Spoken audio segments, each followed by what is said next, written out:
Previously on Saving Throw. Our heroes squared off with Calabash Jones, the apparent culprit behind the missing people and the magical fog over Bright Harbor. Let me clarify. I'm saying, yeah, you know that it's true. I'm shrinking this crocodile for you. I'm shrinking this crocodile for you. He's a tiny dude. And then he's a bit smaller, yeah.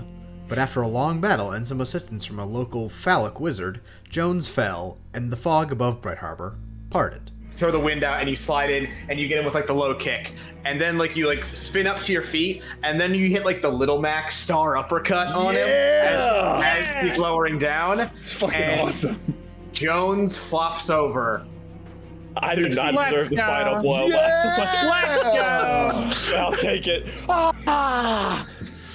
Now left with a strange crystal, and the name of a strange organization, the Shatterers, our team concludes their first mission as official heroes. Hey everyone, and welcome back to Saving Throw, our actual play D&D podcast right here on Save Data. I'm Chris, I'll be your Dungeon Master, and I will be the Neath Beneath Your Wings, Wind Beneath Your Wings. Oh. I'm joined by these folks on the right of the stream to me in various directions in reality. Zach playing Alistair Nobledrifter, our half-elf bard. Weehaw. Elise as Win the Turtle Druid, hashtag stay winning. Is Elise muted? Oh no! No, I was muted. Ahoy! We are starting so strong tonight. Ahoy. Prij playing the role of Ashbaugh Ramarance, our Owlin sorcerer. I didn't write sorcerer, I wrote Owlin. Hey. Jason playing Chiron Hemlock, our mystery man monk. I'm not actually muted. You fuckers. And David as Jennifer Many Shields, the storm giant rune knight. You're damn right I'm a giant. Don't let any facts prove otherwise. If you like this show, you can catch it live on our Twitch channel, twitch.tv/SaveDataTeam. If you don't like this show, get bent. You can catch the edited version of this podcast on our YouTube channel, youtube.com/SaveDataTeam. And this show is available on all podcast platforms like Apple Podcasts, Spotify, whatever you use, it's almost certainly on there. And if you leave us a review on one of those, you can get a shout out and have your review read live. Like Witch Tower. Bear with you, this is very long, but it's incredibly funny. Okay. Via Apple Podcasts, who wrote this incredible review. America's Little Darling, from alligator detectives to the Dictomancer and cults, America's favorite little D&D show, Saving Throw, has been entertaining us for months.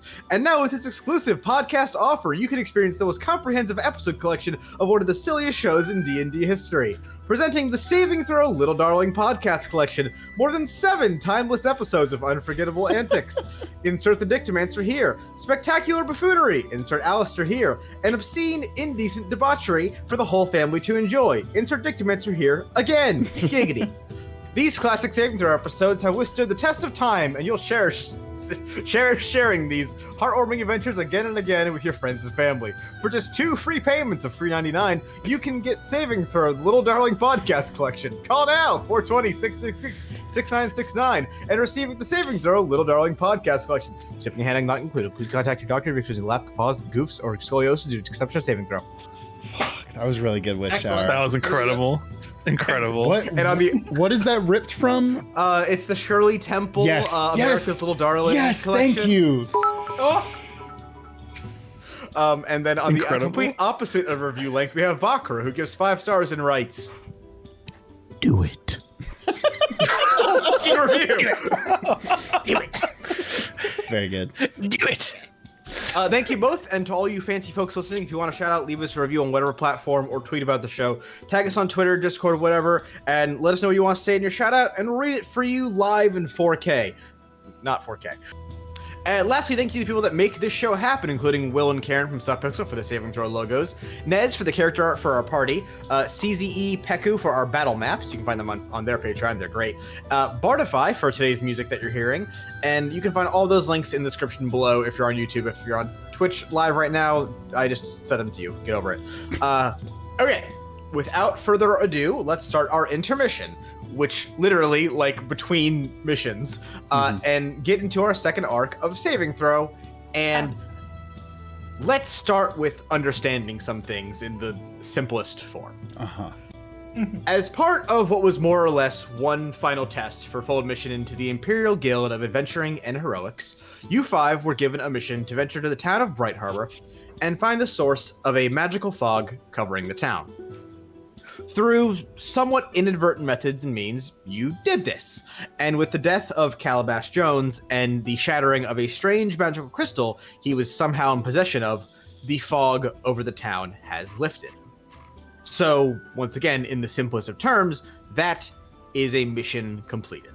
And no one is happier to call the job done than the mayor of Bright Harbor, Jeshel Jalomp, who notes that he will send a callstone message back to the guild to report your mission to be just that. That name is not real. You're such a fuck. I said it before, god damn it. Some time has passed since you all returned to the surface, and the city has begun to come alive. And the people of Bright Harbor seem to start picking up the pieces, literally in the case of the torn up city hall. There is no proper celebration, as the citizens seem to be more preoccupied with the wreckage and the loss. However, as you all stand about the entrance to the building, people pass by, and the people of Bright Harbor, or at least a few of them, take some time to thank you.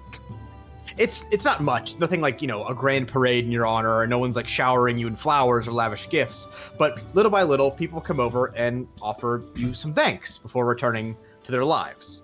Mostly quiet nods and soft thank yous, some directed at the Shatterguard, a few towards the mayor, but the vast majority directed at the 5 of you. Among them is Phyllis Berger, who seems to be staring daggers through the mayor, but softly thanks you all before finding an excuse to leave quickly in the repairs for the harbor.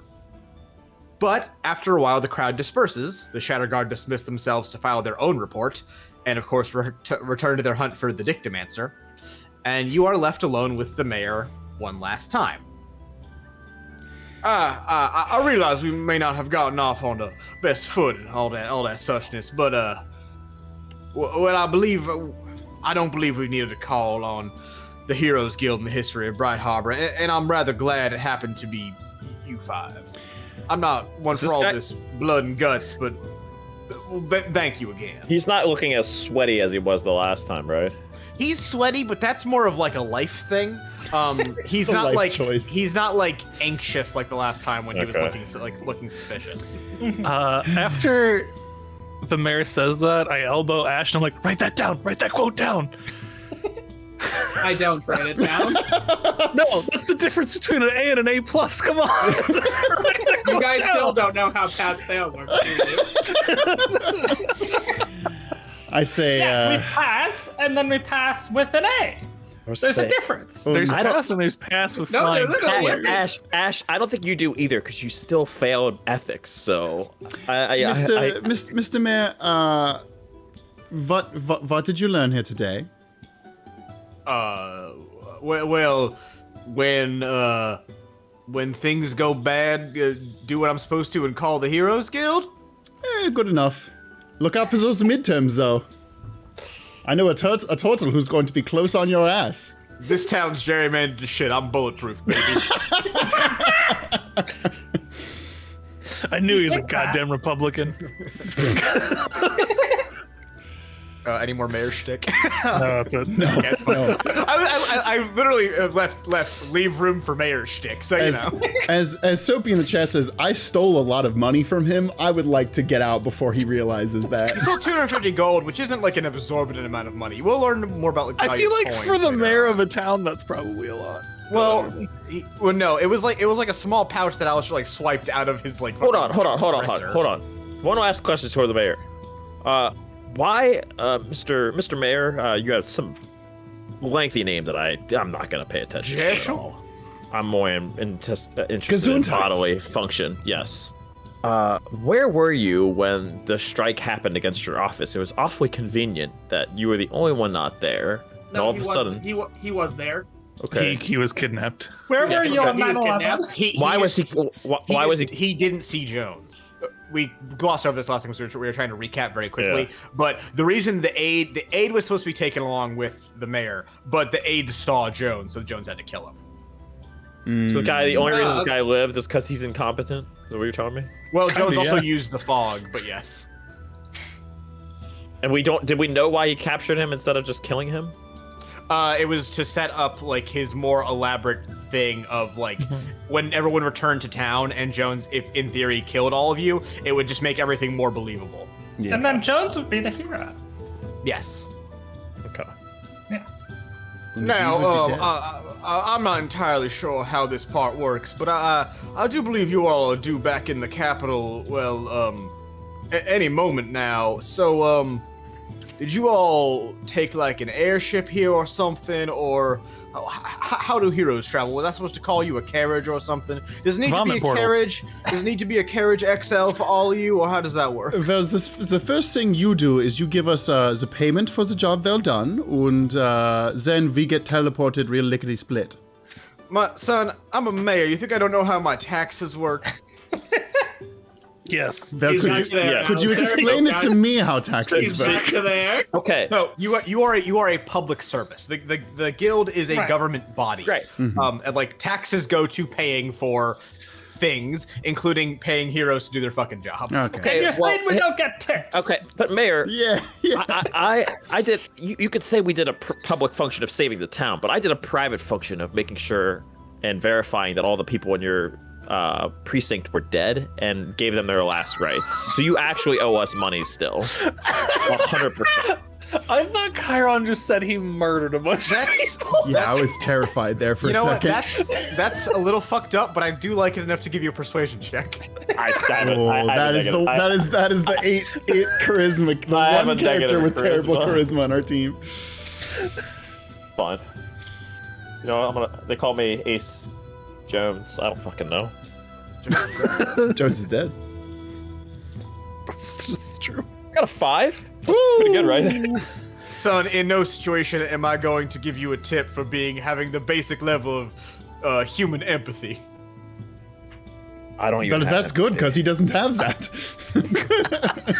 And as you're all stood there, kind of arguing for money with the mayor of this town. You're going to. It's a you're going D&D to- campaign. If you don't have somebody arguing for more money every time you do a quest, what are you even doing? As you all stood there beneath you, the ground begins to change shape.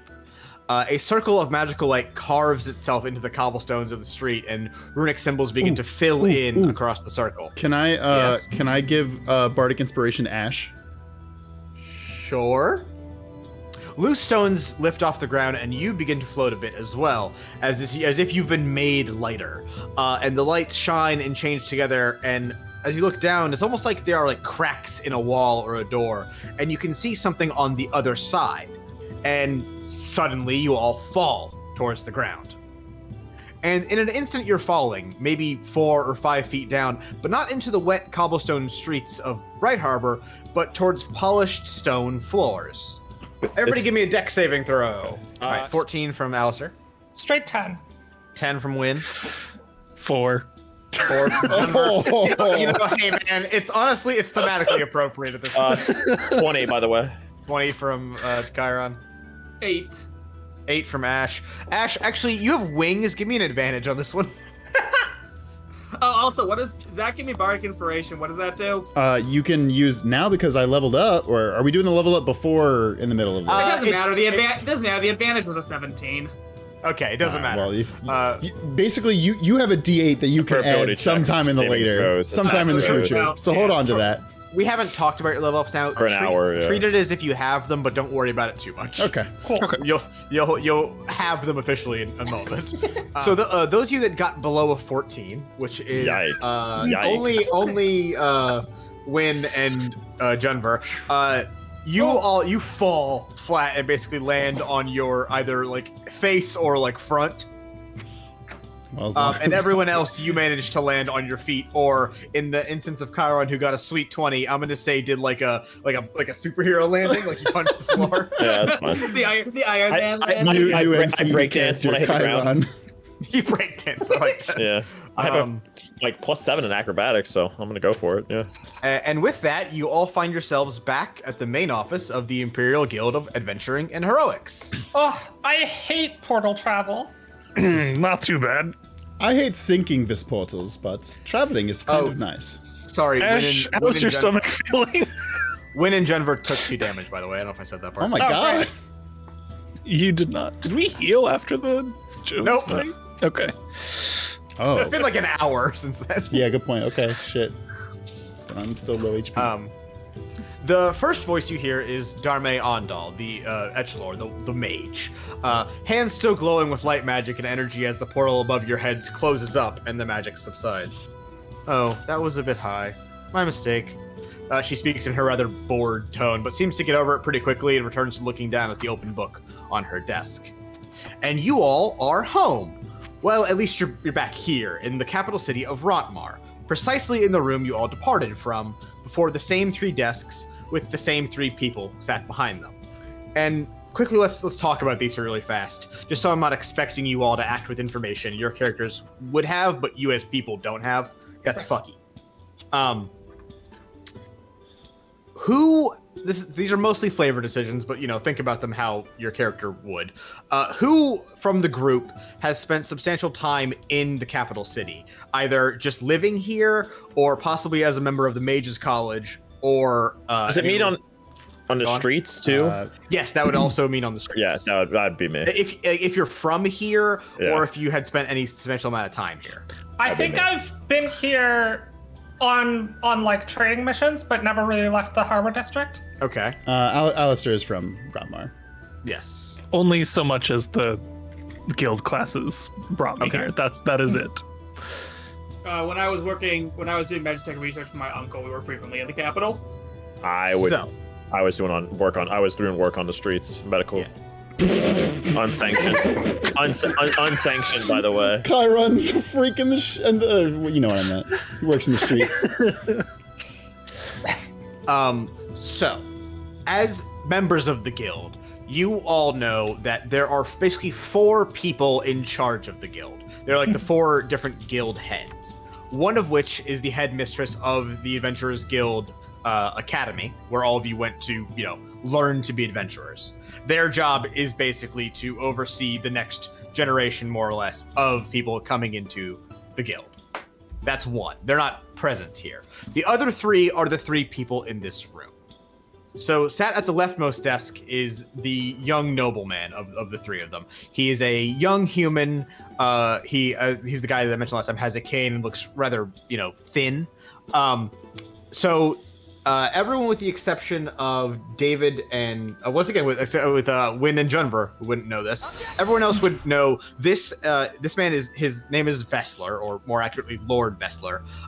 He represents the government, or rather the nobles, and their interest in the guild. His job is mostly like clerical based. He oversees like the influx of missions and then the assignment of them. On the far right of the room is Darme, who is the Echelor. Everyone in this room... Echelor. We discussed her briefly last time, but basically she represents the Mages College here within the guild.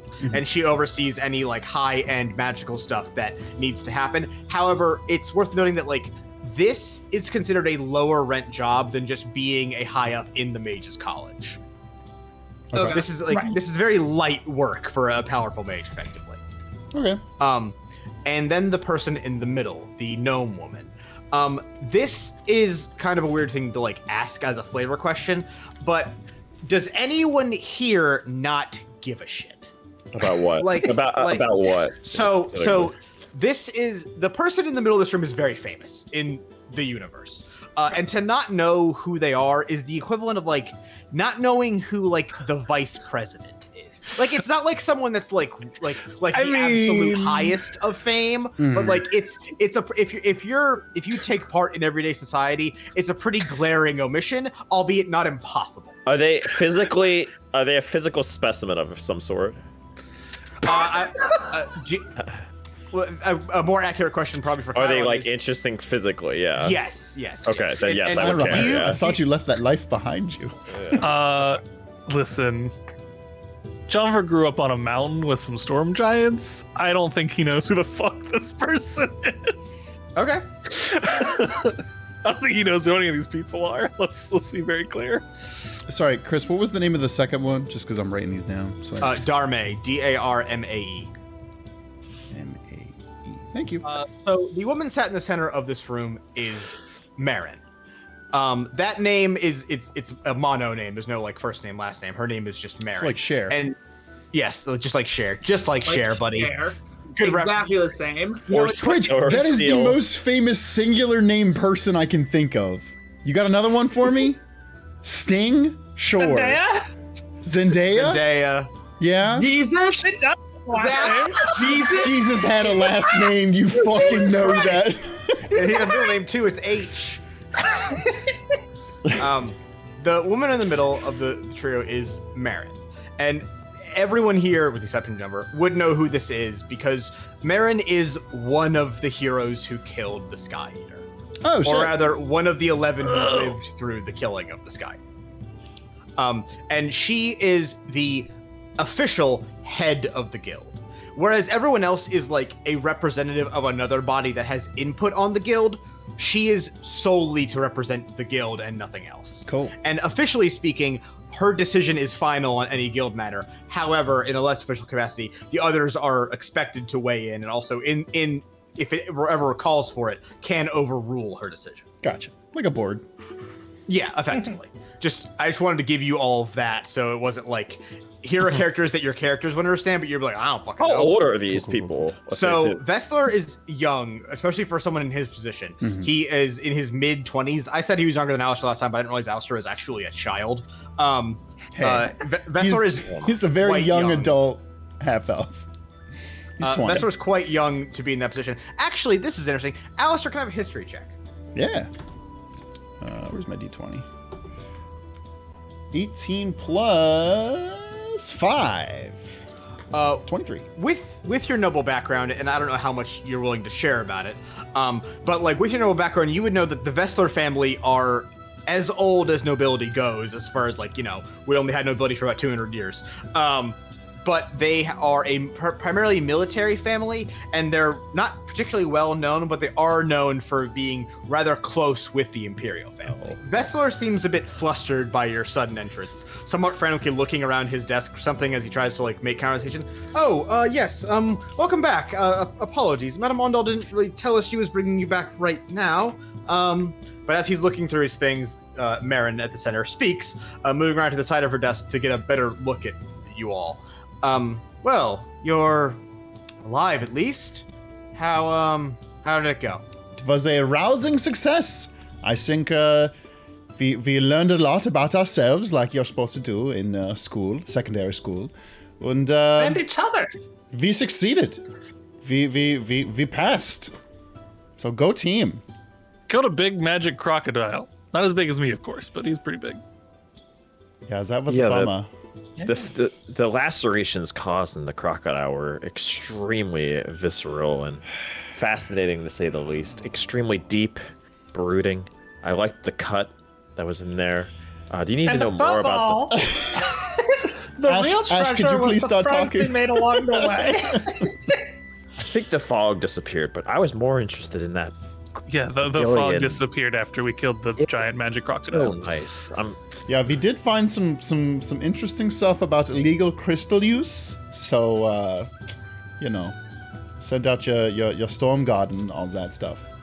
So in a thing of like pirates. Yeah, in a thing of like, do you guys want to in character explain back, or do you want to like say we explain Please, back? God, don't make us do that. No, That's fine. I hate doing that. I hate doing that. I figured, but I wanted to leave you the option. Yes. Now, what I do want to intentionally discuss What would is we there leave any out? information, Yeah. yes, that you That we leave leave out. Yeah. So here's like broad strokes, the important stuff. I'm probably gonna overlook something, and if so, please correct me. But like, obviously, the boat went missing and had a bunch of crystals on it. Uh-huh. Jones was behind it. Jones was the one causing the fog. Oh yeah, we never found the boat, did we? No. No, you never found the boat. Fuck. No, No. just the empty crates. Like the and such. boxes and stuff showed up, yeah. Yeah. Yeah, they were all empty.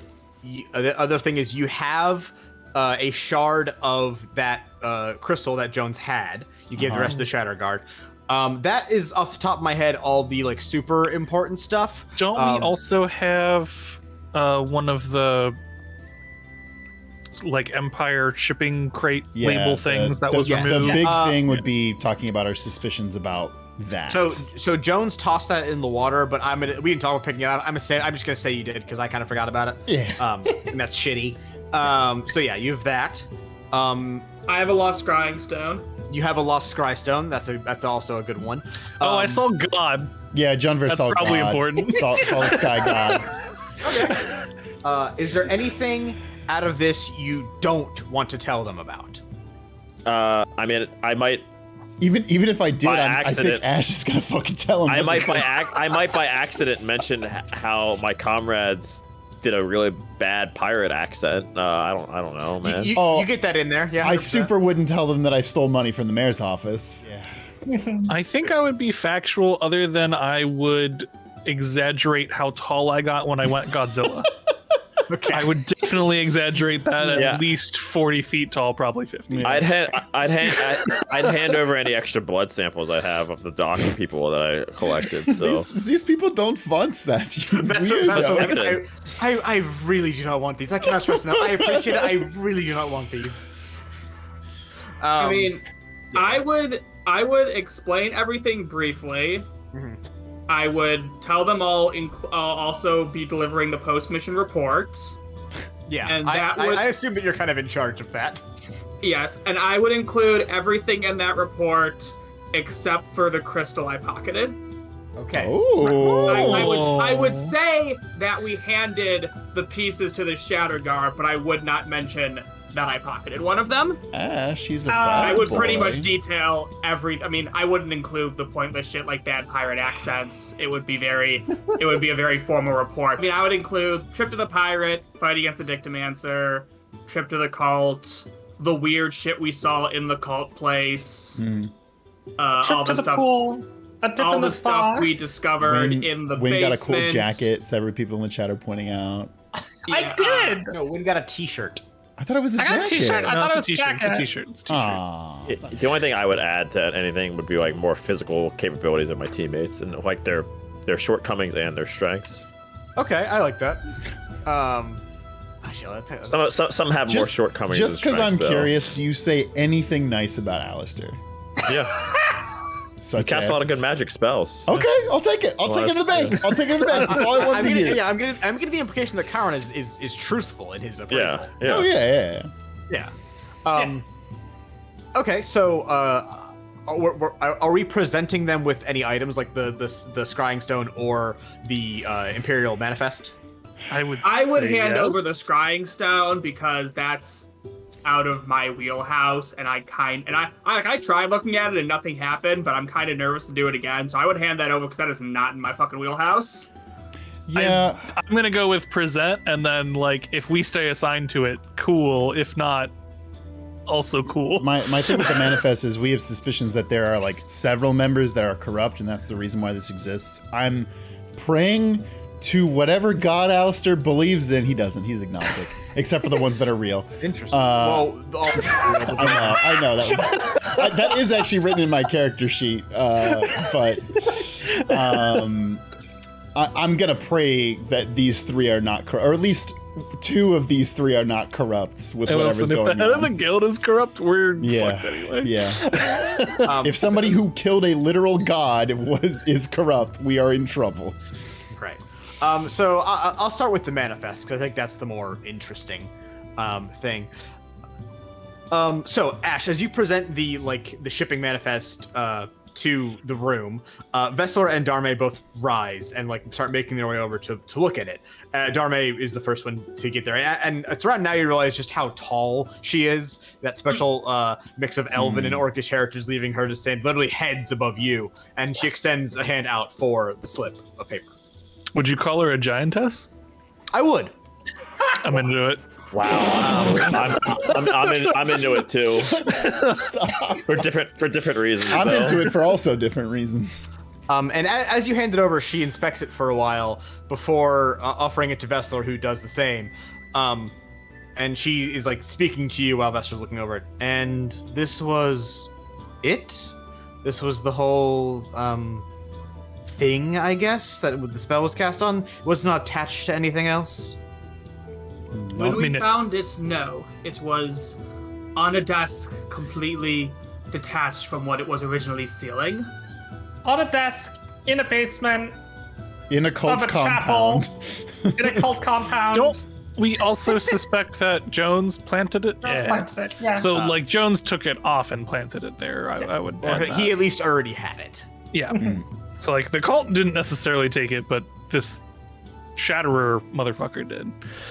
It's peculiar. Not only that, it exists at all, that such a strong spell would be put on something so simple. I mean, even though it's unnecessary, typically you wouldn't cast such a binding spell on literally a piece of paper. All right, everyone stand back, please. And she takes the paper back from Vessler and attempts to dispel the magic on it. You basically watch Darmay pour magic into this piece of paper in an attempt to overwhelm the seal and break it. And she does so for a substantial amount of time. And then, all of a sudden, you see magic stop leaving her fingers, and the paper begins to float on its own. And then, in almost a concussive blast, it falls to the floor, slowly like a normal piece of paper, and it is a regular piece of paper now. Ooh. Darmay is out of breath at this. She's that was an incredibly. I need to sit down. Pardon me. And she goes back to her desk and sits down. Vessler picks up the paper and looks it over with you all. It's just a fucking shipping manifest. It's just a list of locations and dates, and that's it. Is there anything that would be hidden suspicious cipher, on it? a code? This is an official Imperial shipping manifest. It is literally it's to keep track of where a ship has come and gone. The thing about this is that this is very detailed in location. It doesn't just note the cities that it was at. It notes the dock down to the boat slip, and the time. Instead of just being date, it is the best approximation it has of the time they came and entered a port. But other than that, there's nothing on it. And in fact, that's the thing that Vessler notes as strange. It's incredibly strange to say the least. This isn't why go to all this trouble to keep basic information a secret? Something in the boxes other than magic crystals. I was just saying, aren't you the guild head? I mean, I can make some inquiries into the ship and the number, but I suppose I should start there. Yeah, it could be that. It could be a simple red herring. I mean, as much as I'd love to talk of our own praises, the alligator did really trick us pretty hard for quite a while. So he wanted you all to find this?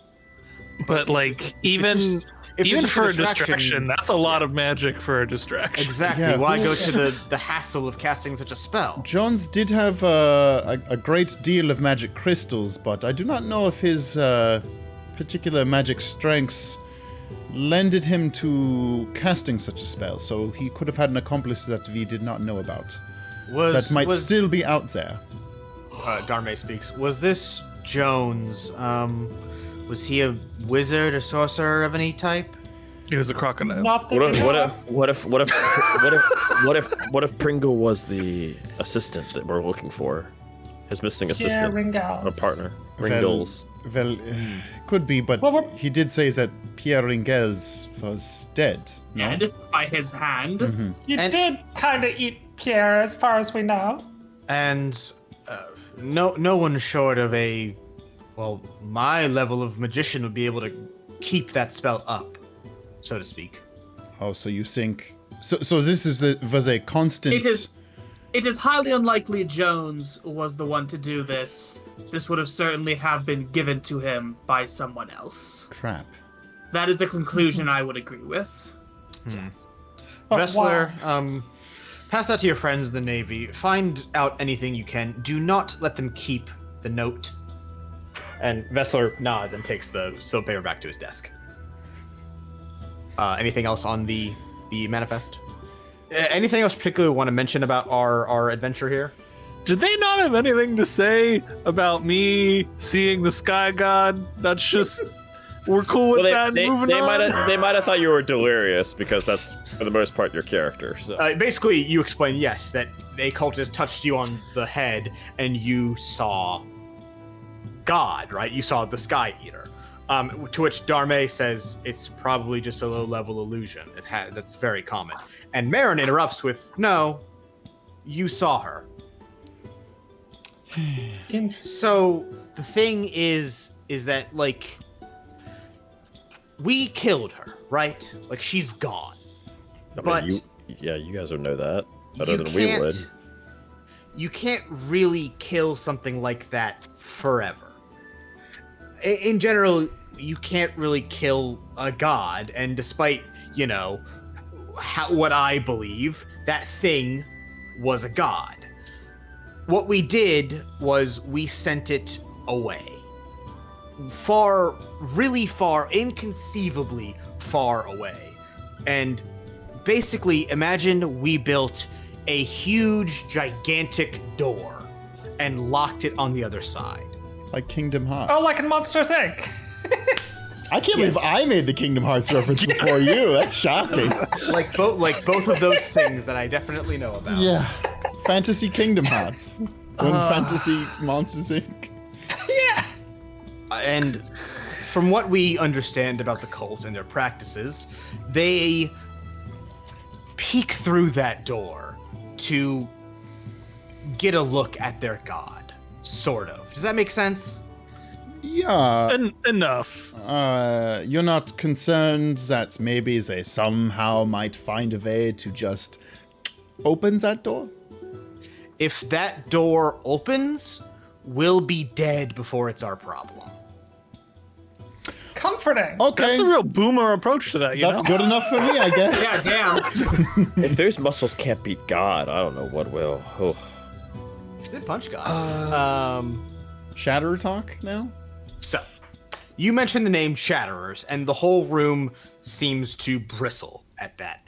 Darme looks up from her book, closing it in the process, and slowly all eyes move to Lord Vessler, who moves his hand to rest on his cane handle, but not actually move from where he's standing, just kind of fidgeting nervously. Well, that is certainly not something I expected to hear today. Okay, well, where to begin? The Shatterers, right.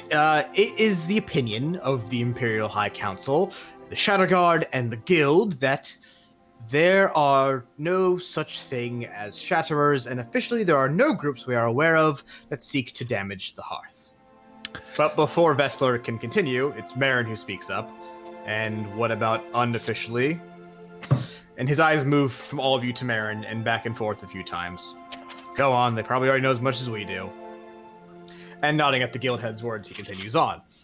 We are aware of a group that calls themselves Shatterers. They exist, and we have investigated them thoroughly. I want to be clear, this is not common or public knowledge, and I do ask you all, as members of the guild, to keep the following information very, very tight-lipped.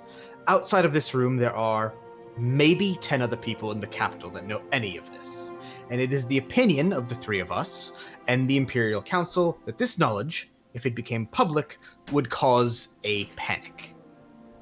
The Shatterers, as I'm assuming you can all tell by their rather trite name, their aim is to undermine the Shatterguard, and we believe destroy the hearth, and in the process cut off most everyone's access to magic. As I'm sure you can imagine, the effects of such would be catastrophic.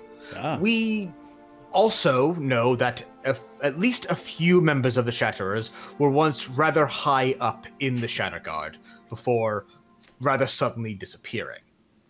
However, that is where the line runs more or less cold. We have done a substantial amount of chasing their trail and come up with very little. They are financially backed by a party or parties with enough money to make them hard to keep track of, and they are not actively looking for additional members, or at least not letting anyone get close enough to become one, and believe me, we have tried. But that is just about all we know for now. we are keeping an eye on anything that may be related to these Shatterers, but here is where I have to ask you all to leave it. We know very little about this organization, and we are making steps to learn more, but I have to ask you not to go on a wild hunt for information, at least not until we ourselves know more. I don't want to dismiss what you have learned, as really that's more than we could have expected, but please do not take offense when I ask you to leave this to some higher-ranked heroes should action be needed. You say we're not good enough? We haven't even got the pass-fail yet. We don't. I think we passed. Paran, we'll circle back to this. Give it a few more missions. We'll be the undercover cops they need. Oh, fuck. Are we gonna be cops? Oh, no. Do we make it clear to them yet that we suspect that there are people within the guild that are Shatterers? Do you want to? I feel like that's something we should probably And bring the up to the Empire, head. yeah. I think a lot of people are Shatterers. I would absolutely. I would at least mention that Jones seemed to imply that someone knew a lesser group of a lesser ranked group of guild members was going to be sent to this mission. And It possibly at had least a hand in appears that making someone sure. had inside knowledge of that. Yeah. Let's just Okay, say the A team was not going to be sent on this mission. They at least had knowledge. Well, we don't we're the- know whether really they had A-team? influence. We're the S team, by the way. So I like that. So you mentioned the fact that Jones was at least implied that he thought lower rank heroes would be sent on this mission. And Vessler turns to look at Marin again, who is like scratching her head in confusion. So someone was at least familiar enough to know how we pick heroes for missions. Or they have someone on the inside, you know, Right. like a groundhog. That's what they call them, groundhog. No, hedgehog. They go really fast. Okay. Vessler, pull me a list of any heroes that have gone missing in the past 5 years. Let's start there. But the unfortunate reality is if it's someone that isn't missing, our search pool got substantially larger very quickly. Yeah, I mean, I know there's a lot of red tape and bureaucracies that goes into all of these decisions, but who would have been aware of maybe who could have gone on this mission? I don't know if that shortens the list. Anyone that's been here long enough to understand how we select heroes for missions, which, I mean, it's a pretty, meritocracy-based system. We send people based on what we think is the difficulty of the mission. If it seems a lot more difficult, we send people who have proven themselves to be very capable. We send newer recruits on seemingly lighter missions. And we did certainly clock this as seemingly lighter. Part of that is due to the vagueness of the request, but... Okay. They Naruto'd us into a C rank, imply a motherfuckers. poll, it just implies that they did a good enough job of keeping this vague. Whoever and- was scouting for this mission did a But terrible fucking job. A complete outsider to this system wouldn't understand that. However, someone that was even like decently familiar with the system would understand that like they get information right based like this is the request. This is how serious it seems, and then they assign people based on like the level of severity. Right. So we shouldn't go ahead and assuming that this is someone rotten at the top. Yes. That's Well, at least we shouldn't at least assume that. Yes. It could be any, but the thing is, it couldn't be someone like y'all's level. It would have to be Right. at least established heroes or up. Right. They sent Squad yes. 7 against Zabuza is what happened. This is it's literally that. Hey guys, it's literally that. Okay, get off my fucking back. That's really fucking funny, yo. Who's our Kakashi? Yeah. The Dictamancer. No, No! Hey, I'm back in this episode. he's That was actively voice. not. So we getting that pass or? Well, I'm not going to lie that we didn't expect for something like that to happen, to be what happened on your first ever mission as part of the guild. But this is a good time for it to be a lesson as well. What we do isn't easy, and most of the time we're going in blind, or worse, we're not, and we know exactly the severity of the thing we're up against. We do our best to anticipate the risk and assign teams properly, but at the end of the day, we have to hope and expect the same from you as we would from a team with hundreds of missions completed. At the end of the day, it is up for you to figure out how to save the day, I guess. And if you can't do it, no judgment from me personally. Now is the time to say so. Now would be the time to back out. Yeah, I'm super down. We went above and beyond what we were expected to do. Not only should we get a pass, we should get, wow, you fucking guys killed it out there. And Some would say if the we bar should was get a high, bonus. we grew tall enough to reach it. I'm assuming that means no takers on the whole opt-out thing. All right, then. Then officially, from me to you, welcome to the Imperial Guild of Adventuring and Heroics. Woo! let's go. Put me in coach. So does that mean we have to start, being shatterers? Because, you have some in the guild, so... Wow, dog, way to bring down the mood. What's you know, Chiron, more than anybody I've ever met, you know the exact wrong thing to say. I was trying to, we can't use this right now. You guys bicker a substantial amount, even for the heroes I'm used to. You have... Just means we get along so well. Marin hops down from her chair and, speaking as she walks out. Vessler, see them paid and equipped. We'll see you all in 2 days for your next mission. Don't die in the meantime. And with that, she collects a small satchel from her desks and departs the room. I blatantly stare at her the entire time she's doing all of this. I'm going to say Darme takes this time to actually leave this time because I retconned. Cool. And you're left with Just Vessler? Vessler. That's it? Oh, Right. God. Well, yes, your payment. I will submit for your payment. Drop by the bursar tomorrow, and they'll see you compensated for a job well done. And if you need to request any items, William's shop should be open in the morning, and he can find any items you may need. At a slight discount, of course.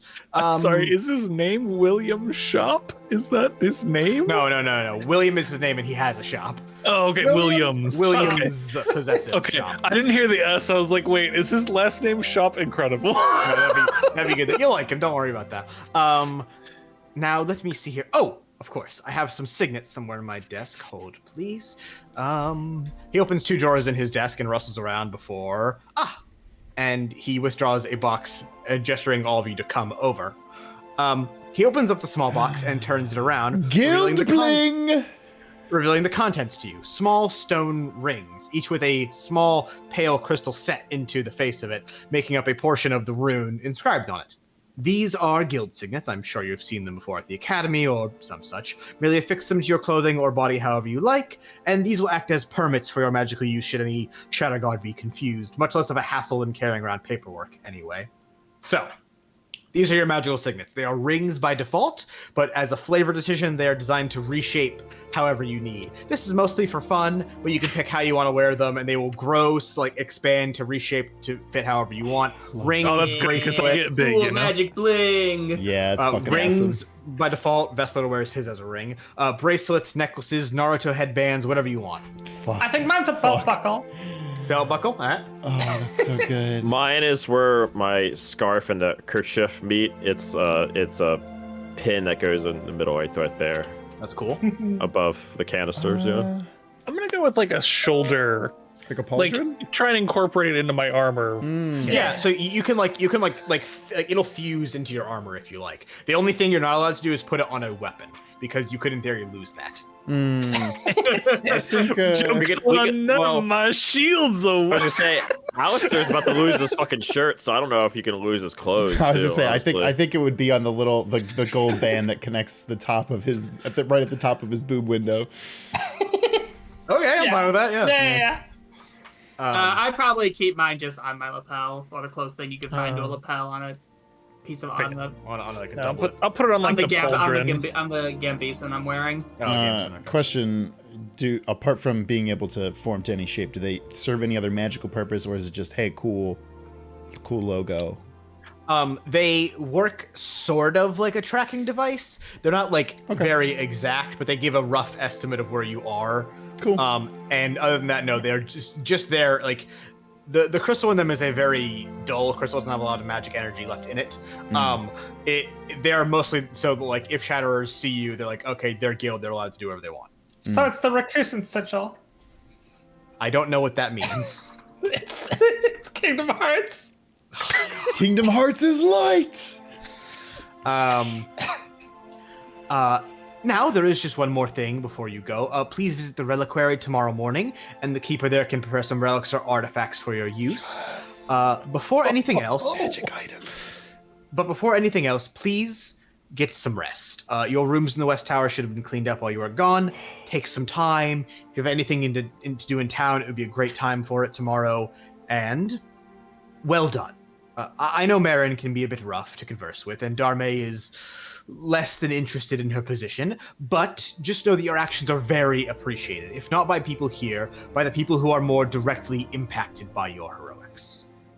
I mean, heck, talking to all of you is better than talking to the mayor, so, like, you gotta win in my book. I hope we left a good impression on Palace. I like that guy. I hope he runs for mayor. After the time skip when we come back. Yeah. The final case takes place in Bright Harbor again, and then there's a new mayor in town. Okay, so step back a little bit. We have a lot to do here. This will function as our between missions setup, literally intermission, as I said earlier. Yeah. You will all get your respective rewards for mission completes. This will include the level up if you earned them. This time you earned 2 level ups. That won't normally be the case, but I wanted to be cool. We'll talk about those in a second. We also have an item from the reliquary as a reward, which will be a magical item that'll have a gimmick, mostly, as well as just straight up gold as payment.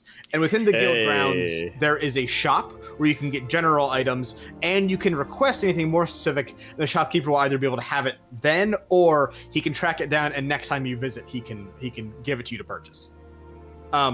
And then if there's anything specific you'd like for your character to do, or for plot reasons or whatever, you can do that before we are assigned our next mission and go back out. Just for the time being, in between now, I'm putting on I put on my celebratory carnival mask. It's like golden. Okay. Borden. God, It's a festival mask. I do love that you have different masks. That's like such a cool bit to me. I love it. Yeah. What if, like, we wanted to craft things at lower expense? So I'm going to say that crafting is totally something Jenver can do since he has a background in crafting. We can talk about that in a minute. I'm going to say when we go to the shop later, talk to him about like getting you set up with a crafting setup. And then next time we return, I'll have it like in your room. And then if you need any items to like build something, you can go get them during the shopping phase, and then go back before you sleep to go get your mission and build whatever you need. Is Jenver level 99 crafting? All right. So, in the interest of giving us a nice natural reset here, I'm going to say that after you leave the office, you all return to your rooms within the guild and get some fucking sleep. This is going to be a full rest, return everything back to max. So you guys are given, as part of your job, a place to sleep within the guild. If you wish to, you are allowed to rent outside of here. Most people wait until they are a bit higher up in, being paid more to do so, but that is an option afforded to you if you choose to do it. But for today, let's say nobody does that. Oh no. And when you all wake up, you go down to the guild kitchens and get some food. And I'm going to say, while you are sitting around having breakfast, you all discuss the new skills you just so happen to learn, because levels are a concept and not real. Well, my question is, do we want to reveal our money, spells? Just like money. Notably, I did not poison. Because I think it's fun to not reveal our spells. Yeah. I'm going to say up to you. I don't know. What do you guys think? I mean, you could just be like, I got new X level spells, Yeah. and that's where you cut it. Sure. Well, I mean, I'll even point to you. Like, I was like, I concocted a new So poison. actually, Chris, serum. can I ask a quick lore question? Absolutely. Is it reasonable for us to assume we'd be continuing going on missions together? Yes. So, like, Okay. Damn it, man. heroes are assigned to teams. Okay, And they are teams- assigned to teams. Okay. teams can evolve over time, either organically. Hey, sometimes people are like, People hey, die. like, you know, Johnny died on this quest, or people come back from a quest and be like, I can't fucking work with this guy anymore. Like, it's a detriment to the team that we are still working together, and like the guild will do their best to like, you know, we go it as a team or go it as an individual. You're individual employees, but you are assigned to a unit, basically. So yeah, let's start with Ash. What did you get for leveling up? You don't have to reveal the spells, I guess. HP goes from max HP from 20 to 32. That's it. I gave myself 1 more charisma, bringing it up to 18, and 1 wisdom, bringing it up to 12. Yeah. Both of those increasing the modifiers on it. Nice. And then I learned 5 new spells. Damn. Ooh. I learned the cantrip, Acid Splash. Okay. Nice. I learned Protection from Energy, Dispel Magic, Counterspell, Ooh, and shit. Melts Minute Meteors. You All made third that level one up. spells outside of that. I'm assuming you meant minute meteors. Oh. Is it You know, oh yeah, that makes sense. it made sense, but yeah. But he's no, a you're clockwork. He's the clockwork sorcerer, so it's minute meteors. Incredible. I, Keep Whoa. it. I just thought it was you made them quickly, so they were minute meteors. No, I thought the same thing you did, Prij. But no, they are minute meteors, because fuck that. Yeah, he's a time meteor. That's awesome. 5 Melts Minute Meteors. Yeah. And I think that's it. Chiron, what did Chiron learn? Dude, first of all, I saw so many battles and I witnessed so much that I was able to enhance my physicality even more by upping my dex by +2. So now I'm even more of a fucking so fast. yeah. So that's what I got from there. I'm able to slow fall too because I'm, you know, I figured out how to maneuver my body through the air to make sure I don't, you know, take too much heat from falling down. So that's one thing, and then there was regional spiders in that town that I was interested in while you guys were doing some stuff. Like the inn was really shitty, and there was a spider there. I noticed that it killed a rat. And as I was killing this rat, because these are giant wolf spiders, as it bit it, the rat didn't move. It like just ceased. It was paralyzed or whatnot. And I siphoned venom from that spider, and now I have that in my cycle of rotation of things I can inject to people. So when I punch them, now I have like wolf spider fucking venom that makes them stunned. So Instead of wolf fang fist, well, it's wolf spider fang fist. yeah. Oh, don't compare Chiron to Yamcha. Yamcha sucks. Well, he's like Dragon Ball Yamcha, not Dragon Ball Z Yamcha. He's still Okay, a threat. that's true. That's true. That's true. I got a bunch of that while I was there too. So now I just have that. It's Stunning Strike is the mechanical purpose of it, and that thing is busted as shit. So Stunning Strike's really good. What did Junver get? So Junver, a physical specimen, got more yoked. An Strength absolute up, unit. strength up to 18. Got that +4 modifier. Absolutely fucking yoked. He also got an extra attack, so I can attack twice each round now. Pretty sure most of the melee people got that, but that's gonna be big damages for the Junver. Junver also got this sweet racial ability called Little Giant, because I'm a giant, you know, I'm just small. Which means that I got an extra skill proficiency. I already had athletics, which is what I would have given, so I took perception, which is another fighter skill. So I got perception now. And all my carrying capacity is like I was large. So, you know, Jumper's big. Okay. Jumper's a giant. Cool. Yeah. And I think that's it. Win. Tell us about Win. Okay, so Win leveled up to 5th level Druid, Circle of Stars. Turns out spellcasting classes don't get a lot of unique features until they're like level 17. Oh. So I got 3rd level spells, which is dope because 3rd level spells fucking bang. Mm-hmm. I also got the Fey Touched feature, or feat, which let me increase my wisdom up to 18 +1. and then also teaches me Misty Step, which is a nice. dope spell. And I could take any first level, I think it was illusion or transmutation spell,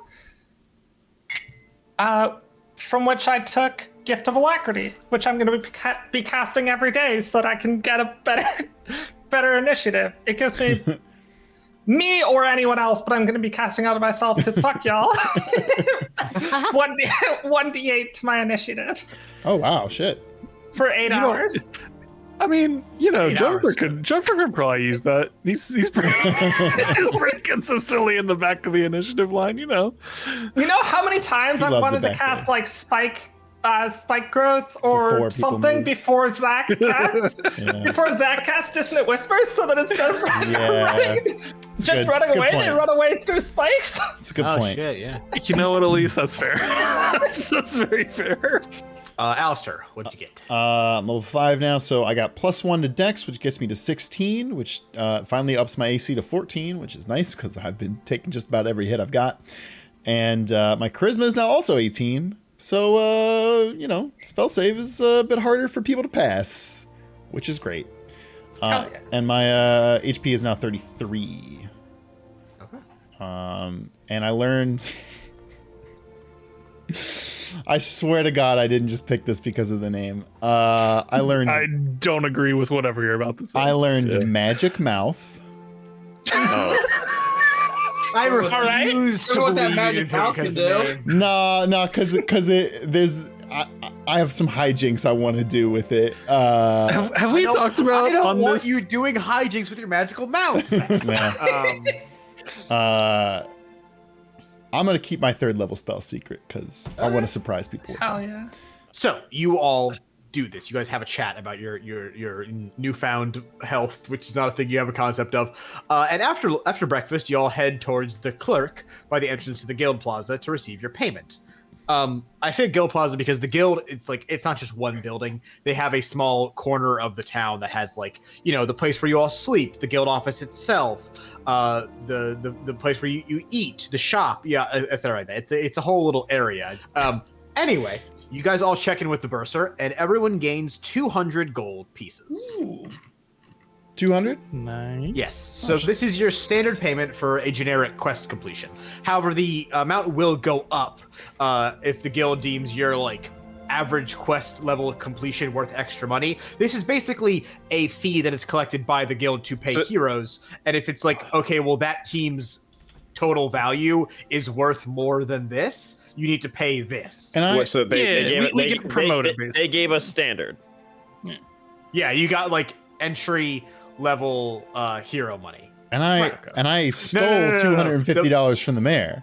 The money has nothing to do with the difficulty of the quest. It is based on what your time as heroes is valued at.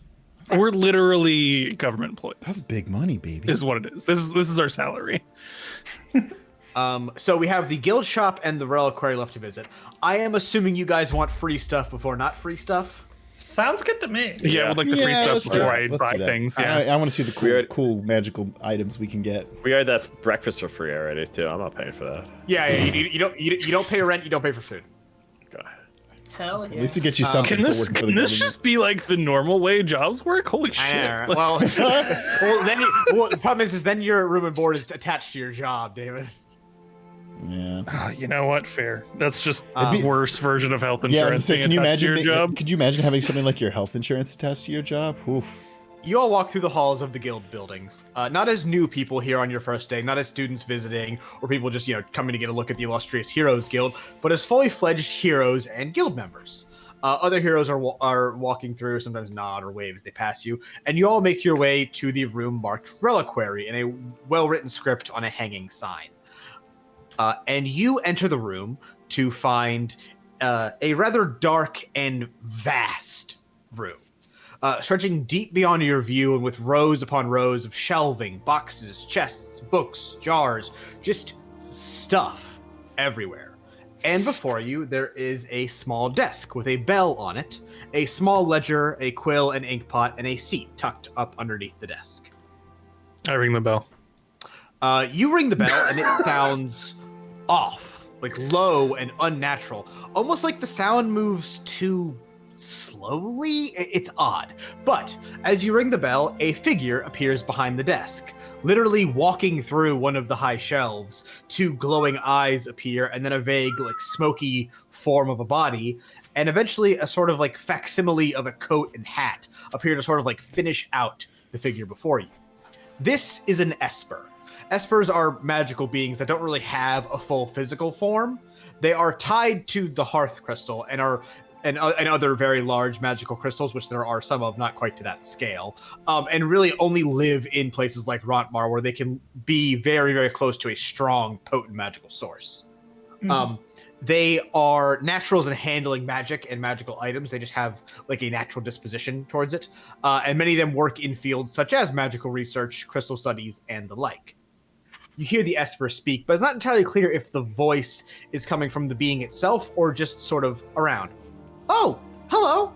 You are all, back? Hold on. The figure's eyes sink behind the cloudy smoke that makes up its face for a few moments before, like, re-emerging and popping back out. Nope, I don't actually know you. Sorry, keeping track of faces isn't really my strong suit. Had to search my memories.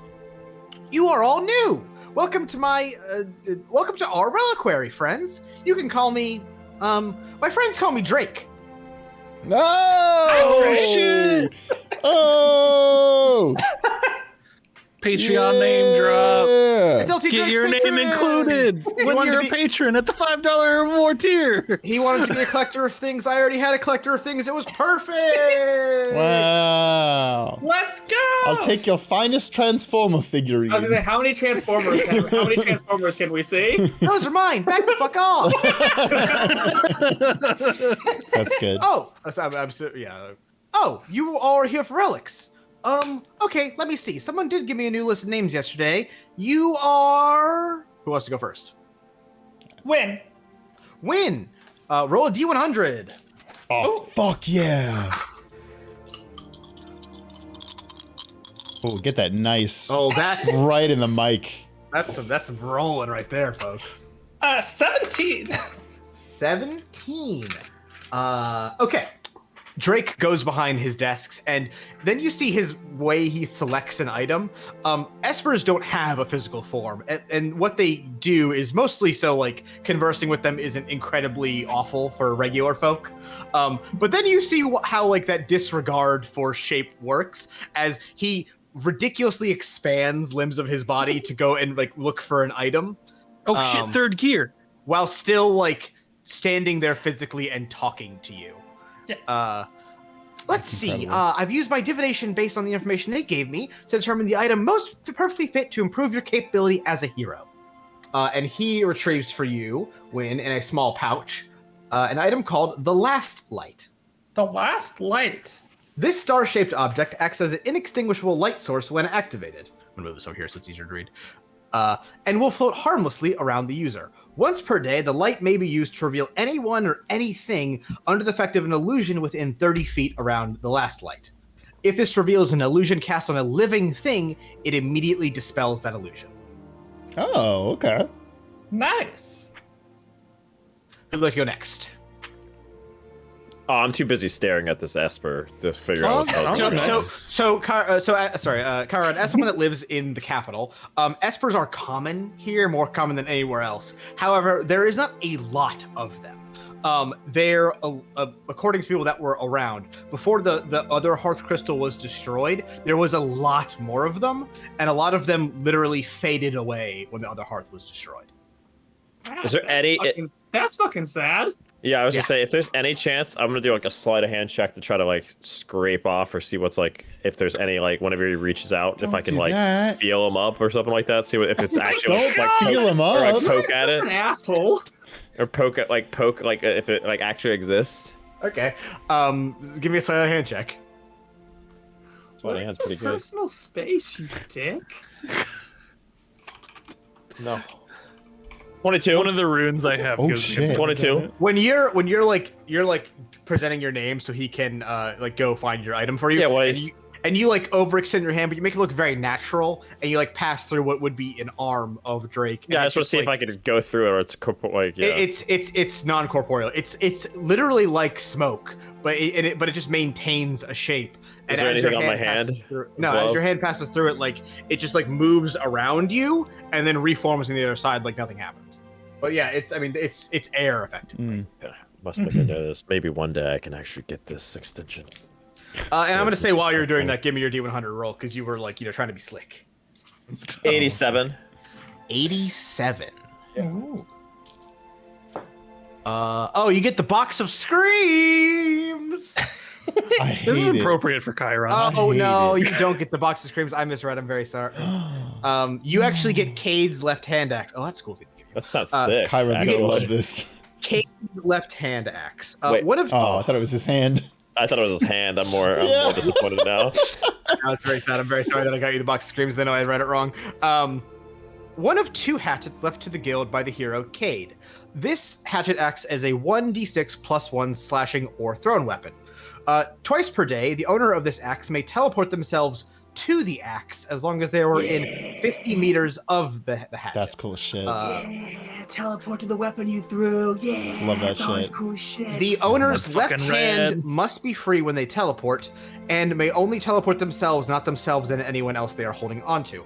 The owner will end their teleportation with the left axe in their hand. That's fucking red. My hands are free too, which is nice. Yeah. This axe's powers are expanded when paired with Cade's right hand axe.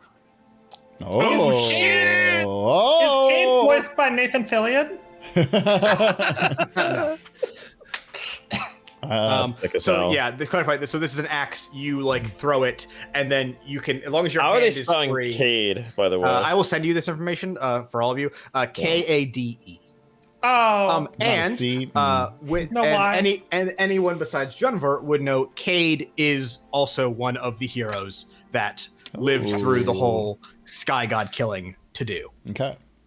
I might know the heroes. I just probably wouldn't have known Marin by face, if that makes sense. To roleplay this okay. out, he'll Because I actually know a decent amount about history. I just don't have like faces to the names because it's like oral history. I'll go through Drake's hand, like get that like information, and then he like slides me a hand axe. I'm like, yes, yeah. See. Oh wow, that's one of the best ones. Don't lose it. Well, actually, in that case, I think you can lose it. Just don't lose where it is. Don't mind. Don't throw it in. Don't teleport to it when it's in a like. I'm gonna check if there's any lava. human Bag of holding. remnants on this thing while the rest of their people do their stuff. Yeah. No, this is immaculately kept, by the way. They Perfect. clearly took very good care. I would have cleaned it anyway. Jumper, what did you roll? I didn't yet, but I can. Okay, yeah, go ahead. I thought you did. Roll. Oh fuck! I got a 96. No fucking way. God. I rolled on my phone and I got a 96. Are you kidding You me? both get the same item. No, I You're can gonna have to re-roll. re-roll. I That's can fine. shuffle. I can shuffle. I'll the list re-roll. too, so- I mean, I'm just gonna shuffle the list after I read these fine. anyway. Oh, that's such a good one for Junver. You get the comedically small invisibility cape. The irony of this is very profound. It's Yeah. so good. A 1 foot by 1 foot bolt of cloth that once per day can turn completely invisible for 1 full hour. Anything fully concealed by the cloth will also be made invisible. So if you wrap something in this and turn the invisibility spell on, it will be invisible. No. Denver, you once, just did that, right? once invisible, if the cloth is wrapped around something, it will conform to the shape of the item, so it can't be like pulled off. This effect cannot be turned off early. This cape has immunity to everything. Oh. So it cannot be damaged. It cannot be affected by spells. How big is it? 1 foot by 1 foot. It's a 1 foot square. Okay. Man, that's really funny based on what I was originally going to get for level 5. Right. Yeah, it's so good. Brant, stop trying to all eat the right, dice. because I rolled, They're not I'll food. go as well. Yeah, go ahead. I You had a got 96 again? No, I got a 72 this time. Let me shuffle anyway.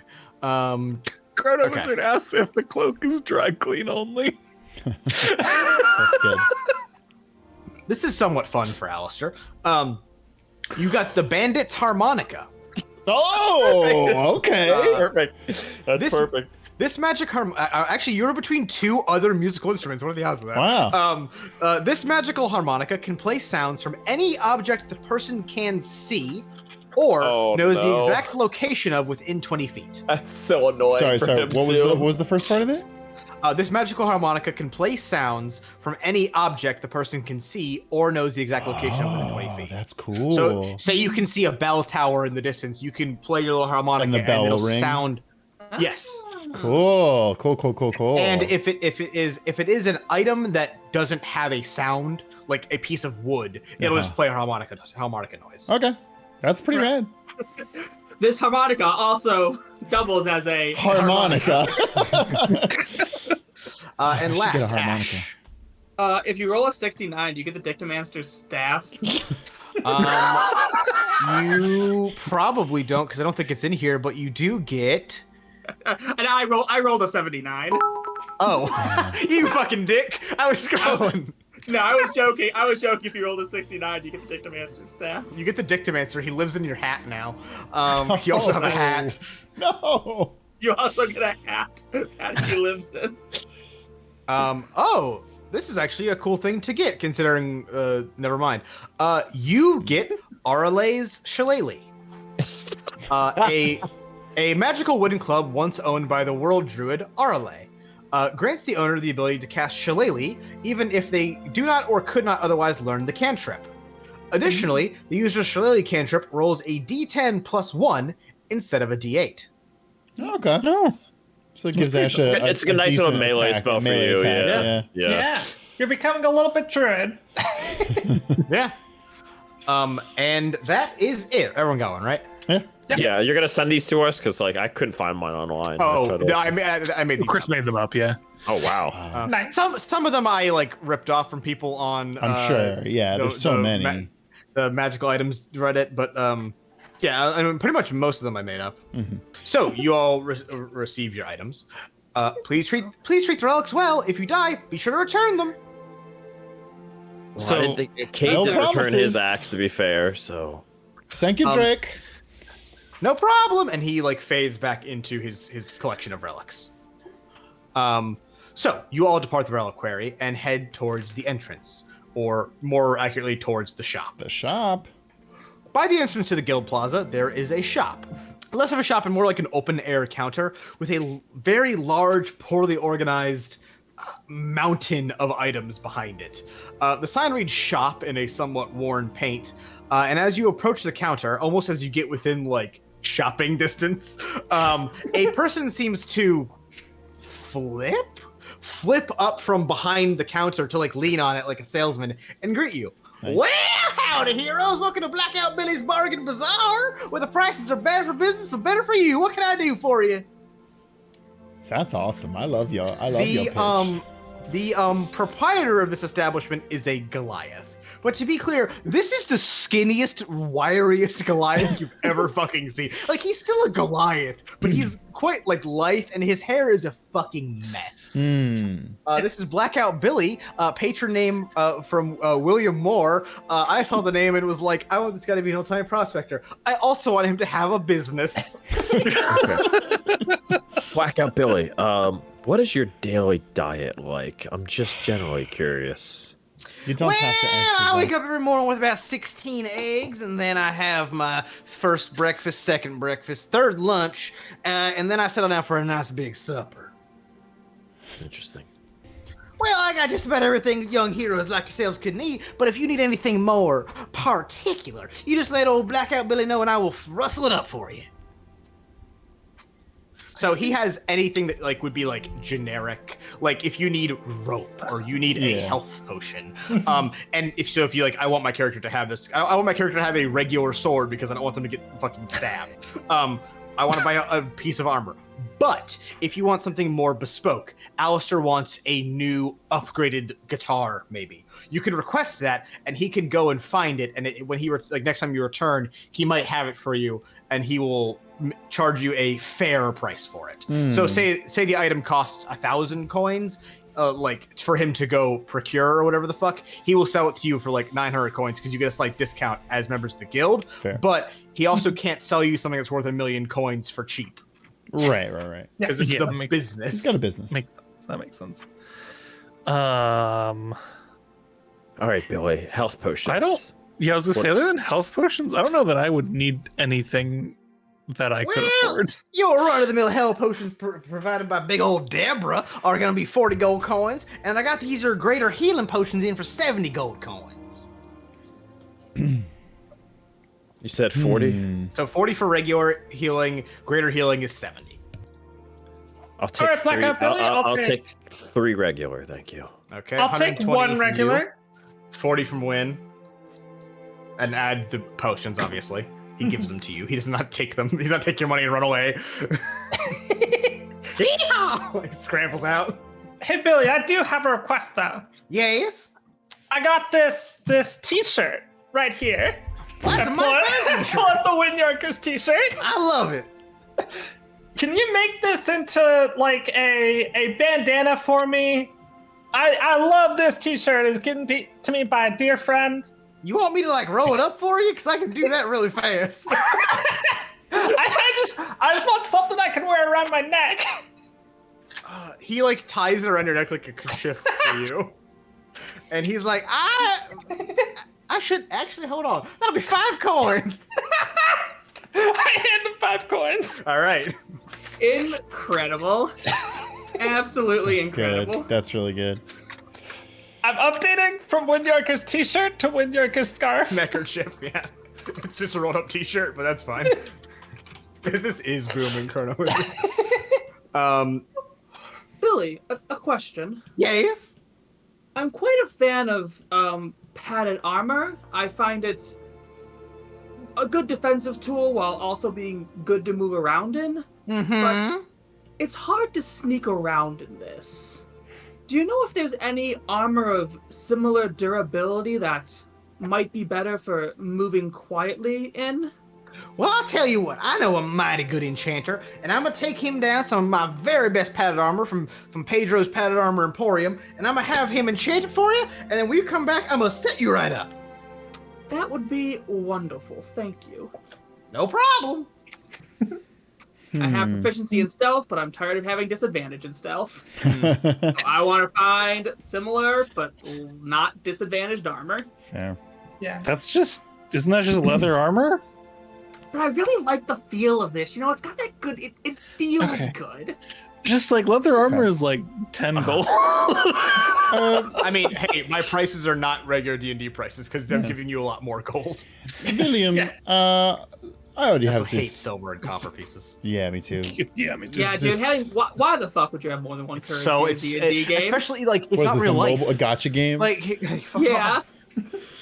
William, I have this wonderful magic enchanted guitar here, and the strings have real magic crystal worked into them. But I was wondering if you had something in the ways of picks that might help me boost my magical prowess whilst singing magical songs.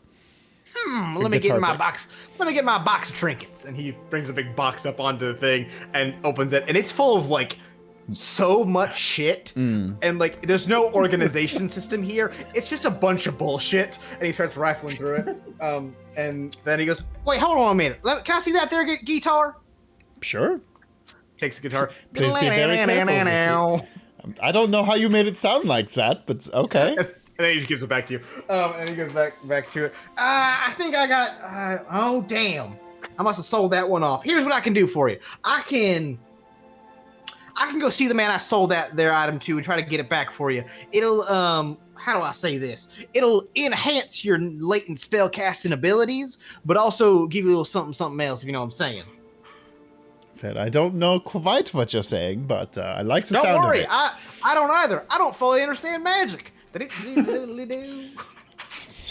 This Sure. guy's great. Yeah, great character. All right. Oh, What are you looking for the charging price of this pick? Oh no! This magic sim. Blackout Bill, ladies and gentlemen, I do not sell you an item I cannot find myself. You come on back and I'll have that item ready for you with a fair adjusted market price.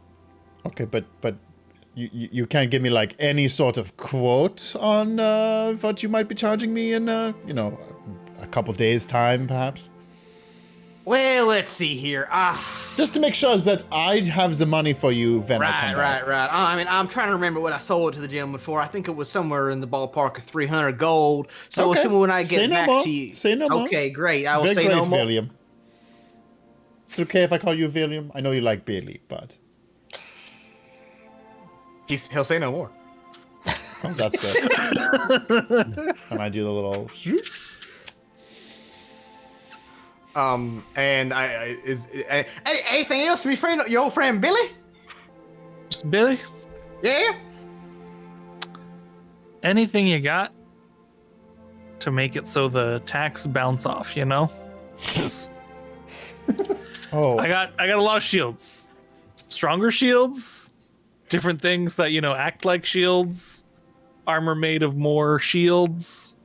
You want something more permanent or more one-time use?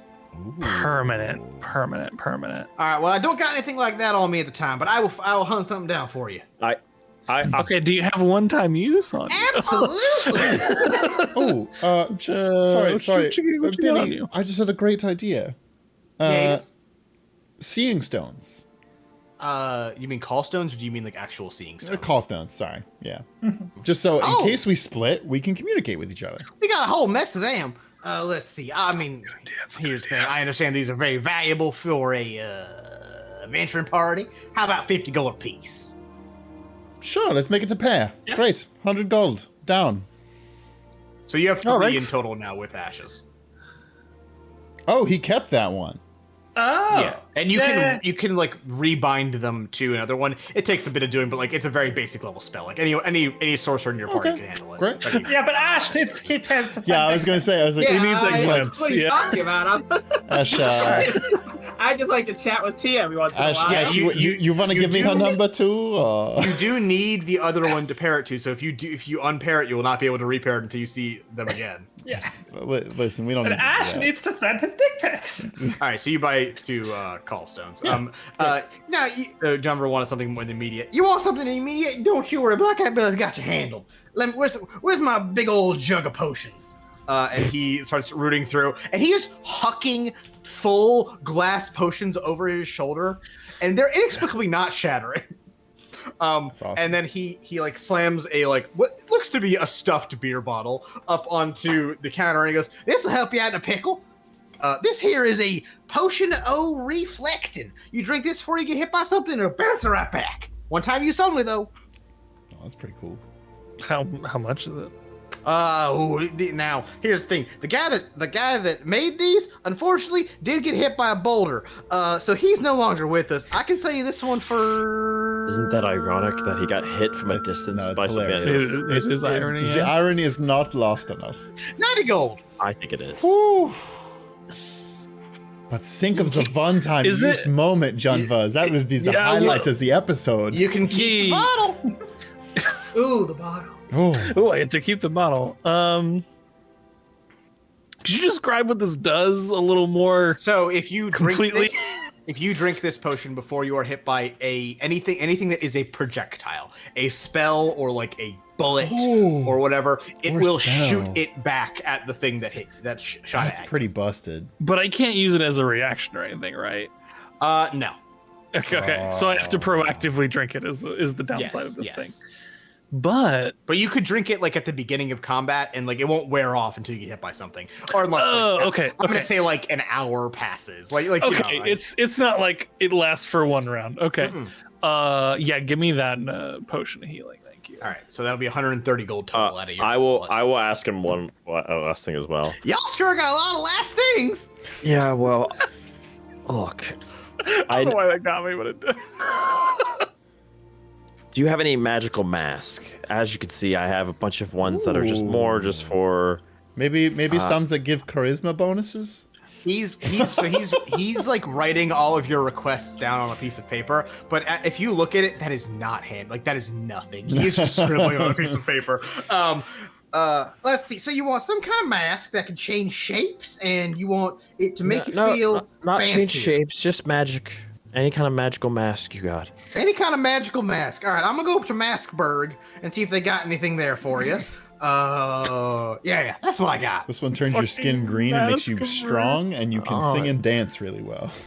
Now, Black Cat Billy will stand for a lot of things, but he won't stand for slander in the hit film The Mask. So he sits down. No, the Mask 1 is incredible. You know, get the fuck out. Okay, let's get the fuck out. Yeah, I'm good. Thank you, Black-Eyed Billy. I tip my bandana to him. Wait, is it black-eyed or black-out? Black out Billy's Okay, just making sure. bargain. Just making sure. Black-Eyed Billy. Just making sure. And then Thank he you, does Black Eyed Billy. he does the thing where like you walk down steps behind a counter to vanish, but then when you look back, no, he's actually gone. That is all of like the housekeeping. We leveled up. We got our magic items. We spoke to Blackout Billy. This will be a thing that we do every time we come back between missions. Cool. So do we have anything specific we want to do as characters? Not really. Yeah. So basically, this is an option for like, I want to do X with my character. I want to go talk to an NPC. I want to go learn about this thing. I want to go train. I want to go do this, that, and the third. Or we can just progress to our next quest. I mean, I could fill out the lore and just say Alistair writes some more songs. Yeah, like you don't need to like actually like if for something that's like, hey, I worked out because I need to be fit for my job. Like I just assume you do that. Yeah. I would like to request like that smithing station or whatever in my dorm. Or access I'll to a say place you with go to like the clerk who sort of is in the central area of the guild and request that they basically supply you with crafting supplies in your room. And they say in simple terms, like they will put a small magical forge and like leather crafting tools in your dorm while you're away.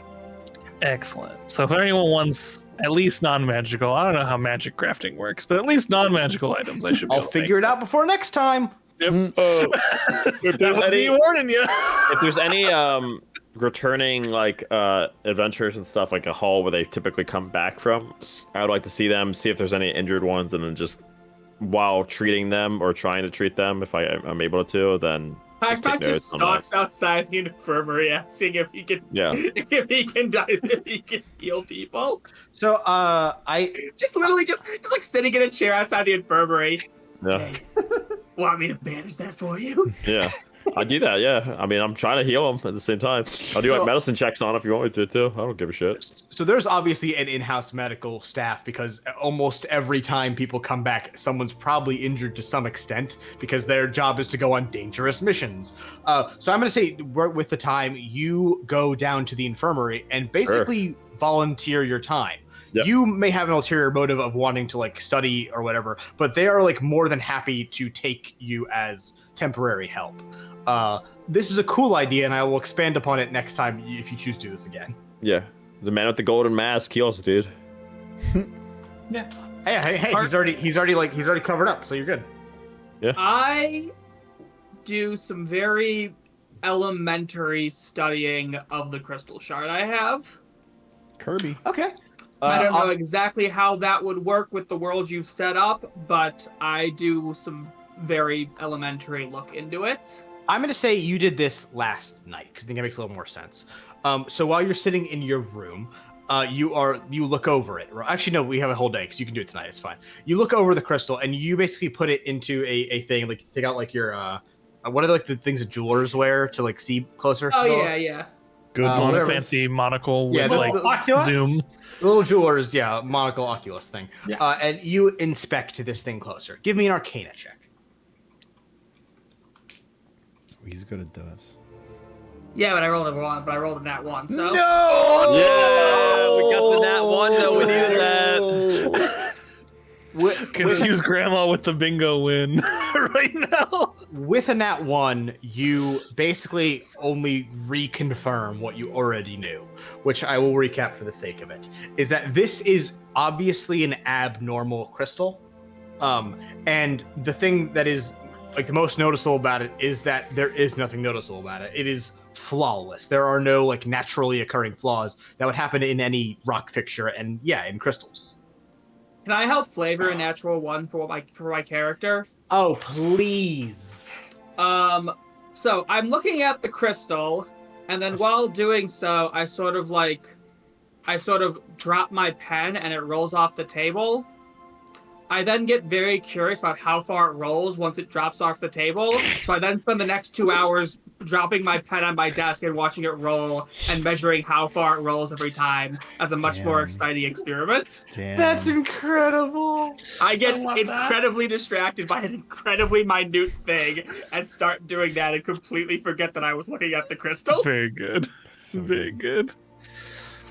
So, Ash, I'm not gonna lie here, wastes his day doing pen-based Yep. experiments. Chiron, I attempt to determine whether a pencil falling off a desk is ordered or chaotic.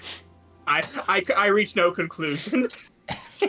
Chiron spends his day assisting the medical staff in the infirmary, helping heroes that come in from missions. Alistair spends the day in sort of like the common area of the guild, practicing on his guitar, practicing some new songs, testing stuff out. You get a polite applause every once in a while from people. Polite applause. I would like to spend the day, go to like the harbor district and see if I can catch up with any like old friends or acquaintances. Gush about my new job.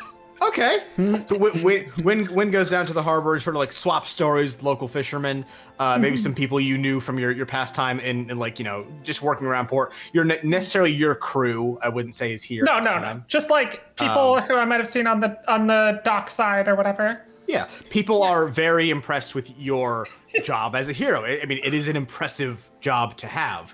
And then particularly when you start telling stories about a harbor that was destroyed in a town, people are like listening. Like there's like a circle that is gathered around as you're sitting on a barrel and like telling your story. And people are into win the storyteller. Mm-hmm. Yeah. Junver, anything? Yeah.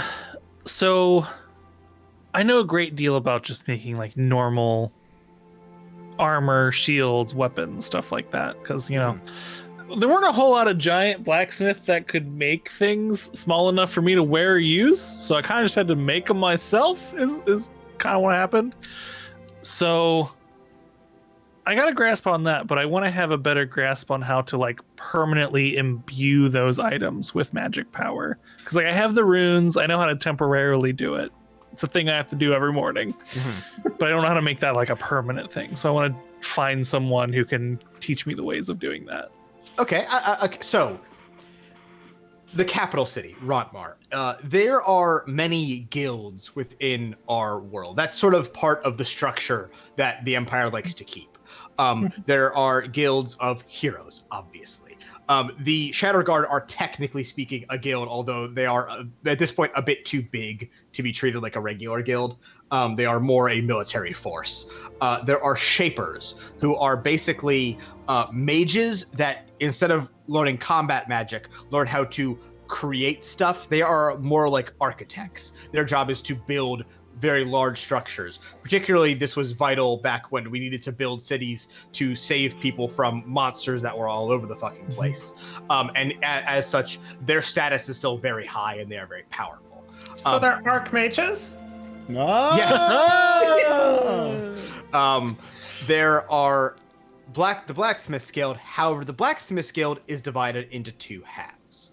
The Blacksmiths Guild has two different sects that live within it. One being just a regular run-of-the-mill blacksmith. I hit metal with a hammer until it is sword. The other are magical smiths who smith and create items and then imbue them with magic in non-conventional ways. There is a substantial amount of strife between these two parts of the guild, as they are both treated as parts of the Blacksmith Guild, but they do pretty different things. But in the eyes of the Empire, the end result is more or less the same, so they get bundled together. The guilds have areas in town they are more or less in control of. Not control of so much as like they are, this is where most of the smithies are, so this being a smith here means more than it does across town. I'm going to say you go to this part of town where the smiths hang out. And one of my favorite bands. There are large. Wow. Talk on Smiths references. There are large open forges here where people that are part of the guild but maybe don't have their own shop can come and work. And these areas are quite open to public. People want to come on in. Just obviously don't touch anything. Sitting here, there are plenty of people. There are people teaching. There are people just kind of like hanging around, talking about the craft. And off to the side, sort of sitting by themselves, there is a large Minotaur blacksmith. You see he is working on something. Whatever it is, he has a very small hammer and he's delicately tapping it. But then every once in a while, you see him cast something onto his hammer and then return to his work. You watch this with Minotaur for a while. But my question is does Junver approach him or does Junver just watch? I'm gonna approach. You're sitting there and he's working. As you approach, you see he is working on either a circlet or a tiara, something to go on someone's head. And after a while, he notices you standing there and he looks up. Yes? Sorry. I know how to be a smith, but I'm trying to figure out how to do magic other than just runes. I can do runes. Runes are great. They're temporary, though. He continues working while speaking to you. Do you mean like enchantment or what's the problem? My runes are really cool and they do great things, but they last for a day. I want to figure out how to make weapons and armor and stuff that lasts for a lifetime. Sure. Why not? See that shop over there? And he points to a shop that has Langrim's, as a name, hung on the side of it. Go there another day when I'm not busy. And he returns to his work. Will do. Thank you. And I, in the interest of, I gave David a lot more time than everybody else. That is our day. Well, he actually has something that I prepared for. So, you all spend your day doing your activities. You're a little bit of alone time before reconvening for dinner and then to go back to sleep. And the next day, you all wake up as the sun comes up and begins to pour light into your rooms. And you guys get up much as the rest of the city does, all off to start their days. However, as you all rise for your next mission and make your way out of the guild apartments and towards the office proper. Okay. The clerk outside the office tells you all to head in, but as you do so, it seems that the 3 guild heads aren't actually ready, at least not quite yet. And in fact, they seem to be having, maybe not an argument, but certainly a heated discussion. Marin is the one you hear speaking. It doesn't matter who is fit, it matters who is ready, and they are ready. Besides, they have a doctor, we can send reinforcements. And upon seeing you all enter, she stops. Good, you're already here. We have an urgent dispatch for you 5. Fessler, brief them. They have a doctor? Oh, do you not have a doctor? You're supposed to have a doctor in this party. I look Chiron directly in the fucking face and say, "None's a I know of." You can't see that the bloody red eyes of fucking behind the golden mask are thinking of which ways chemically I could dissolve Alistair's skin in front of his compadres to make him embarrassed the most. But you can't tell behind the mask, though. So. Chiron's gonna make a requisition for a large vat in his room full of acid. He's done such little healing. I didn't know he was a doctor. I'm sorry. He healed you! Vessler sighs at Marin's, disposition. He clearly looks displeased by whatever they were talking about. What the High Protector means is that a request has come in that, against normal practice, we are moving directly to the head of the queue. Please understand that we are working off very, very limited information here, and this is not normal, especially for your second mission. We are sending you all to the Isle of Stay. Win, can I have a history check? Yeah, absolutely. We're going to the Island of Forgotten Toys. It's a 16. With a 16. So you know the Isle of Stay. However, you know basically what most people know about the Isle of Stay, which is its importance is that it's unimportant, and its location is if Zach would actually pan up on his screen, sure, because sorry. it is out of the view. It is the furthest landmass away from the mainland. Like the Urka on that it says, or the little tiny island on the right. You see at the end of the word empire, there's a small island. It's that. That is stay. Okay. Is that stay? STAY? Yes, like the word. Okay. Yeah, so the Isle of Stay, it's mostly known for, being very far away. It is far from the rest of the landmass. It is like, part of the empire, but like there's not really a reason to go there unless you are literally going to go. It's sort of by itself in the middle of nowhere. As far as people know, the sea to the east of Stay is endless. Like people have gone and looked and never come back, or gone as far as they can and been like, hey, we didn't find shit, we came back. Is this where the billionaires stash their offshore accounts? Yeah, the tax laws here, insane. In their Stay bank accounts. Vessel continues. We've received a message requesting assistance as several of the inhabitants have fallen asleep and they appear to be trapped in a sleeping state due to some unknown magical means. I really wish we had more to go on here, but this only arrived for us this morning. Once you have arrived, you're looking for a Shayra. They were the one to call us, as it's noted here, the village elder was not the one to call for aid as they are asleep themselves. Oh. Excuse me, could you give me that name of contact again? Shayra. SHAW. Not W-Y. God. Shara. Yeah, sorry. SHAYRA. I was looking at different things at the same time. Thank you. Okay. And you believed you believed in us over any other higher ranking members, even though I believe our capabilities are above what we're ranked, but you believed in us over anybody else that could have gone on this mission? Yes. Lady Marin, I do believe there an explanation as to what makes this objective so high priority. And Marin looks rather annoyed at being told to tell you basically anything, but she does oblige. I'm assuming all, or at least most of you, are familiar with the name Arale. Ironically, Ash received this person's item earlier. Arale is another one of the 11 heroes that survived. Okay. So those of you that would know the names, which I believe we have determined is all of us, you would know Arale is, yes, one of the heroes that survived the encounter with the Sky Eater. Marin continues. After we won, lots of us stayed together, built up cities, the guild, kept hunting the cult and the Sky Eater's monsters, blah, blah, blah, blah, blah. You know the stories. And Arale stayed with us for a while, but rather quickly, well, she left. And she went about as far away as she possibly could. We sort of took the hint, I guess. But she moved to Stay, and the first we heard from her was that she was helping a small town there grow. Simple enough to say any communication we got from her was short and to the point. But they seem to be doing well. The town was growing.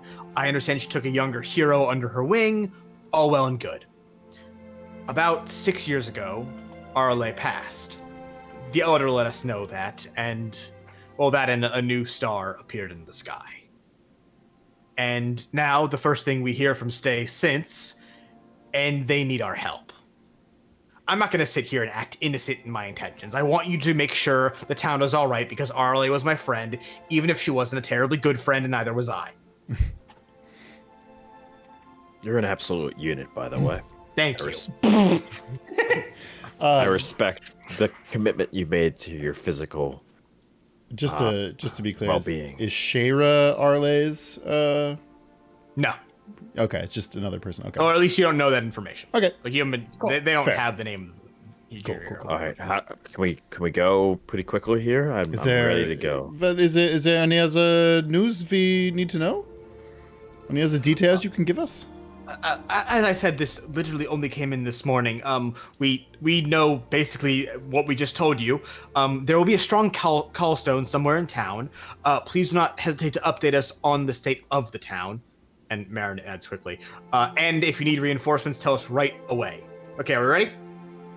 One second. Alistair, did you pass those callstones to someone else besides yourself? I know you have a massive ego, but you can talk to more than just yourself with the callstones if you pass them out to somebody else. No, Karen, I think this is actually a great point, because of our entire party, the two that would like to be the farthest away from each other would be you and me, so should you and I have the callstones? That's funny. No, but seriously, Thank you, evil Prij. that was a serious question. Okay, I'm just handing him the other callstones. Okay. Don't touch me. Any other questions? They don't have many answers for you, but... No, this seems to be all we're gonna get. So, Good. Darme, send them. She orders. I brace myself. Like, Yeah. And Darme has a bit of like an uneven expression on her face, but still she extends her hands and they begin to glow with that magical light. And just as before, the ground beneath you begins to change. The circle of magic like encloses around you.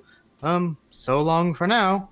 Darme speaks before all at once there is a flash of light and you fall and you are somewhere else. And as you tumble towards the ground, once again, give me a dex check. Hey, I like these. You said dick check. I like those too. 16 or 19. 19, It's another 14 for me. 14, a 12. a 12, That's better. 24. 24. Yeah. Jeez, Pete. Hey, man. I got a 5. I got Oh. a 5. On your third time teleporting, you guys, it's at least happened a little bit before. You're getting more used to it. All of you land on your feet, except Junver. Junver, still quite heavy. You just kind of fall flat on your back and take 1 damage. I extend a hand Oh, to help no. Junver up, by the way. I get up by my own power. Okay. And I look at my gloved hand and in disgust, and then I regret actually reaching out the hand. Ash makes a big stretch and goes, Mission 2 already off to a better start. Good. I was muted because I'm a dummy, but I was trying to say before we got in the portal that I give Ash an emotional support buckler in case you puke again. The moment. The moment's gone. It's a pretty place. It'll be pretty until we get done with it. This thing's going to hell in a It's actually on handbasket. fire Very right quickly. I was gonna say at the end of this mission, it's the same picture but on fire. Everything's on. But there's a gigantic sludge monster, and you guys are like, we bail, we give up. We didn't do this. Oh shit, we should ask for reinforcements. Marin, the sludge monster was there when we got there. Your Honor. You all arrive on the island of Stay to find it rather peaceful. In fact, it's more or less just a lovely little forest town. In the distance, you can see some farmland, but for the most part, the town is lush and verdant, with forests surrounding the town on pretty much all sides. The town is quite small, and from pretty much every angle you look, you can see where the town begins and ends. The population of the town, apparently quite small, judging by the number of houses and buildings spread across, and as you all sort of like move about, a few people bustle around. It's early, but people are still running about. Everyone seems to be doing things, but not in a normal sense. People rush around carrying linens, buckets, supplies, and tools. Some run off towards the outskirts of town, but some seem to be heading up the hill in the center of town and out of sight. In the middle of the town's clearing, an elf seems to be directing people, but they look frazzled and not very on top of themselves. Okay. Hello. Is everything okay here? Hey, great. Can you two? Oh, my stars. Are you all from the guild? We are. Yeah. You guessed it. They seem to start speaking before they even realize you're not from here, and then they instantly look confused. I'm sorry. I didn't think you'd get here so fast. We only sent for you this morning. I know, it's a rush job. Your lucky day. Yeah. We got friends in high Apparently, places. You've got some friends in the guild. Yeah. Okay, that's great. So what do you know? How can I help you? And what do we do? Pretty much all we know is that people are asleep. I was hoping you could tell us what you know, yeah. We were told to meet someone named Shayra. Do you know who that is? Oh, yes, that's me. This is good. This is great. Okay. Hi. I'm Shayra. I don't know what to do. Can I insight check if this person, this elf? So yeah, they're a medium-sized elf, long hair, slight build, just very like classically elf looking. Coincidental, we just happened upon a person we would need to be here, but I'm down for it. It's a small town. It's a small town. They're standing out. They don't know what to do. I'm good. 26. I got a natural 20 on it. So with an insight check, which is not allowed to detect her, you can tell that this person like was completely caught off guard by your presence, and like doesn't seem. You would not assume that they had the wherewithal to plan out a fancy lie upon seeing you, and they are like equal parts relieved you are here and like lost on what to do next now that you are here. Shayra, when you turned to see us five, you said you too. Did you have two other people with you doing something? No, she was like directing, like she thought you guys were coming to help. Sorry. Right. I thought you were like members of the town and she was trying to direct you. I thought you were weaving in a very elaborate story and I was trying to catch you in a thing. No, sorry. I guess take us to where the sleeping elders are and give us the story along the way. Okay, right. Give me just a minute. I need to. And after a while, you hear, "Hey, Shayra!" A voice calls, of power? And you turn. Nice. You turn to see running towards you a halfling. He's like panicked. I got that there herb you were looking for. I got stung pretty bad by the mud bees, but it ain't nothing old Goose can't handle. Wait, world has mud bees? I was to say halflings are a known quantity. That's the problem with them. Also, mud bees sounds like a fast food chain. Come on down to mud bees. And get a slop burger. Yeah, they got a great happy hour though. Oh, thank this. Mud bees is a direct competitor to Applebee's. Exactly. It's a lot dirtier. Yeah.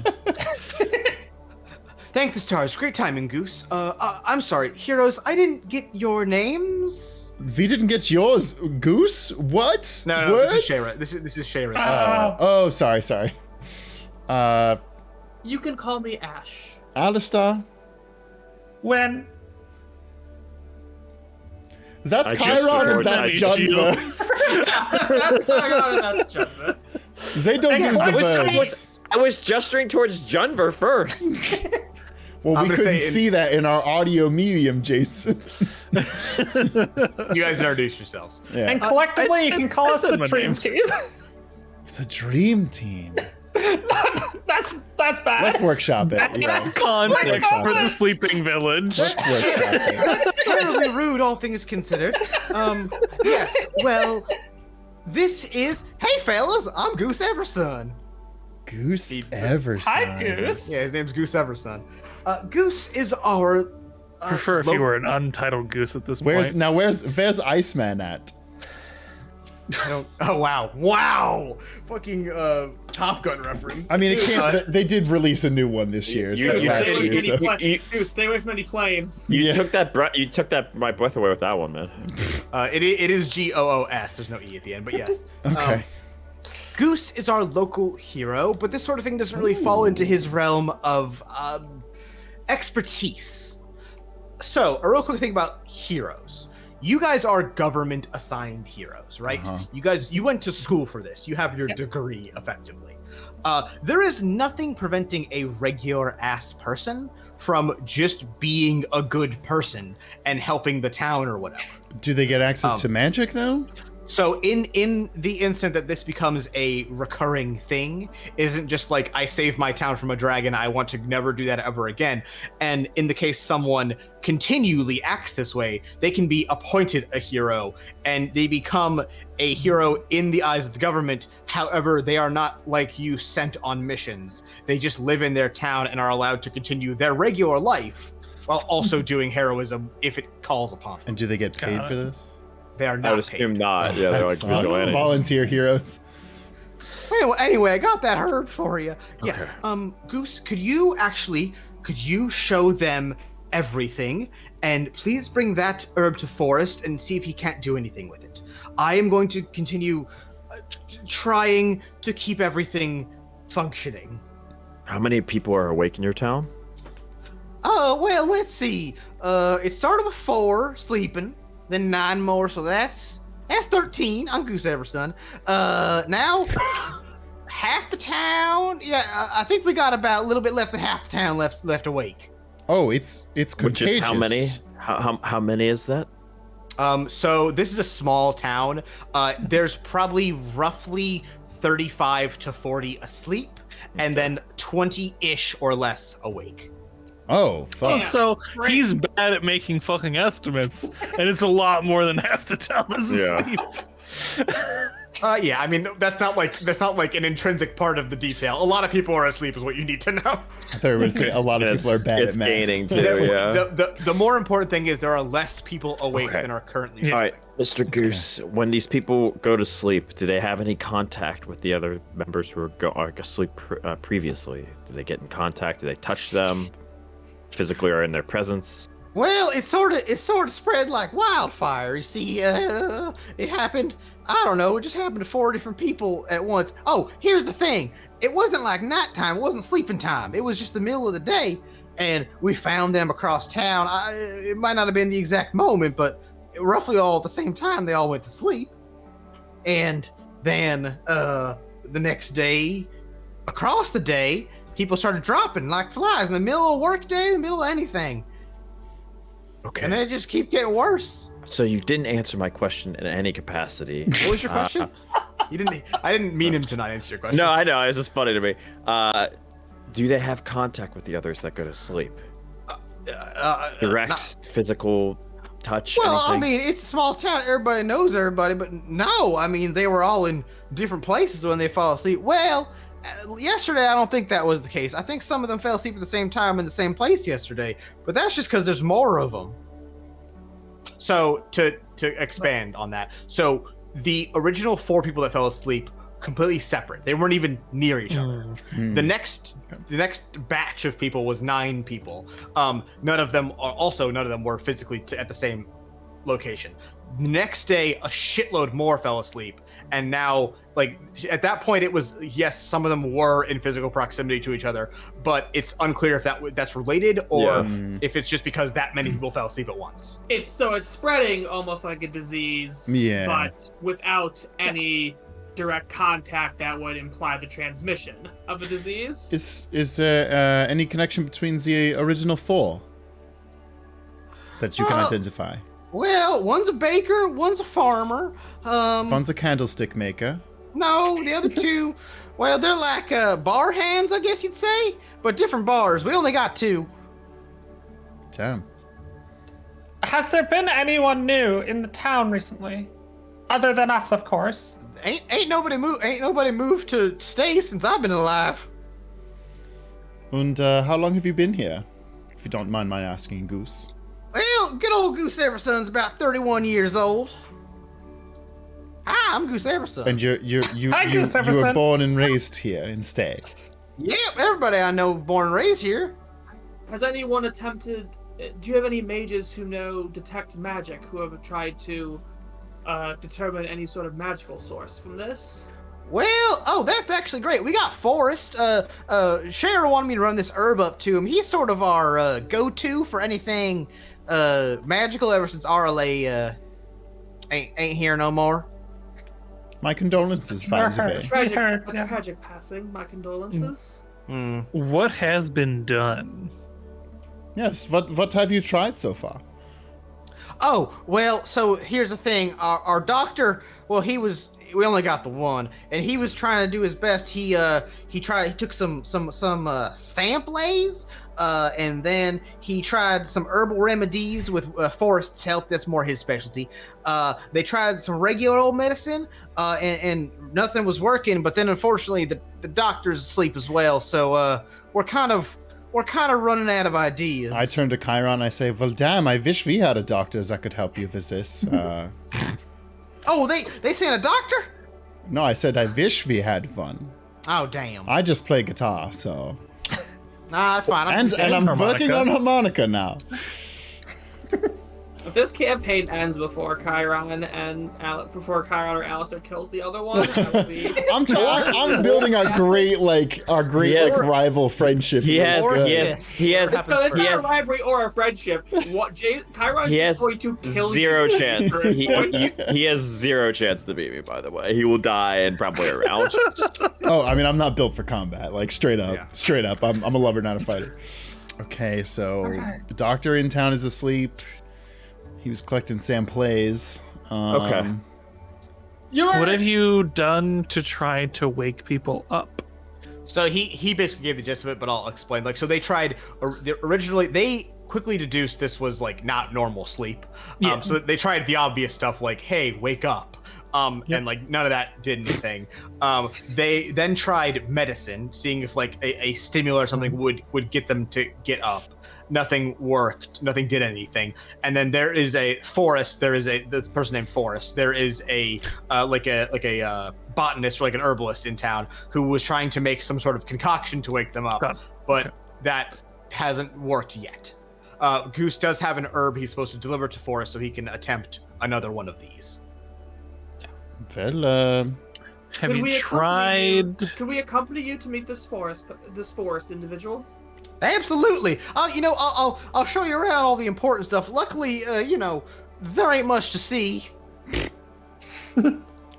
Goose, could you possibly lower your voice just a little bit? It's just a little. It's just hitting those pitches that just really. Is that my mic is clipping, or are you just talking about Goose being loud? Yeah, no, I just don't love Goose's voice. I'm just telling him to stop being so annoying. I'm Goose Everson, and this goose is cooked. That's how I talk, man. Get over it. Okay. If there's potentially foul odors in this air that is putting people to sleep, whether magically or chemically, I'd advise. I'm gonna switch my mask, and I have a fox one that has like tattoos on it, and then I'll put like a gill thing like on my corner thing that like right here, which facilitates fresh air into my mask whenever I have it on. So yeah. So you're basically covering so you don't like breathe any toxins. Correct. Yeah. That's dope. And I would advise Alistair to actually keep his keep as open, breathe as much as you can. Actually get right up in their face. The faster you get put to sleep, the better for our party. Yeah. So I changed my mask out to like this fox tattooed one and try to filter my air now. So Goose leads you up the main hill of the town, and there's not much going on in this town, as I said before. This is clearly like an older part of town. You walk past a stone embankment that sort of acts like a wall, as if this were a walled city, but it's not much of anything. And you enter where the buildings look substantially older, but not like too much. This town has not expanded a lot as long as it's been here, as far as you can tell.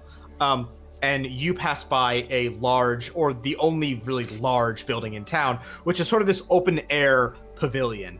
And you see basically lined up here are all of the people sleeping, put into either beds or makeshift like cots. Goose like sort of passes by and like gestures in. He goes, "Well, that's everybody. We started keeping them in houses at first, but then we started running out of space." Question, Goose, because obviously I'm sure everyone who is still awake is worried about this. Is everybody resisting the urge to sleep, or is it that you just get very tired and I guess I'm asking more like...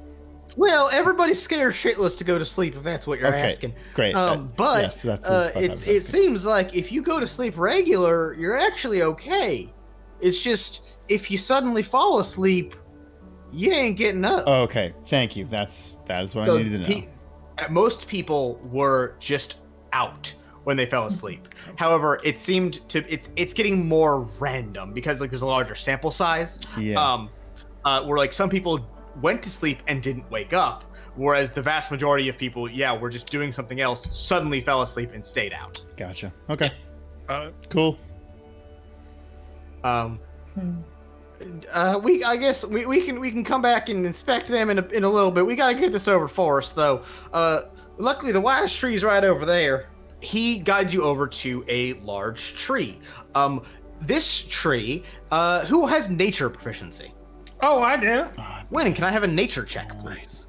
Don't think Pretty sure I do. I definitely don't. I have a negative. I'll give you 40. Oh, nature's an intro thing.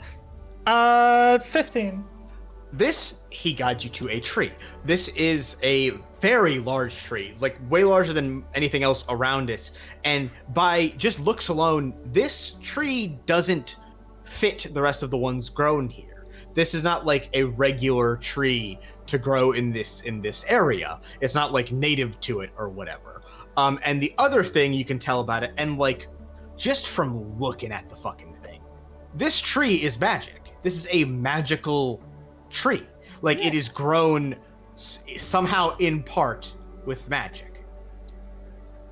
Are magic trees something I may have seen before, or is this like So yeah, unique? anything can grow magically. It's just like a part of nature, right? Like sometimes something just has more of that magical natural energy in it.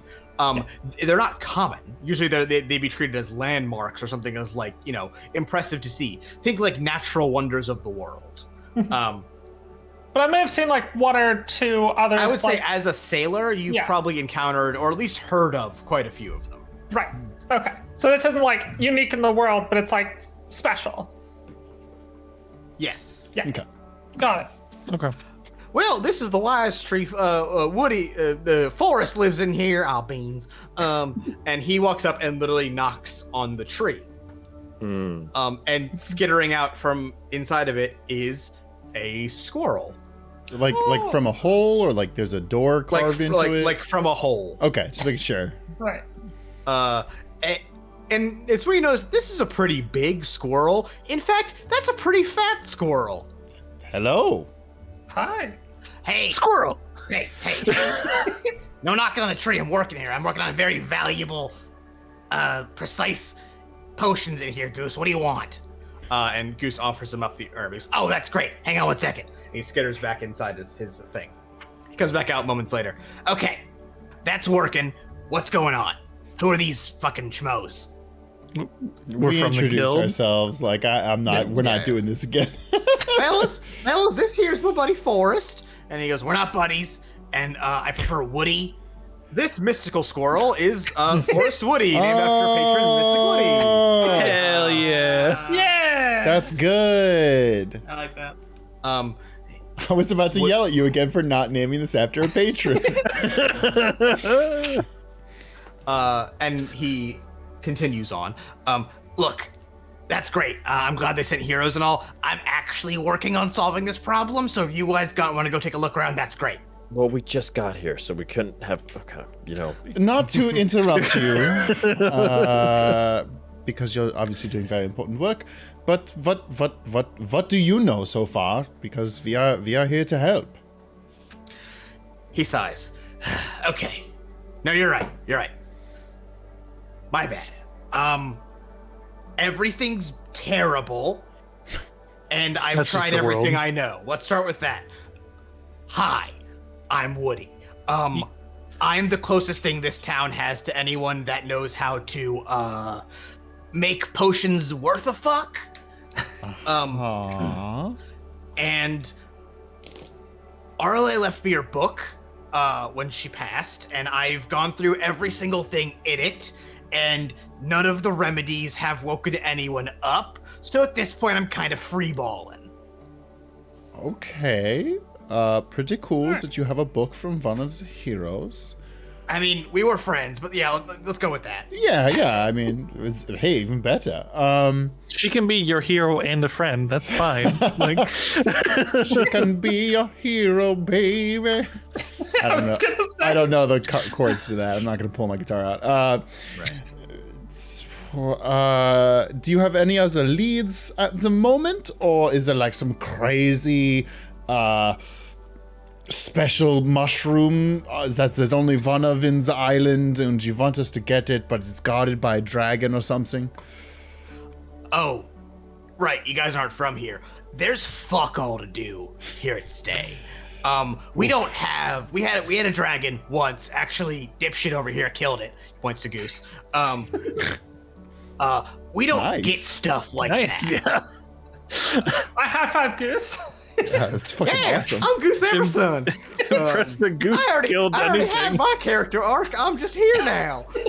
I love that. That's awesome.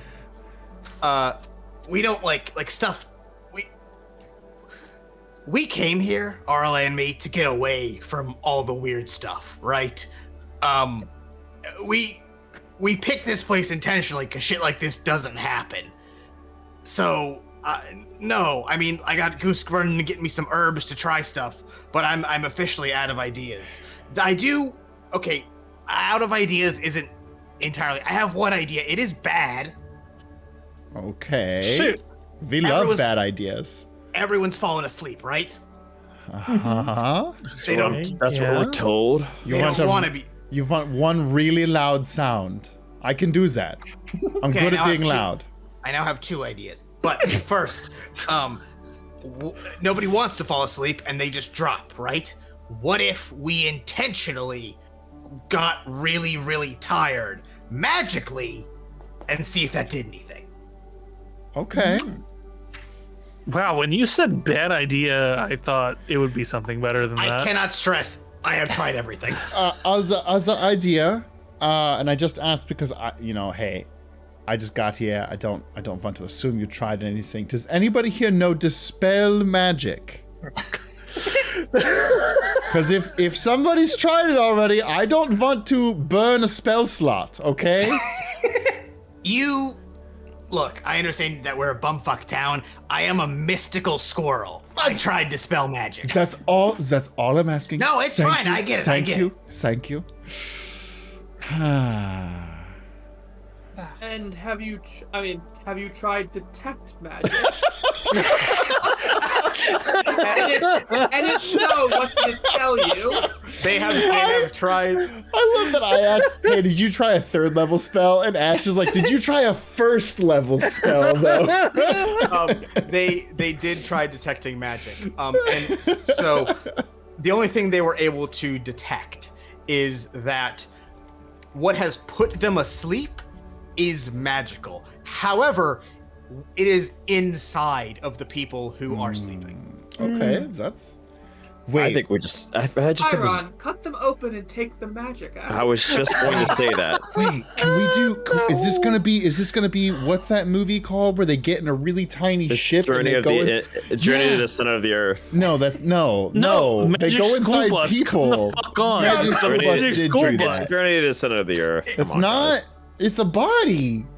Yeah. I think it's like inner space. Inner Magic space. school bus. Okay, no, Keisha, that's a valve. Zach, you're thinking inner space. Thank you. No, he's thinking of the Magic School Bus. Stop. What about Interpol, the band? That's a good Miss Frizzle's gonna lead What us to about the answer, Interpol, okay? the name for the International Police Force? Do you have a red-haired teacher here, Woody? With What about perhaps Spice? a magic Miss Frazzle? carriage. Miss Frazzle! Miss Frazzled. No, that's Shayra. No. Do you have any other ideas apart from intentionally Okay. going asleep? Just. I think if I examine one of these bodies up close, that might be something I can try. All right, we They're alive still, Chiron. I'm not They're gonna not do any- bodies. I like. They're still bodies, by the way. Thank you. Oh my I god. will give Chiron that one. They're still bodies. I guess. Okay, let me touch their corporeal bodies there, Mr. Fucking Giant, real quick here. Frizzle, just say, can I examine the people or patient? You know, Can like I a real examine doctor? the bodies? Thank Oh you. my god. I thought you were a doctor. Jesus Yeah, Christ. I'm a better doctor than any of you 4, probably 5, because I'll include Woodchuck Woody Boy up there, and I'll The include. bar is on the floor for that. Explicitly not a doctor. Can't stress that You enough. aren't even a real fucking giant. You're just I'm a sorry. dwarf. Oh, whoa! We can't. No, we I can't do can. this. We can't do You are this. just a dwarf.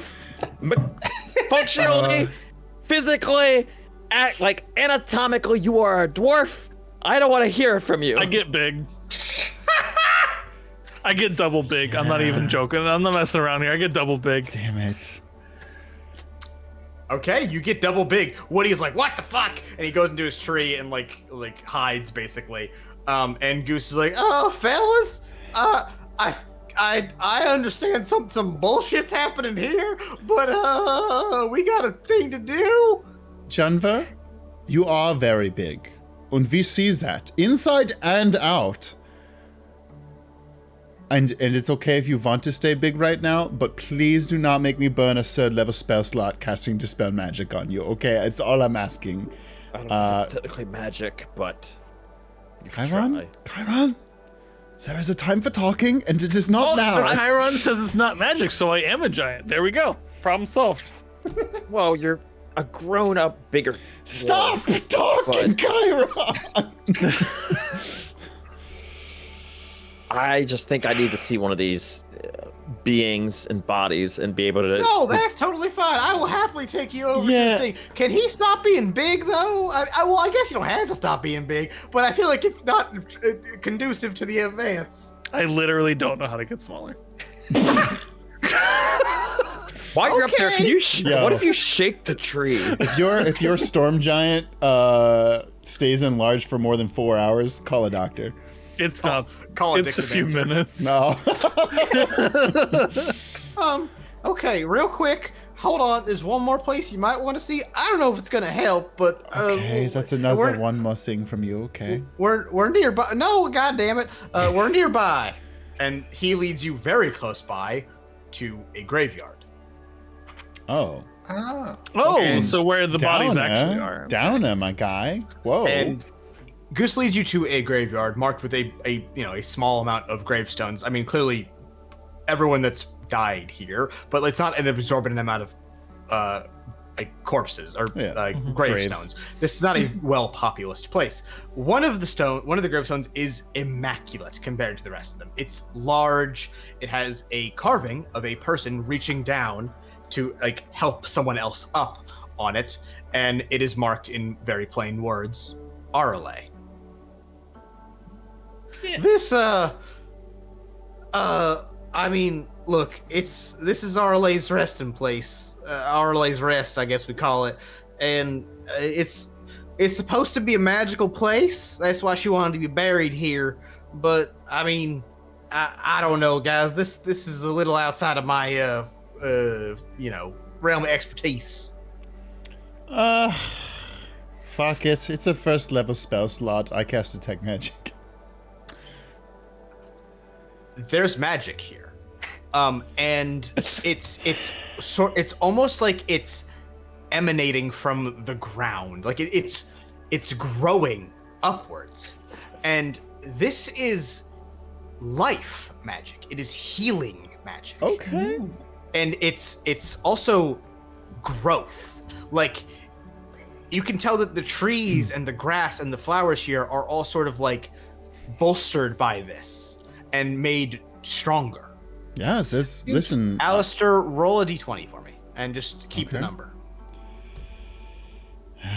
It's a 4. All right. This is a magical place. That's all you can really tell. That's fair. Damn it. Well, Ale was did I right. It miss is a magical place. Was there a reason he brought us here? He's just showing you any points of interest in town. Okay. But particularly he brought you here because it is known to be a magical place. And at this point, he's looking for anything. If you don't mind me asking, Goose, because the guild didn't give us an exact number, how long ago was it since Arle's passing? They did. It was 6 years ago. 6 years. Sorry. Yeah, about 6 years ago. She told me I had to, do all the hero stuff from here on out. Luckily, there ain't been too much of that, but here we go the first time, and I had to call somebody else to solve it. And he's staring off into the void. I'm assuming Alistair explained to us the nature of the magic here. Yeah, I would have said there's healing magic in the ground emanating from this ground. Have any of the incidents occurred around here, or have any of the affected individuals been brought here? Well, we brought the elder up here when he fell. I'm not gonna lie, we thought he might have been dead, and he always wanted to be buried here next to Arale. But once we realized he was just sleeping, we brought him back down to town. I'd like to try something. Okay. I'd like to just cast Healing Word on anyone. How about on I took a big fat one Sure, damage. I'll cast on Junver. I just want to cast a healing spell in the life magic place. You start to cast a healing spell. Yeah. It's healing word. Yeah, that's the only one I have You prepared. speak the healing word, and it reverberates. Like it's like echoing through the forest. And Junver, you are healed an additional 5 hit points over your max. Whoa! Like I get that as temporary HP? As temporary or... hit points, yes. Okay. Wow, if only we had a doctor who could heal like that. That would be incredible. Okay, literally, by the end of this session, I'm going to murder either Junver or fucking Alistair and win. Like to and see you try, Ash. Danny. I'm just gonna walk away from you, or like off a really tall ledge because you can't reach that high. So anyway, I'm gonna literally taller than you. I'm gonna go and check out one of these sleeping people, I guess, so I don't insult more of the lower. It's a wild thing to say in a graveyard right now, man. Are we leaving the graveyard? I would like to Yeah. bring someone here, but yeah. You have to leave the graveyard to do that. Yeah. Yeah, exactly. You all start heading back down towards the main strip of town with Goose. And as you guys approach the town meeting place, the sort of pavilion where they have everyone kept. 1, 2, 3. Okay. Alistair, Wynn, and Junver. You are all really, really tired. Oh, Fuck. Wait. Fuck! And almost mid-stride, as you're walking, you can see the pavilion in the distance. What I've and noticed specifically. you fall asleep. God damn it. Before that No, actually no. happened, I was gonna say, would there have been a point where I've noticed Win, because I would have not cared about the other two So at this the current is moment. rapid. It Yeah, goes okay. from I'm walking to Yeah. my eyes are heavy to I am down. Is there Okay. any I didn't know if there was- Oh, no, he already said he cast a spell magic. Fuck. Okay. Great. And we're going to break there. Yeah. Yeah, that's good. After one good. more last actual thing. Oh? Alistair, Wynn, and Junver, you all wake up. We're in Tron now. And you are in a city.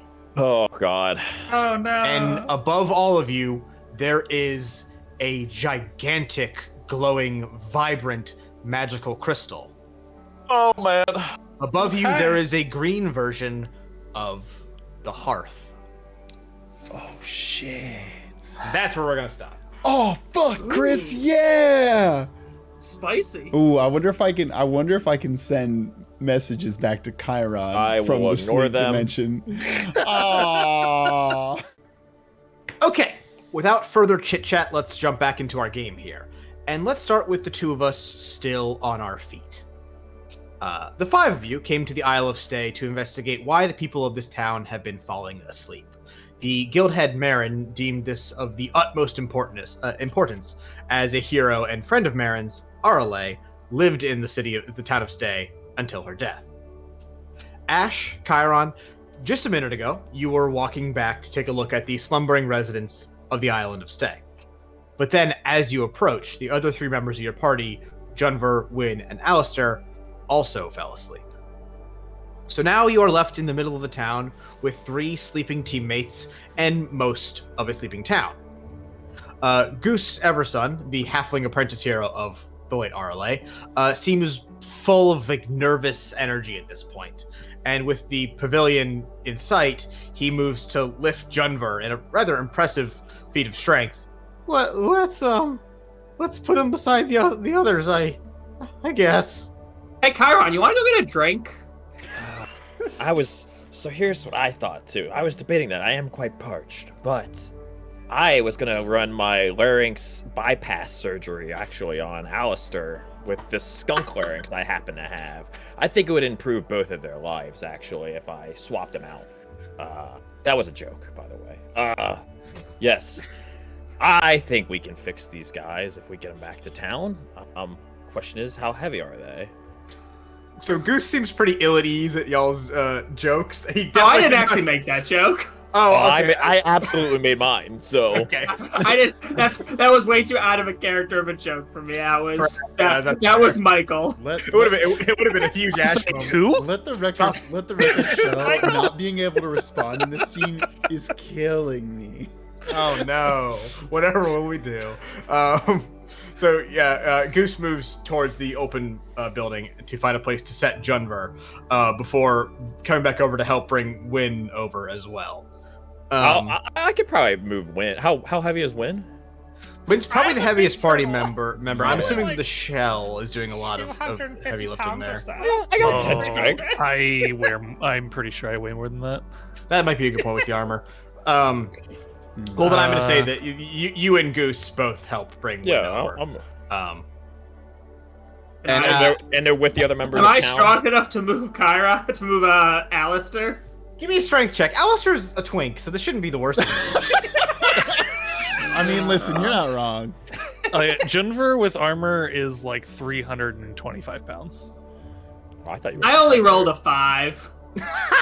You struggle considerably, and but you're trying to not to act like it's a considerable struggle, and then eventually Goose comes back over and helps you out, and you're like, oh yeah, I was just getting a good grip. Thank you, Goose. Yeah, no problem. Okay. And as you near the pavilion proper, it looks more like a field hospital than anything else.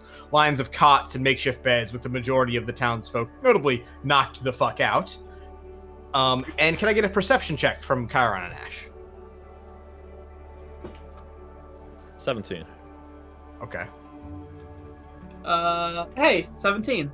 Okay, well, so there is a few notable things here. Mainly, yeah, everyone's asleep. But the thing is that everyone is just sleeping. And this is a weird word to use, but perfectly. No one's like tossing or turning. There's no snoring or fidgeting. If it wasn't for like the faint like rise and fall of their chest as they breathe, you would easily be able to mistake them for dead. Okay, that gets rid of 2 of the questions I was going to ask if I was allowed to observe. Ash, I'm very concerned about your exposure to potentially harmful, I don't know, Toxins. harmful toxins. It could be magic. If you would like to like head out, be a little in a safer area, this is exactly what I cover myself up for. Besides a little bit of shyness, but if you would like to just stand back or something like that, I understand completely if you want to leave and I try to come appreciate back your later. concern, Chiron, but given that 3 of our members passed out without ever being in vicinity of one of the afflicted, my guess if there's an environmental factor to this, it's from the entire island itself. Which is to say, if there's an exposure risk, I've been exposed.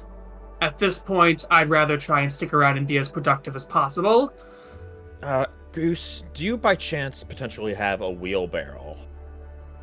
Oh, well, I mean, I can run down to the farm and get one. We got wheelbarrows. I was thinking about taking one of your lightest members of the town here, maybe their younger child or something like that. And I know it sounds bad when I word it like this, but It's not sounding good so far. When I take them to the graveyard, I think that place potentially has very mystifying properties to it. In fact, Wynn was able to use some healing magic outside of the realm of possibility I have never seen in all of my studies.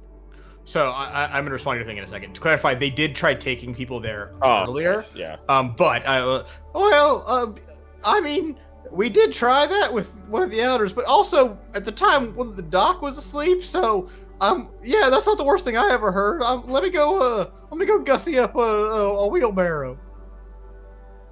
And then he fucks off.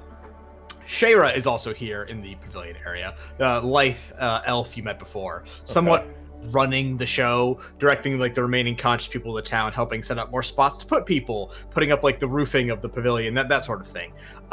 Seeing that 3 of the heroes have fallen asleep, she looks almost like she's awake. I thought you meant she was like asleep here. Okay. No. She's like directing people, and like, you know, the closest thing that there is to someone in control of this, and like seeing, you know, hey, the 5 heroes are here. Hey, 3 of them are already asleep. She's like green with like worry and like, oh fuck, Jesus Christ, oh my god. Chiron. Yes. Can I get a medicine check? Okay, please. I actually have a decent one, so you know I'm gonna roll poorly. Okay, never mind. We're good. 23. Okay. So I'm going to say that, you know, as a doctor, I should ask, do you want to inspect one of the people? Yes. Yes. Do you want to inspect a random person or one of your party members? Let's go with Win. Win's Okay. biologically pretty different, and I want to see if it affects Win differently or something like that than maybe other townsfolk first. Okay. So you notice that the symptoms of this sleep are what you would deem similar, like in a medical sense, to a coma. However, there's no sign of some sort of significant trauma that might shock someone into a comatose state. I mean, obviously you were with Win. There's no head trauma or anything else obvious like that. She wasn't hit by like a mortar. And now while you're looking over Win, you notice something is off about them from just, you know, the day-to-day Win you have known. Something like unnatural even. And for that, you need the help of Ashbaugh. Ash, Chiron, you're both going to give me another check, and we're going to add that number together. Chiron, it'll be another medicine check, and Ash will be an arcana check. Ooh.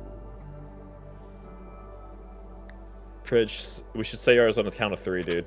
Oh, that's cool. Let me know when you're ready. I'm going to use my leftover inspiration point that I still have to reroll mine. Okay. All right. Yeah, that's a decent amount better. All right, 1. We're gonna go on 3. Yeah. 1, 2, 3. 21. 16. Holy okay, yeah. Okay. That's great. Hey. So with your powers combined, finally forbidden techniques together, medicine and science. It's magic science, but still. So you two, our doctor and our researcher, look over the sleeping Win. And here's what you discover. Chiron, as you're poking around and running, you know, relatively rudimentary tests, temperature, is the blood flowing, yada yada, normal doctor stuff. You notice that while in general the body seems to be, you know, just sleeping, as you take a blood sample and inspect Win closer, you begin to discover what's wrong with them on a physical level. Okay.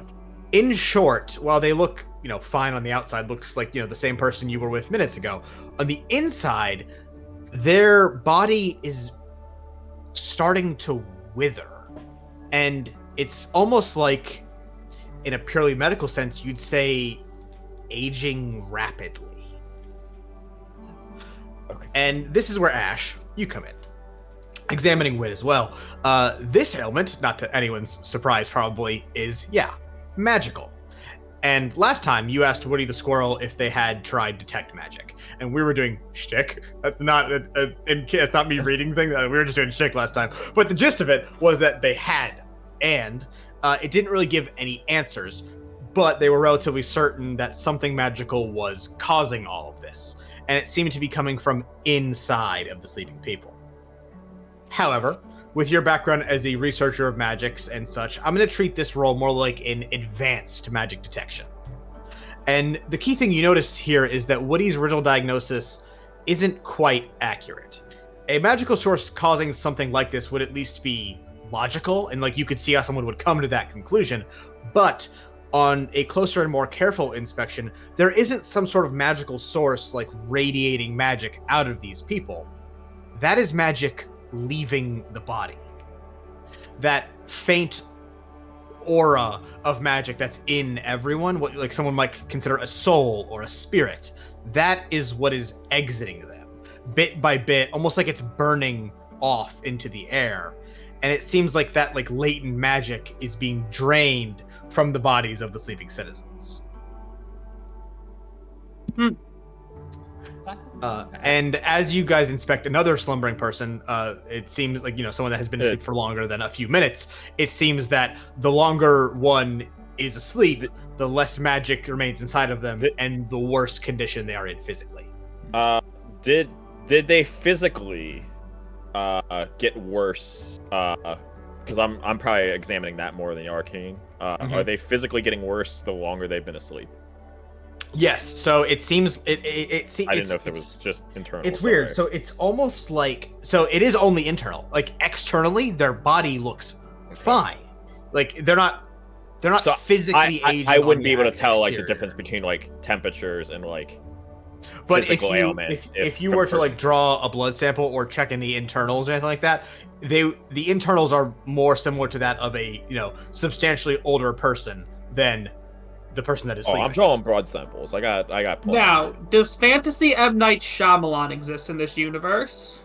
No, but weirdly enough, there are gigantic spiders in the fog. Okay, I was going to ask if there's a fantasy beach that makes you old. Oh. Shyamalan and on. Look, I think you probably noticed something similar that I have. I cannot. I've dealt with loss in terms of losing to death, and I won't lose to him again. I will make sure all these people wake up. Especially if this is why I chose the life and purity I did anyway. I can't lose to him here, so we got to get these people up, no matter what. And I don't know this realm as well as you magically as you do, but there's got to be some magical explanation for this in terms of solving this, because physically I cannot get these people up, and that's backbreaking for me, because that's all I've done for my entire life is physically be at the peak, and I can't find out these people cannot get up.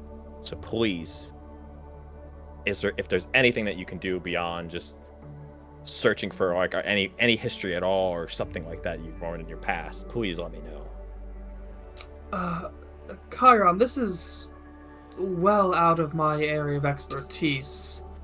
I know very, very little amounts of any sort of healing or medical magic. Based on what we know, though, this is magical in nature, and for it to have just sprung up out of nowhere, it seems highly unlikely there was a natural cause of it. Who from the town is near me? I assume she is. Like Sarah. Unnamed goons. Okay. If you're in thought, go ahead, because I had something. Shayra, has there been anything ecologically or environmentally that had changed with this island recently? Or notably, has there been anybody in town that has arrived besides us that might have? Goose answered that and said no. So like they occasionally get like ships pass by, but like they're very far out of the way, so it's not very common. And yeah, to basically what Goose says, like there hasn't been like any notable visitors who have been here in a while. They get like maybe 1 to 2 like ships in a year. I mean, since Arle passed, harvests haven't been quite as good. I mean, we don't have her bolstering the crop and things like that with magic, but I mean, it's mostly been, I guess, returning to normal since then. And as you guys are discussing, trotting over to the pavilion is Forest Woody, the squirrel mystic of the town, and once upon a time, the familiar of Arle. He is carrying a small box, well, large for him, I guess, but a box full of several bottles and like vials jostling around. I got ideas! He calls out as he like sets the box down with a thud and looks up at you all. What's with the look? You guys figure something out? Yes. Here's another thought I had too. If these people are still in some sort of comatose, could we potentially communicate with them on some kind of level? Is that what you're gonna suggest, Squirrel Man? Like Inception? Like you want us to get inside the dream kind of situation, or the hit film Paprika, perhaps? I don't watch movies, unfortunately. I have no life. I mean, I live in a tree, so I'm right there with you, brother. I don't know of a way other than like astral projection, which is not in my wheelhouse, of like talking to people on a magical plane level. But if one of you has that in the back pocket, we could try it. I'm down. I don't.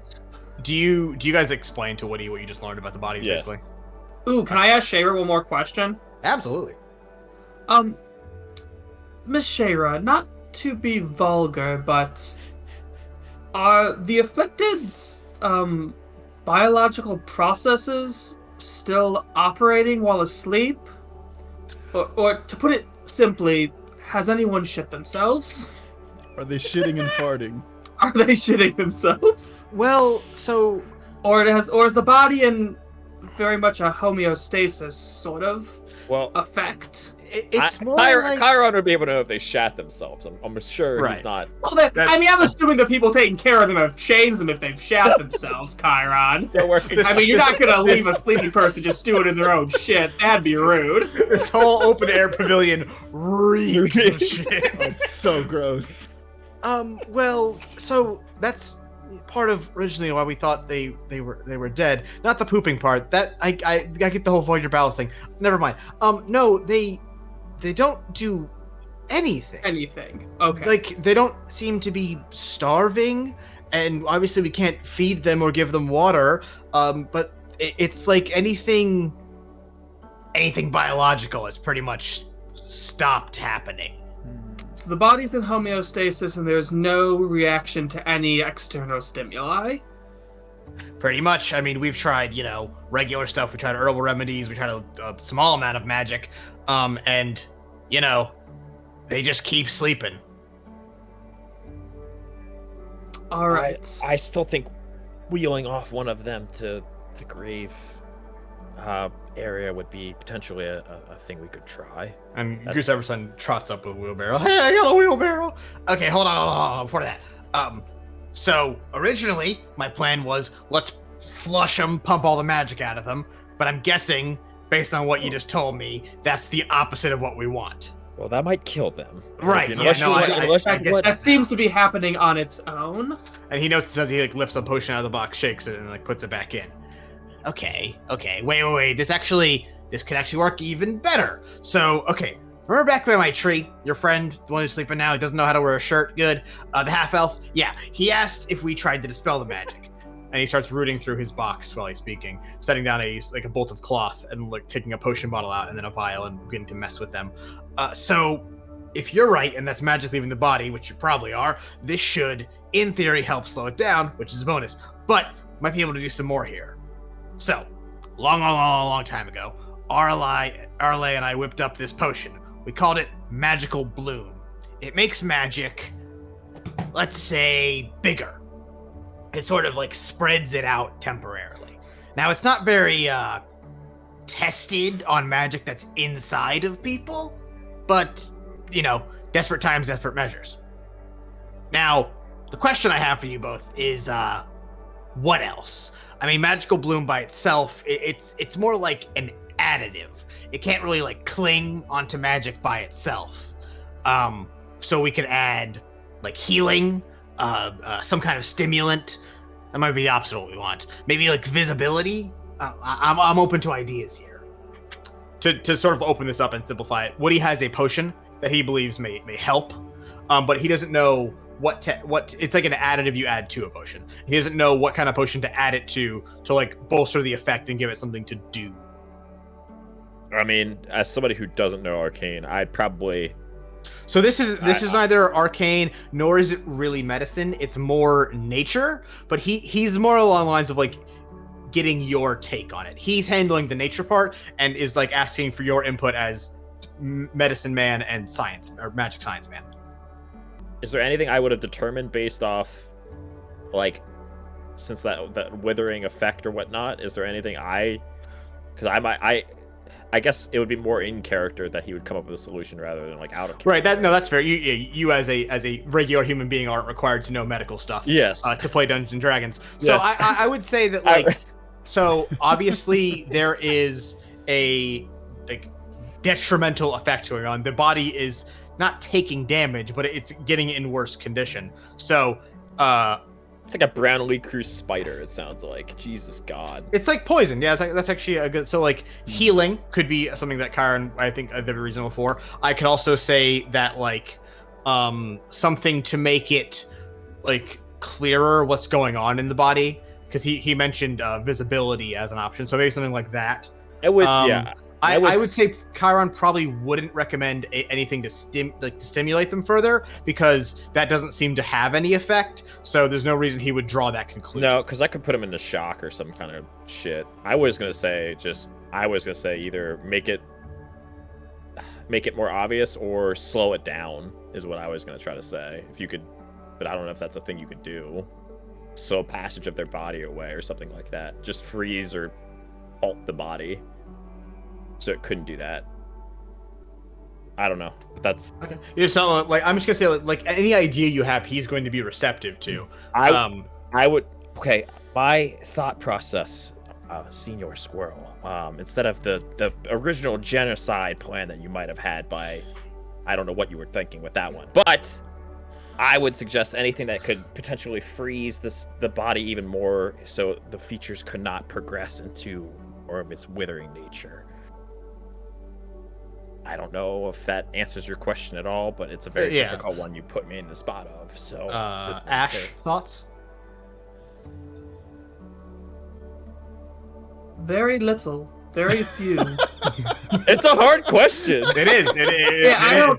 I don't know. I mean, again, I have no understanding of potions. I can't think of anything I would combine with a potion to give these people outside of. You mean you didn't go to Berver's Bape's potion class? Is that a reference? Negative 10 out of 10. What the fuck? Is that even a reference joke? Thank God. I go to Alistair's corpse. I don't get the reference joke. Dead. Why won't you wake up? Alistair, explain the reference joke to me. I don't get it. So if they take if when we say visible, just to clarify, so would that be making the effects on them more visible for us to see on the out? Like I'm confused by like what you mean. So yeah, okay, that's fair. You ever seen a potion of visibility before? You know that like detect magic shit? It's like that, but in a bottle. And so, you know, you like splash it around or you whatever, and if there is stuff, it reveals it. So like you throw it on illusion go bye-bye. Okay, I could try doing that, or like taking one of those and seeing if we could try that, then yes. Okay. All right, give me a second here. Was he drinking something, or was that you? No, I spilled a little bit into like the top of the can, and I was getting it. I get you. Now again, this island's small, but it's not like I can throw a stone from one end to the other, right? It's still it would take like a solid day to like hike across the whole island. Well, probably like half a day for me, but obviously this is the only town, and there's only one port. Yes. So like the town of Stay on the island of Stay is the only like settlement. There's no like Shelbyville across the way that they hate, and like right. There's nothing else of note here. Yeah, if this guy's cooking up a detect magic potion, if that's what he's doing. So Woody mixes the necessary herb, the magical bloom, and the mixture into a potion that he's already created, and hands it over to you. I figure you can administer that better than I can. Oh, I thought I was taking this so I could see them better. Potentially what's ailing them. No. It's not like that. It's like you put that on something and it shows it. It isn't like you drink it and can see magic. Sure. I'm gonna say you prep the potion and like spare people. I take out one of my injections on my side and fill up the needle with that instead. And then I go over to no needle imagery. People are gonna fucking throw up. let's say you administer the potion. Okay, sure. Yeah. I go over to... That's a good question. Who do you want to put it into? Let's try Alistair. So I knew it. I fucking knew it. Alistair will probably be easier to put a. He's got very thin skin. That's true. Yeah, one of them's a weak. fucking turtle. If we lose him, it's not that big of a loss. And I don't want to play strip Junver for the next 6 minutes. So you would have to take off so many layers of shields. So you administer the potion, and for a while after you do so, nothing happens. A seemingly dull or non-existent reaction. But then, as you're waiting and watching, you see the sleeping body begins to literally breathe out magic. Like, as Alistair's breathing in and out, like puffs, magical wisps and strands of energy, almost like clouds that like twist and move through the air. It doesn't go at least a bad joke when it happens, right? No, but weirdly enough, this cloud has a German accent. You don't understand that. That doesn't make any sense. What the fuck is that? Woody asks to seemingly no one. And then as you watch the magic move, the bits of magic and strands of energy, they seem... Okay, looking at them is almost like looking through a window or like the crack of a door. And in these like little bits of magic, you can see somewhere else. You see what seems to be a city. And as you look from like strand to strand, you see different vantages, different views. And in this city, you see Alistair, Wynn, and Junver. Are we seeing it through? We actually see Alistair. We're not seeing it through like Alistair's eyes or something like that. No, it's almost like every time you look in a different piece of it, like a different cloud of magic, it's like you're seeing it from a different perspective, like a different person peeking out a window or something like that. Ash, get your notebook. There's gotta be some kind of breakthrough. You're gonna be rich. You're gonna be rich.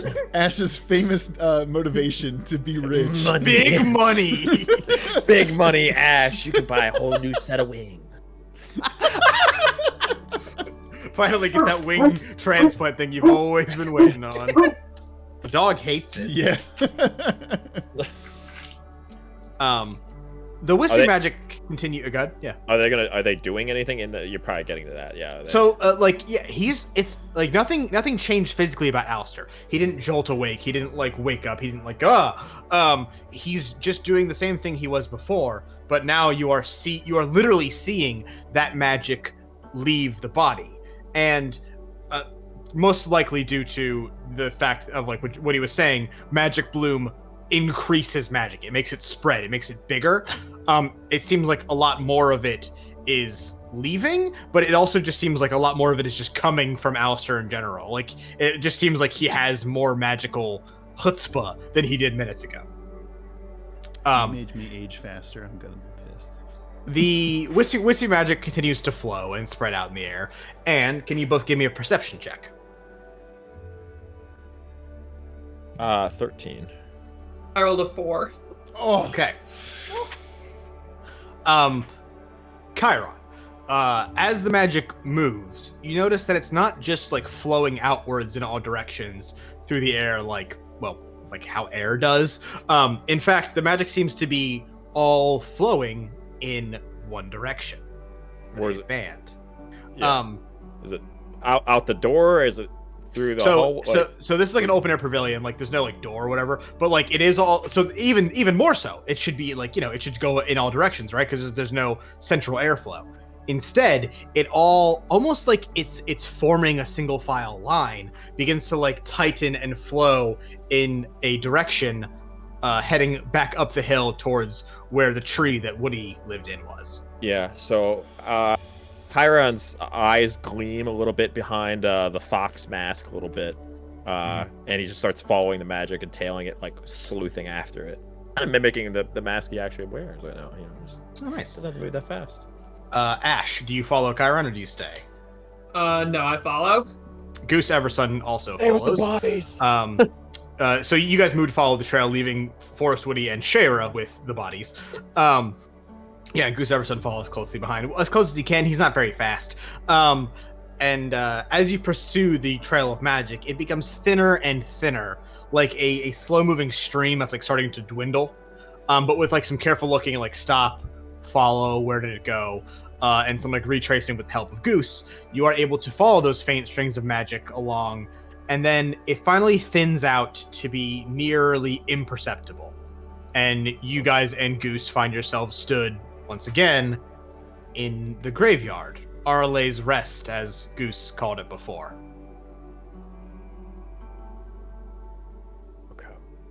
So, if the magic tailed off to here, it's still I don't know if we bring Alistair's body now instead of the other person's body and see if the magic that filtered over here somehow gets to his body. I don't know how this works. Goose. I only studied in the academy. I'm losing. No, I absolutely believe we should get Alistair, bring him up here, and administer, if possible, another dosage of the bloom.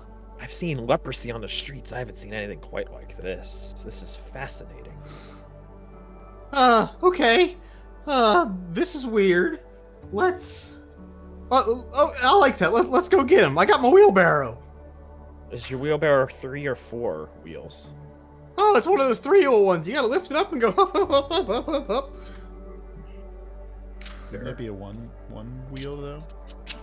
No, 3, because the 4 one is just like a cart, whereas a wheelbarrow with 3 is like the triangle I shape. think a wheelbarrow only has one wheel though normally, right? And then it's like 2 pegs. I don't fucking know. Get off my back. Sorry, this is not wheelbarrow talk. Anyway, I'm gonna say you guys go back down and like we don't need to do this. You guys go back down and get Alistair's body. Are you basically telling Woody your plan here? Unless Ash wants to as well, back me up on this. Watch the other 2 members of our party. Make sure nothing happens to them. If their conditions get any worse, please come find us as soon as possible. You're telling Shayra this? Sarah, yeah, she's still green in the face.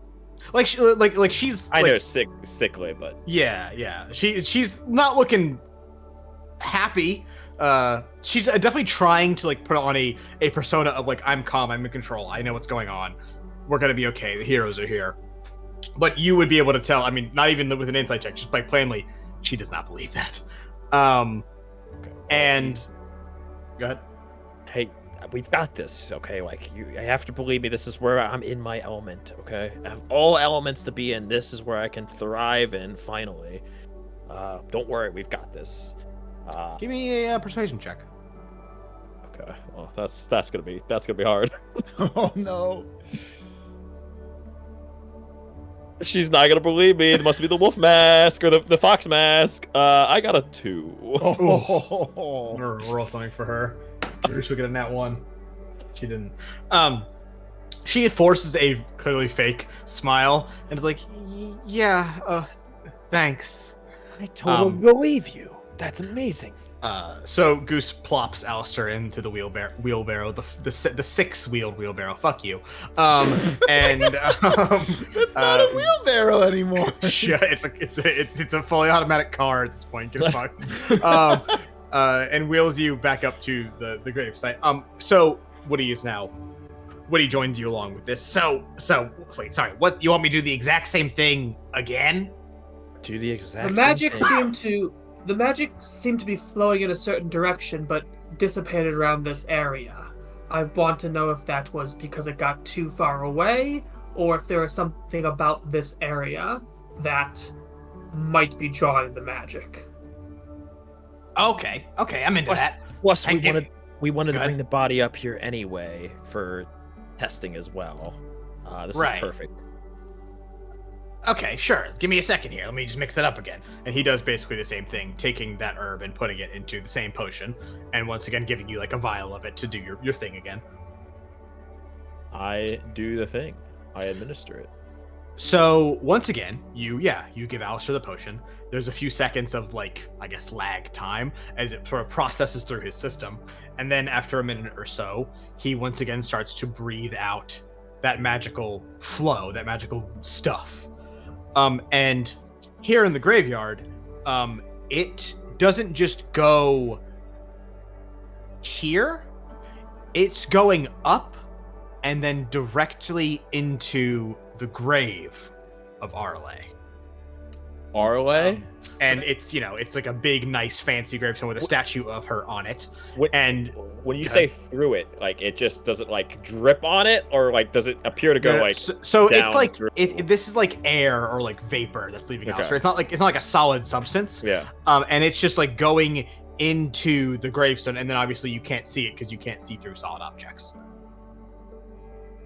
Okay. Goose, Woody, the town would definitely think badly of me if I broke this tombstone, right? They look at each other. Well, there is no town to be mad at you, Ash. Actually, most of the town is asleep. So, I think we are above the rules on this one, if you would like to break it. At the idea of what is essentially exhuming the corpse of the world druid, Goose and Woody seem hesitant, is the short of it.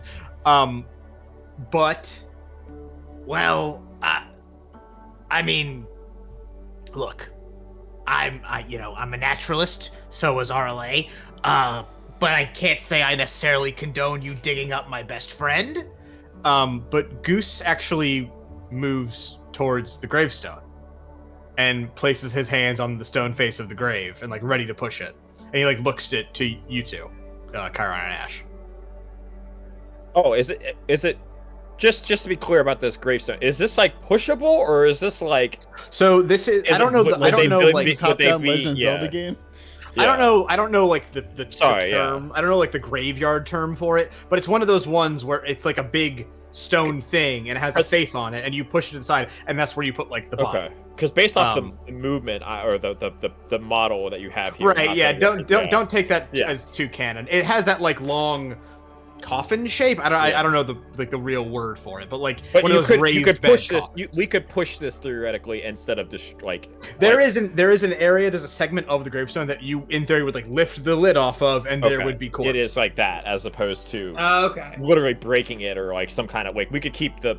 Yeah, the statue isn't gonna. You don't have to like yank the statue off to open it. I think it's technically like called the vault or something like that. I want to say, but I'm not positive.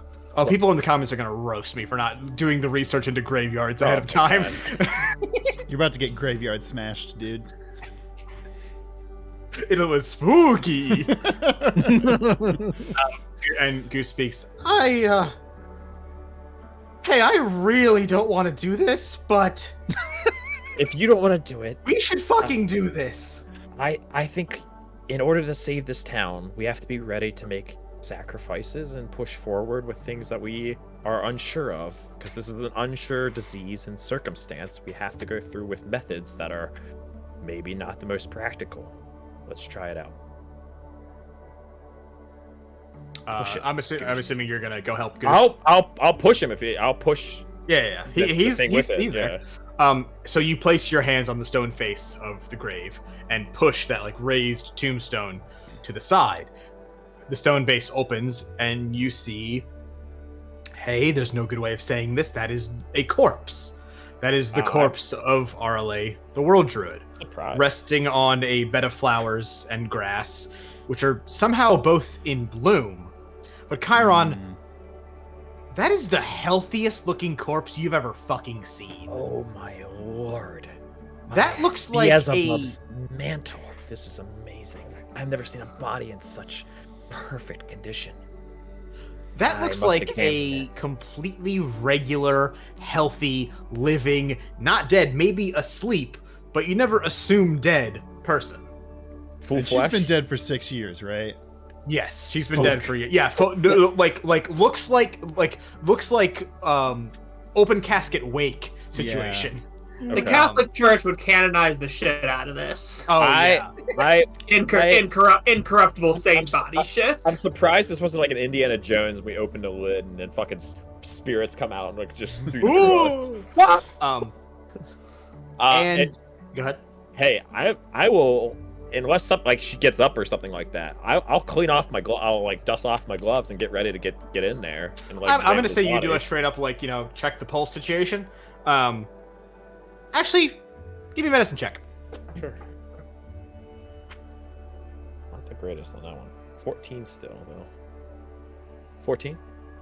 So yeah, you do like the check the pulse thing. You like try to move the body a little bit to see if anything about it changes. This is a dead person. However, they are warm to the touch, not like cold like a dead thing is. But while you're inspecting it, you notice that in between the hands of Arle, almost like wrapped in her hands, is a green crystal. Pulsing and glowing with magical energy. This is absolutely intoxicating. Ash, are you like looking as well? Yes. Okay. Good. I want to ask Goose if she was buried with that crystal, and if so, what the hell is it? I don't. Hey, Woody, what the fuck is that thing?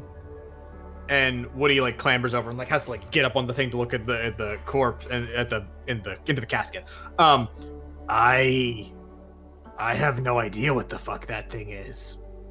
And as the four of you look across four of the faces on that crystal, green light flashes across, and 4 bolts of magic shoot out, flying into Woody, Goose, and into you two. And Chiron and Ash, that's when you fall asleep. No. No! Wait, wait. Am I laying with a dead body like this? Then is what you're telling me? No, I'm saying you're like slumped over the side, and you just like. I'm this saint's body. Damn it! Is it instantaneous?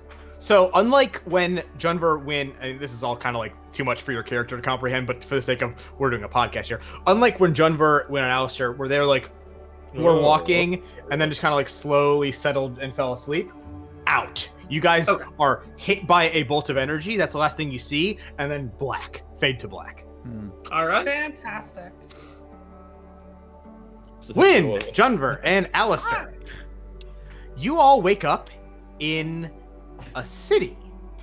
And it's almost like you just awoke mid-motion, like mid-stride. You are here, walking in a large city, verdant and like beautifully overgrown.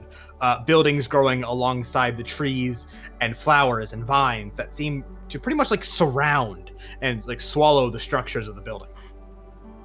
And it's fucking lovely here.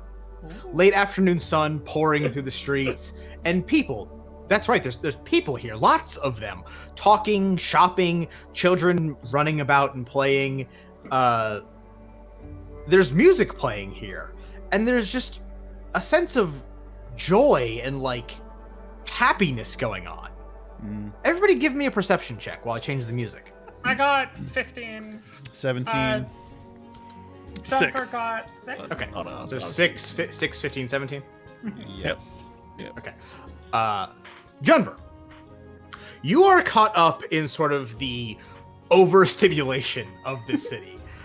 Just like so much shit going on at once. And like a minute ago, you were in a fucking tiny little shitbird town in the middle of nowhere. And now this is happening. But once again, your eyes fall to that massive crystal towering overhead. Towering higher than any building by like several times over. I mean, that's just the fucking hearth. That's the great crystal that sits in Rontmar, which everyone's magic comes from. Except that it's not. It's different. And like, were it not green, you might not even be able to tell the difference. But as you are looking at it, that is a different, gigantic, magical crystal. Wynn. Hi. Yeah. There's music playing here, and that's kind of fucking weird, right? For like a city to just have like music playing throughout the streets. Is it a banger? Yeah. Does it slap? Is Alistair taking notes on the melody? Well, it's by this magical wizard called Bardify, and they're great. So yeah, it bangs. All right. I know I'm not with them, but that's good to know. Is the music like coming from anywhere specific, or is it just like? So ambient. It's everywhere, like a video game. So there are musicians playing this music, and it's around now that you like begin to look around and notice there are like streamers hanging from streetlights, strings of like lights trussed up, and banners emblazoned with things like "Welcome to the Stay Festival," 200 years, and like in the distance there's a merchant selling commemorative Stay Abration T-shirts for an absurd markup. There is some kind of like festival going on here. Interesting. Sorry, there's streamers. Get more T-shirts. Posts. Yeah. Do they crucify us? Ninjas up there. The thick boys are in the mix. Alistair. Yeah. You watch the people. In particular, a few people, and you notice a few things. Firstly, the population here is large, just based on like the number of people about. Like, probably the second densest population you've ever fucking seen in your life. What? Once again, we lived in a post-apocalypse. The population quite low in general. Even in Rotmar? So you would say this is the second biggest city you've ever seen, directly after Rotmar. Shit. Okay. But the thing you noticed most, and how could you not, is the magic. People cast magic freely, openly, like it doesn't even matter. You watch a merchant literally cast Mage Hand just to grab a piece of fruit from his stand and bring it over to a patron. You watch. I'm not impressed.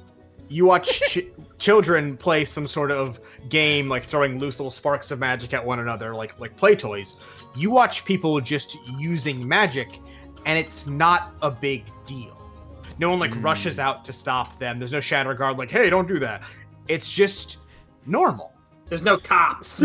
Like, you dang kids, get off my yard. Stop using magic in my It's yard. truly utopia. There's no cops. I have a thought, but I want to ask a few questions first. Yeah, I mean... One, yeah, go ahead. do I remember falling asleep? Do I remember? Yes. Do we know? Like, Okay. Not. So, yeah. it's stream of consciousness for you guys, right? Okay. A second ago, you were in Stay, and now you're here. It was almost like, okay, here's a good way of saying it. So, you guys were walking when you fell asleep, right? Mm-hmm.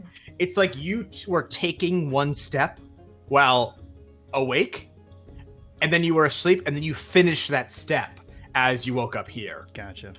Okay. Um. I'm gonna voice this thought Yeah. that we woke up in the past. That this is before the shattering.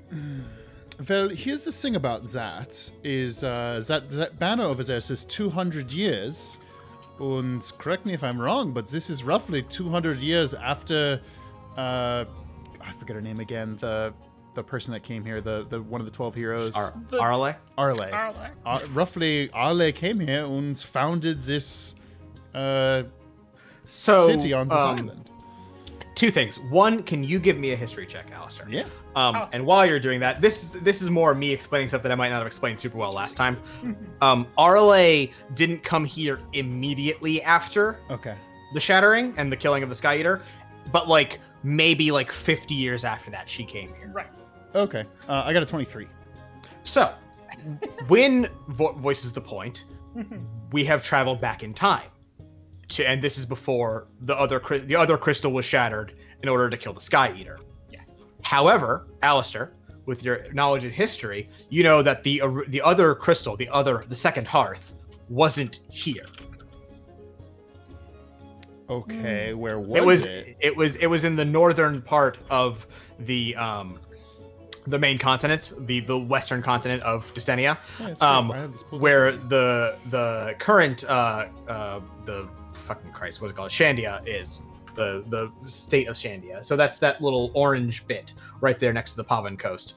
And that topmost island, the one that is like sort of L-shaped or like a flipped over L, that is where that is where the original, the second hearth was. And there used to be a much larger landmass there that was swallowed in the blast. Okay. Okay. While we're here, also, I see people casting magic, right?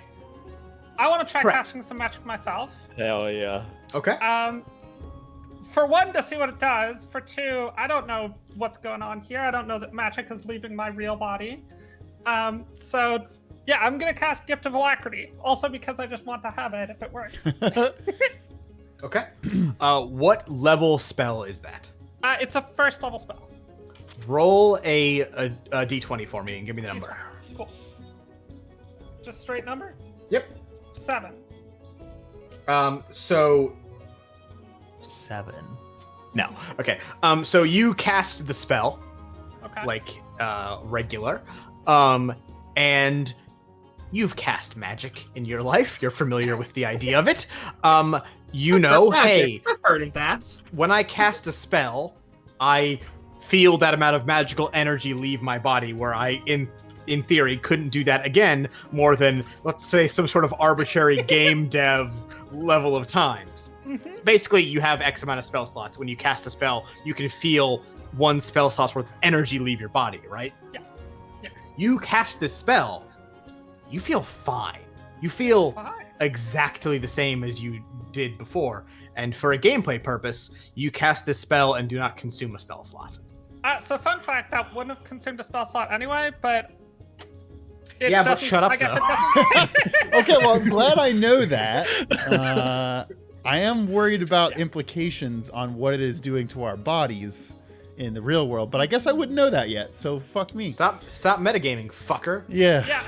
Yeah. One thing I would have tried as soon as we realized what was going on would be to use the callstone to see if it could contact them in the real world. Obviously, that didn't happen, so I'm assuming it doesn't work. I mean, well, you can try it now and something might happen. I mean, I'll try. Oh, so are we caught up to the time? Well, I guess time is fucky in this world, anyways. Chris is gonna tell us. So Yeah. I'm gonna try. Be like, Chiron, hello. Who's my favorite doctor? And this isn't sarcasm. I have to be dead serious. This is not sarcasm right now. Okay, way too long of a message for a callstone to handle. I'm gonna say, like, you start to write. So normally when you write in a callstone, you write a word, you wait for it to vanish. You can write another word, yada yada. Okay, sorry. I say, hello, come in. This is Alistair. Is it me you're looking for? So I'll say you write like, hello, come in, and like you're about to write the second, like you're waiting for the text to go away, so you write the second line, and it never does. Fuck. Okay. It like stays imprinted on the face of the callstone. Great. So I can't be blamed for not answering. Perfect. Your It did not ghost you. your message did not send. Well, Your that's AT&T something I'm is not out used of to, service so- here. Fuck. I knew I should have got bet- Cricket Mobile. I bet if you sent a picture of Eggplants? your eggplant, that Weirdly enough, eggplant photo works totally fine. Oh, That's wow. no problem. That's fair. That's fair. Eggplant with drips. Yeah, of course. they consider that an emergency. So they, Betty note. Yeah, it's the emergency only option on your phone. exactly. There's a unicorn option too. Thank God. Okay. I guess I don't know. Can we do another look around just to see? Is there anybody that looks like they might be in charge, or like not just some kids playing on the street using magic? So that's the thing. It's like, you're in a big fucking city now. It's not like Stay where there's like, a couple people. There's like, there's merchants running around. There's people with like, taking their kids. Oh, honey, look at that. There's musicians playing music. There's just like a lot of people, and there's no like, you don't see any like organization structure. It isn't like people are like, hey, go this way. People are just kind of doing, regular people bullshit. It's like when you go to Rontmar, it's like, people are just doing their regular everyday lives. And just to be clear, there was a sign that said that this is in fact Stay, right? Yes, it said Stay. It said what did it 200 say? year anniversary. So there was one that said 200 years, and another one that said welcome to the Stay Festival. Okay. I'm gonna. Okay, you said there was a merchant that was like using Mage Hand. Yes, he's just some guy selling fruit. I'm gonna run up to him and go, "What year is it?"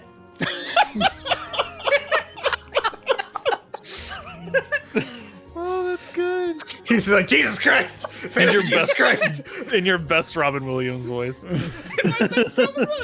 Yeah. He's Which is like, not very good, by the way.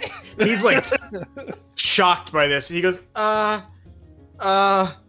it's 407 AS. What's going on? So I will say, Translate, please.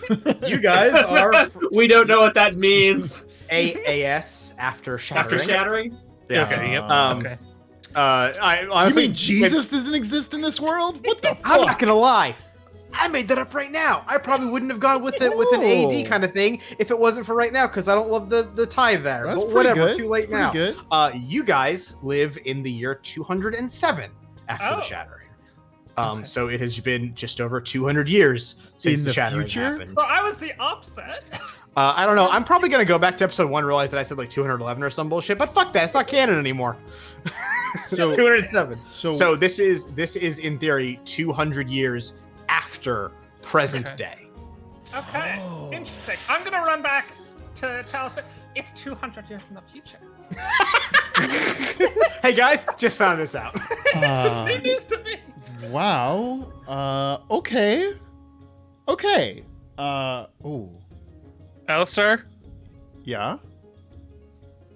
I have a suggestion. Okay. Listen, I'm all ears. Alistair, Yeah. I am never gonna let you do this again. Hit me in the face.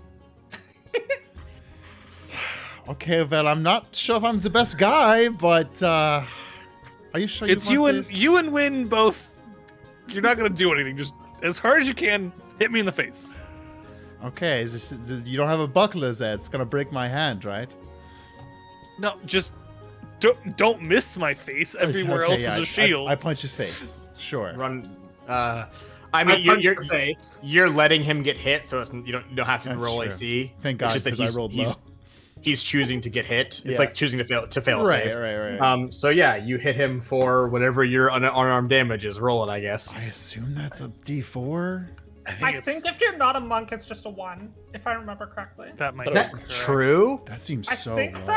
I thought it was a D4. It's a No, D4. yeah, I think it's a D4. It's a D4 for saving throw. Well, Roll a D4. I rolled a 3, and you're already 5 above your max HP. So now you're 2 above your max HP. Congrats. Perfect.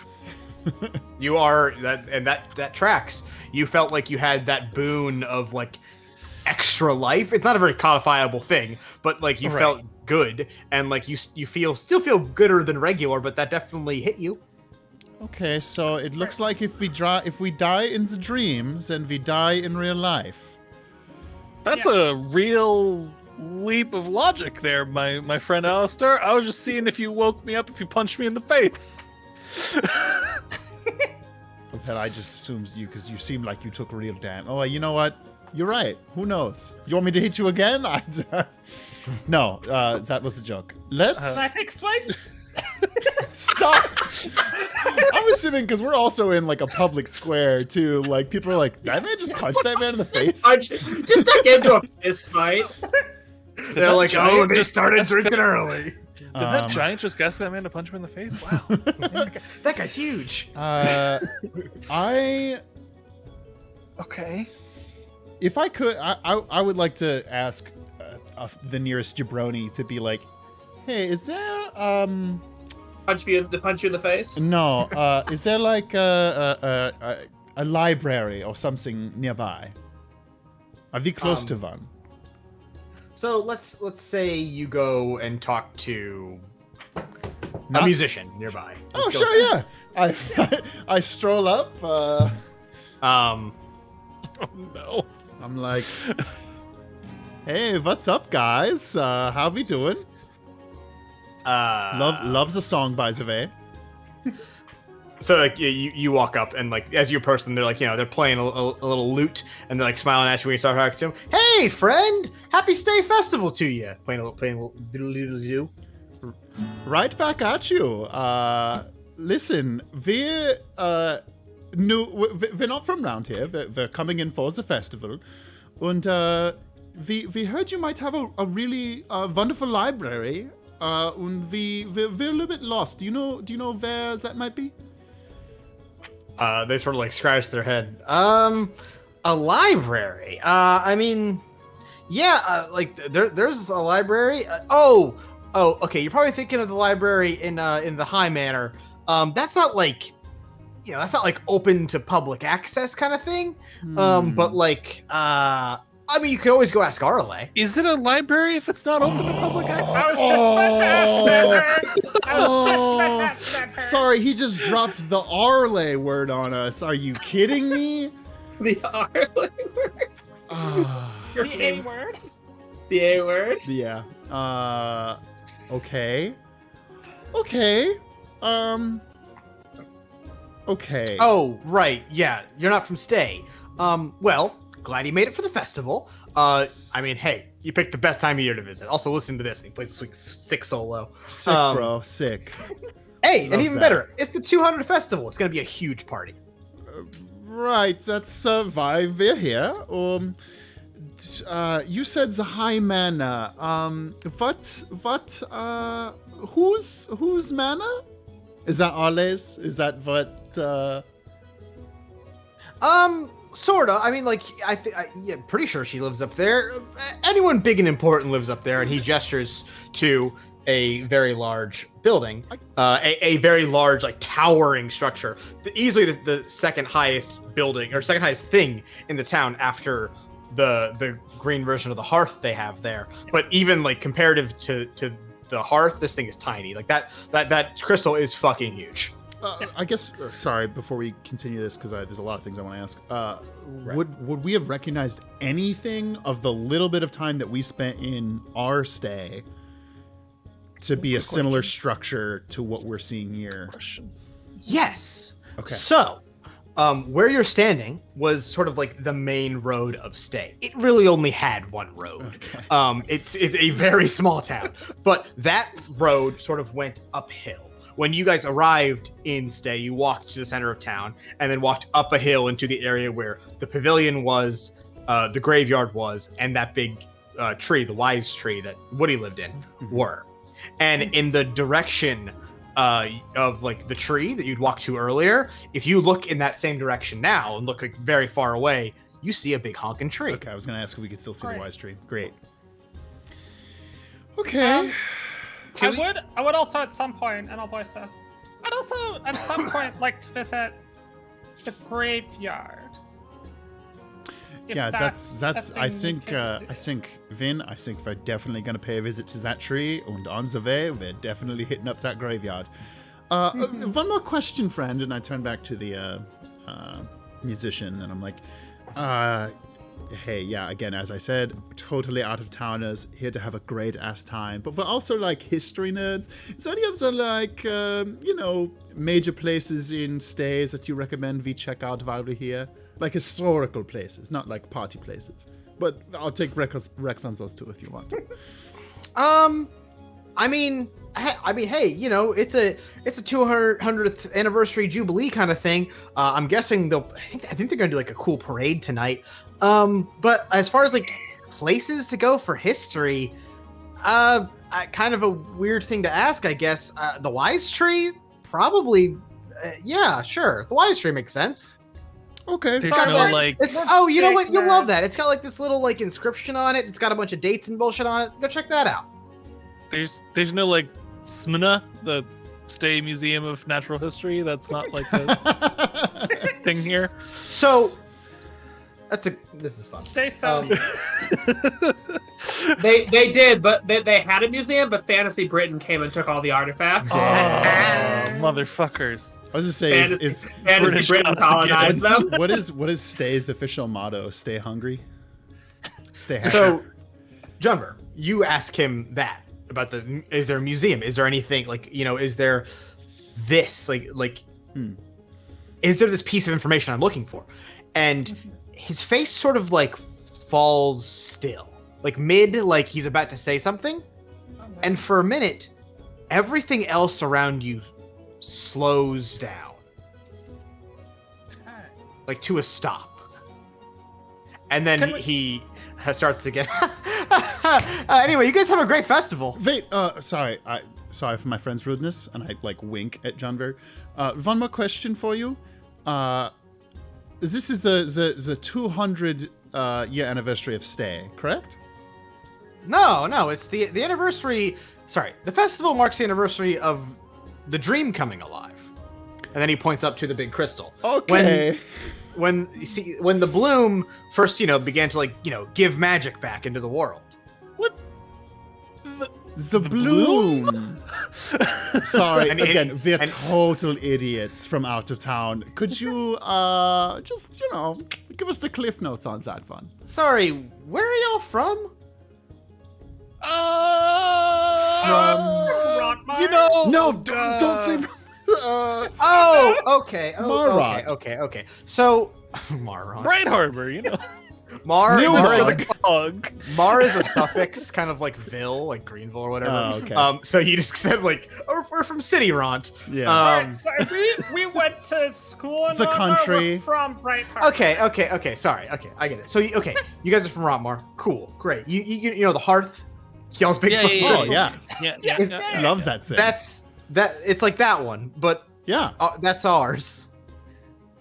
So he's saying that what he's calling the bloom, their gigantic crystal, is like the Hearth. Okay. So the 200th anniversary of the bloom Showing up. Well, yeah, like the 200th anniversary of when it first started to, give off magic. So fuck me. So sorry, hang on. Let me give a little bit of context here for just magic in general. We talk about spell slots and shit. So magic is a resource. You get it by sort of being naturally attuned to magic. However, when you expend magic, you don't naturally regenerate it. You over time naturally pull it out of the Hearth and refill your body with it. Right. So he's saying this is the 200th anniversary of when their big crystal started to do that thing that the Hearth does. Cool. And you said this is the 200th anniversary of the dream?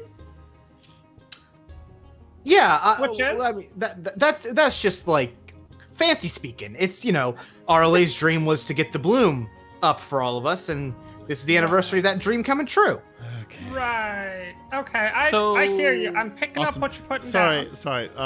Before the bloom was giving off magic, it was here that whole time?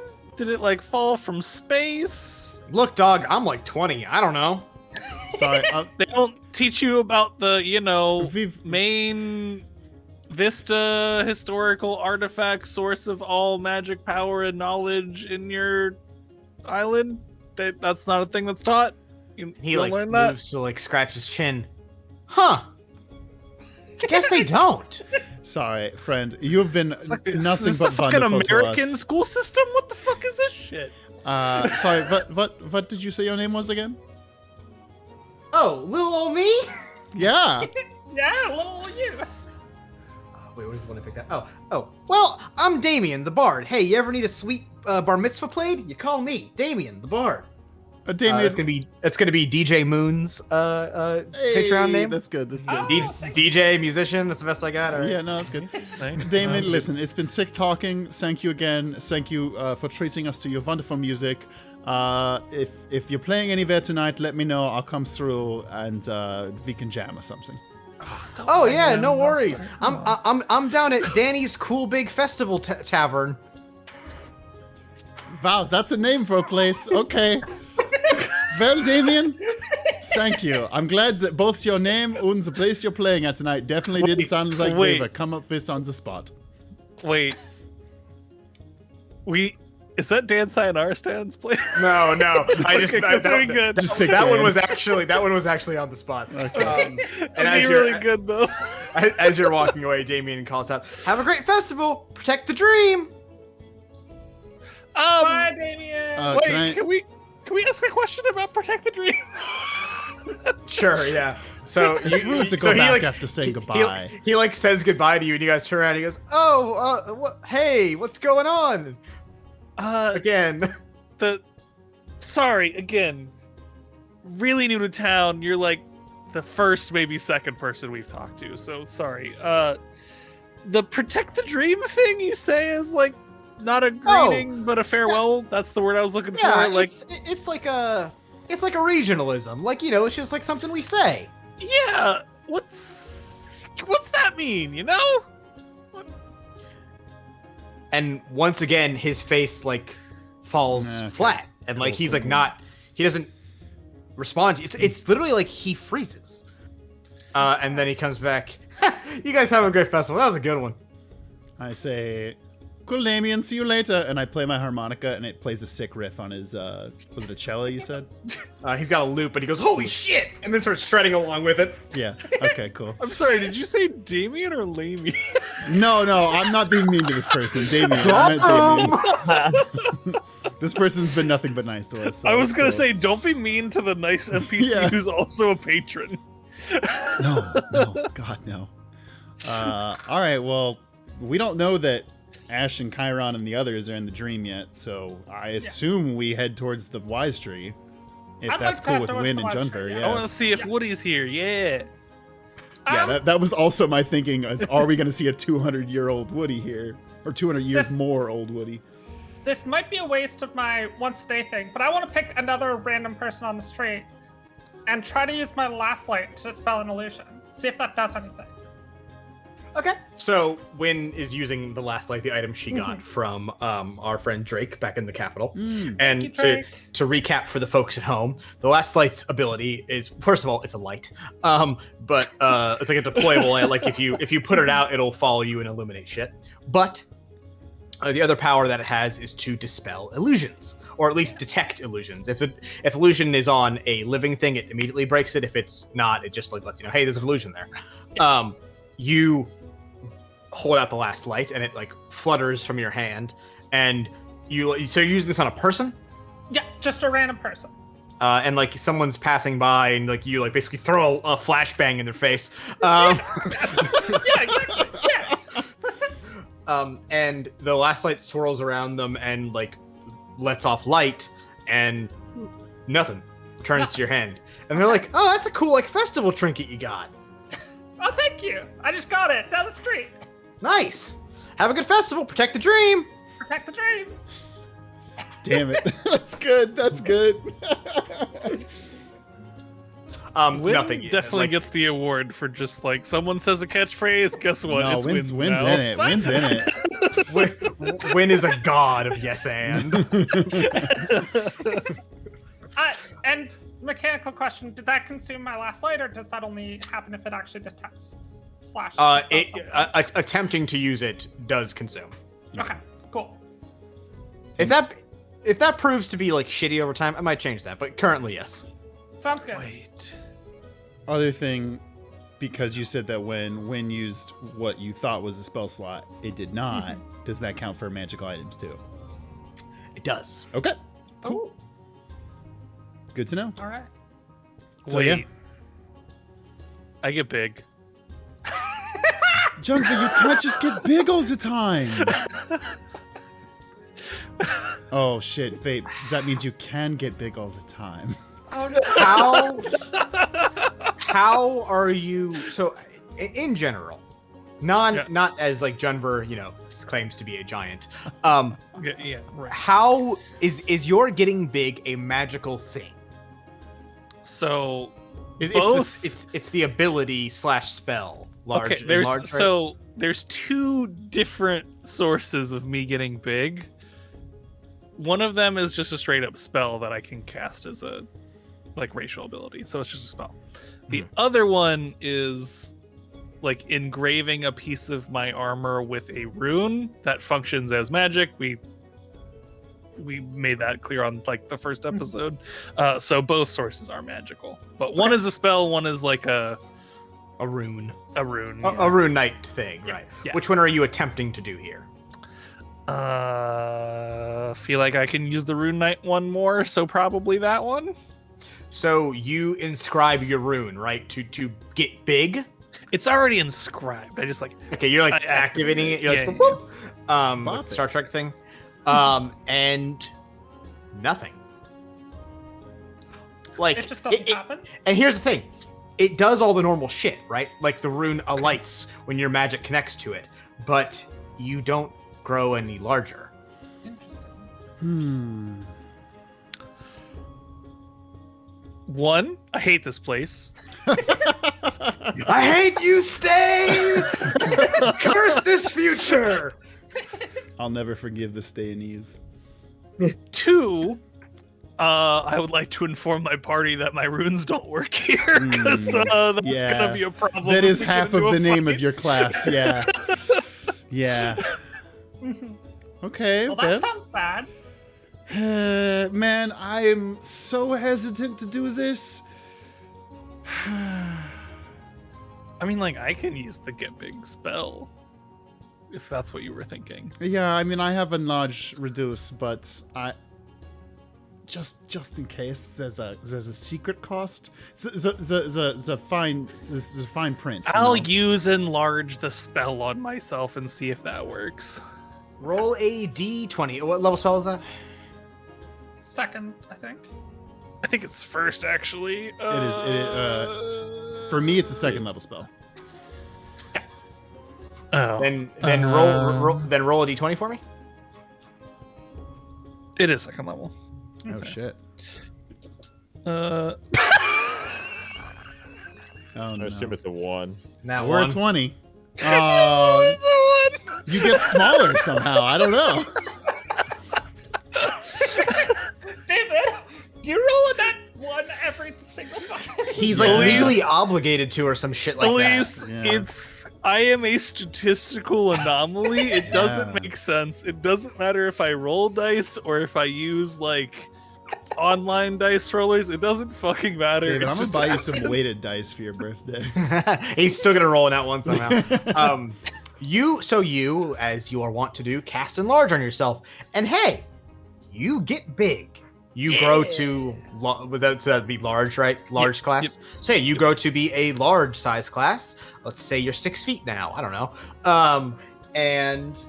You do feel that spell has been burned effectively. Like you feel that God damn magic. it. I'm so You're glad not I didn't fucking that cast one. it. Yes. So yeah, you do that. You consume the spell, and you are now a large Junver. So to clarify, in case people zoned out, the spell worked. The rune didn't.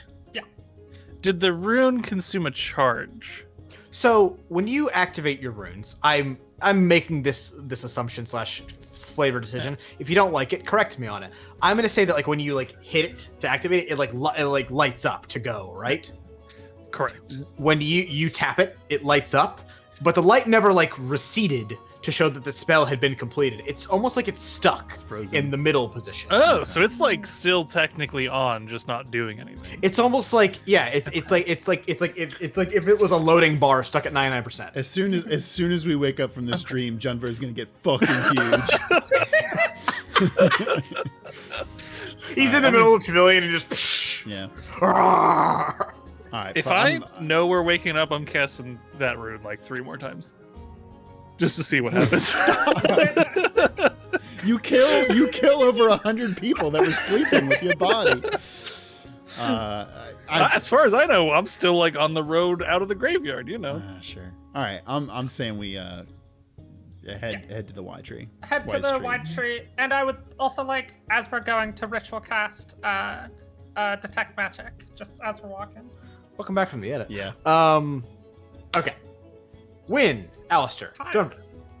Sticking with you guys for a moment. You guys all move towards the wise tree. And you can tell it's the wise tree because you have a fucking brain. And hey, that's the same fucking big magical tree I saw in the waking world of Stay. However, as you all sort of move, evil tree now. it's got a gun. As you all move towards it, you notice that there are some pretty noticeable differences about it.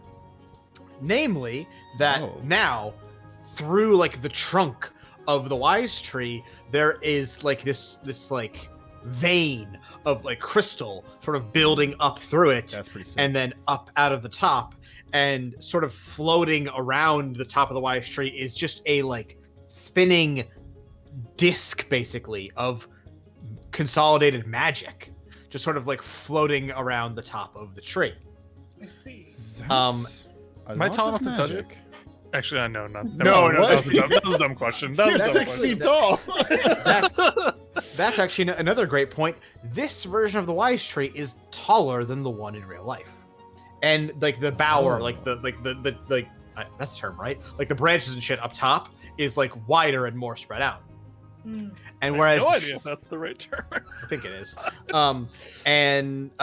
Whereas like in the real world, the wise tree is sort of by itself in this nice isolated part of town where there's nothing else except like nature, basically. The wise tree here is in the center of a plaza. There's like shops and stuff around it, and they're like people, and it's sort of They sitting. They gentrified the wise tree. They gentrified the wise tree and kicked the squirrels out. The rent around the wise tree has gone up immensely. And sort of the tree sort of sits on its own little like I guess pedestal thing where there is still like grass and a small pool of water sitting at the base of the tree, and there is also a small statue at the, I guess, front of the tree, the way you approach it. Yeah. And beneath, and that is a statue of a squirrel. Oh, shit. Is that a little friend or little friend Woody? I mean, I'm assuming it has a nameplate underneath it, right? Would you like to go investigate? I mean, Yes. yeah, we're walking to. Well, wait. The graveyard's on the way, right? So, like, when you in the real world, when you like, you have to like walk to like the edge of the town area, but like raised area, to get to the wise tree, and then off a little bit from the wise tree is where the graveyard was. All right, sure. Then yeah, we'll walk towards Like, the wise tree. so, first. but all the times that I mean, you only went there once, but all the times that the party has gone to the graveyard, you have to pass by the wise tree. Okay. Okay. All right. So you guys go to inspect the plaque beneath the little squirrel statue on the wise tree. It reads, "Those who sparked our dream and brought the world back to bloom." And beneath it, you see names. Oh no. Some of them you recognize. Oh no. Arale, Shay Ravel, Goose Everson, Forrest Woody, and then a bunch of names you don't recognize. Oh, okay. But then at the very bottom, Oh, there it is. almost like they're being written in as you like get to them. Oh fuck. Oh no. Alistair Noble Drifter, Yeah. Uh-huh. Wynn, Jun Vermeni Shields, and then as you're standing there, you see the words almost like being carved magically into the stone. Ashba Ramnarance, Chiron Hemlock. Velp. Oh fuck. Okay. Chiron, Ashba, and Yo, what's up? Goose. Yes. You three. We're here. You three wake Wait, up. only 3? Yes. Oh You- shit. You three wake up, but not That in a son city. of a bitch. I knew Woody was evil.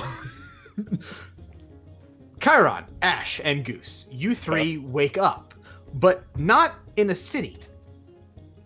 You guys all find yourself At in Jimmy Buffett's a- Margaritaville.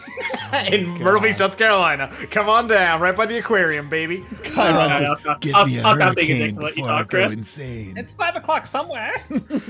You're in one of the bars at the Times Square Margaritaville. You must go to all the bars at the Times Square Margaritaville. Your quest begins now. You find yourself in a field, and you wake up mid-motion, pushing armfuls of like wild wheat aside as you trudge through the field. And before you stands a person. And Goose speaks. Lady Arale? And the figure She's turns awake! to face to you. We did it!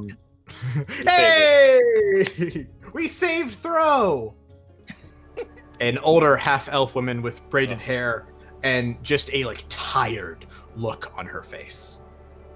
She looks to Goose and says nothing, but then looks at you, Chiron, and then to you, Ash. How did you get here? I bet you're wondering how I got here. I assume she's directing at me and Ash. Yeah. Yeah. Yeah. Well, So actually, can you give me an insight check, both of you? Yeah. That's my inside spark. I never remember these things.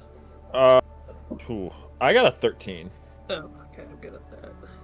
No, I'm not good at that. I got a 9. Chiron, she Yes. wasn't surprised to see Goose, but she was surprised to see you and Ash. Okay, well, here's the thing. I was looking at your body, and I swear it was in a medical professional way. Because the last time I checked, you were dead in a grave. I don't know how to put it as subtle as possible, but you were dead. And I was trying to see there's a way our friends somehow connected with you, and it's a whole long story, but I'm surprised to see you in this condition as well. And I start observing, is she really alive? So this is the same person you saw in the I'll start even if it's invasive a little bit, a little invasive, but anything crazy, it's just I'll start looking intently. Yeah.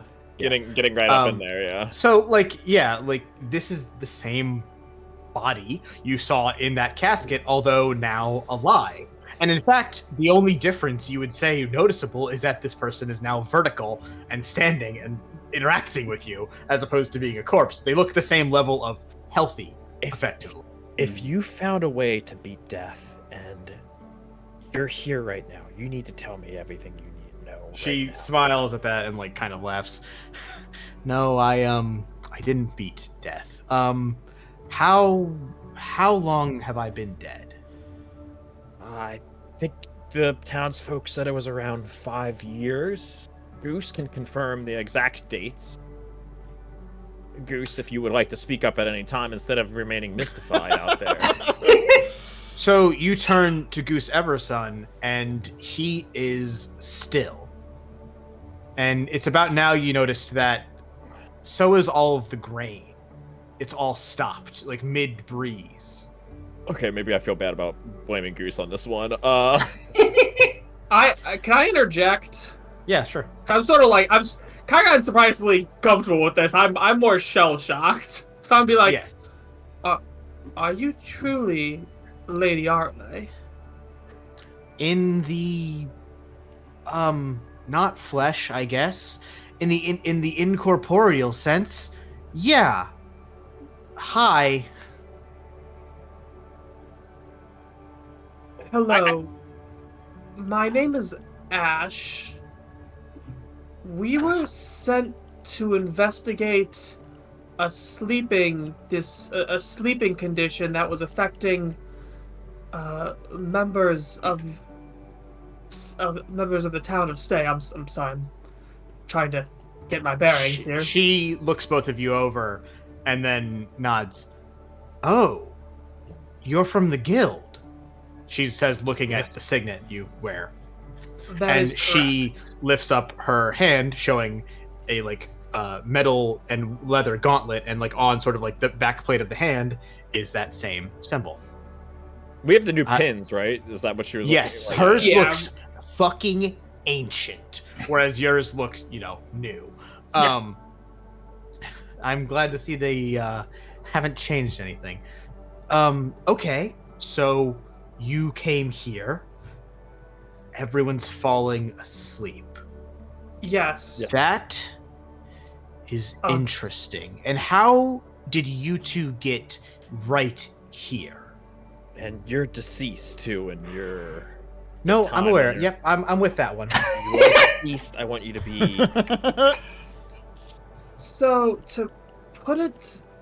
to shorten the story to a reasonable length, we began to notice that among the afflicted, we seemed to notice that magic was leaving their bodies.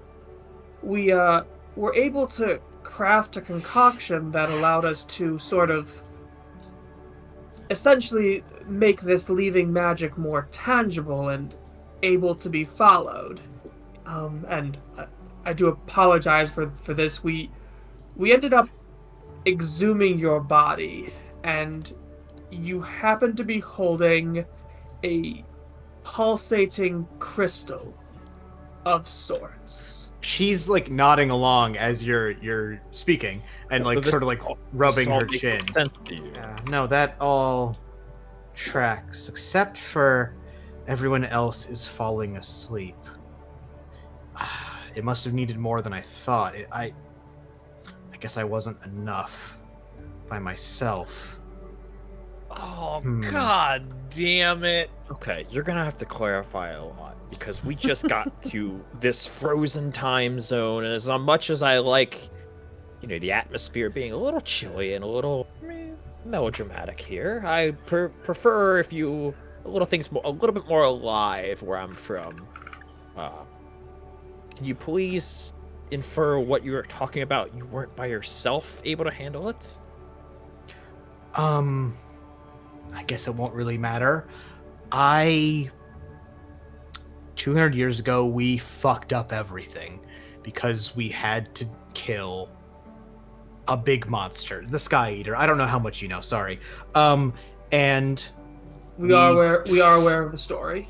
We threw the world way, way out of whack. And I think I found a way to fix that. But the costs are going to be really, really high. But it'll be worth it in the end. Sorry, I didn't want to have to do this to anyone that wasn't willing, but if what you're saying is true, and you opened up the casket, and it wasn't ready yet, and it brought you here, that means that I'm running out of time. I have to ask you both to do something for me. And she places a hand on each, one shoulder of each of you. I need you both to protect the Dree. And almost as she finishes speaking, the wind resumes. It blows across the field of grain. Goose starts and turns to say something, and both of you fall.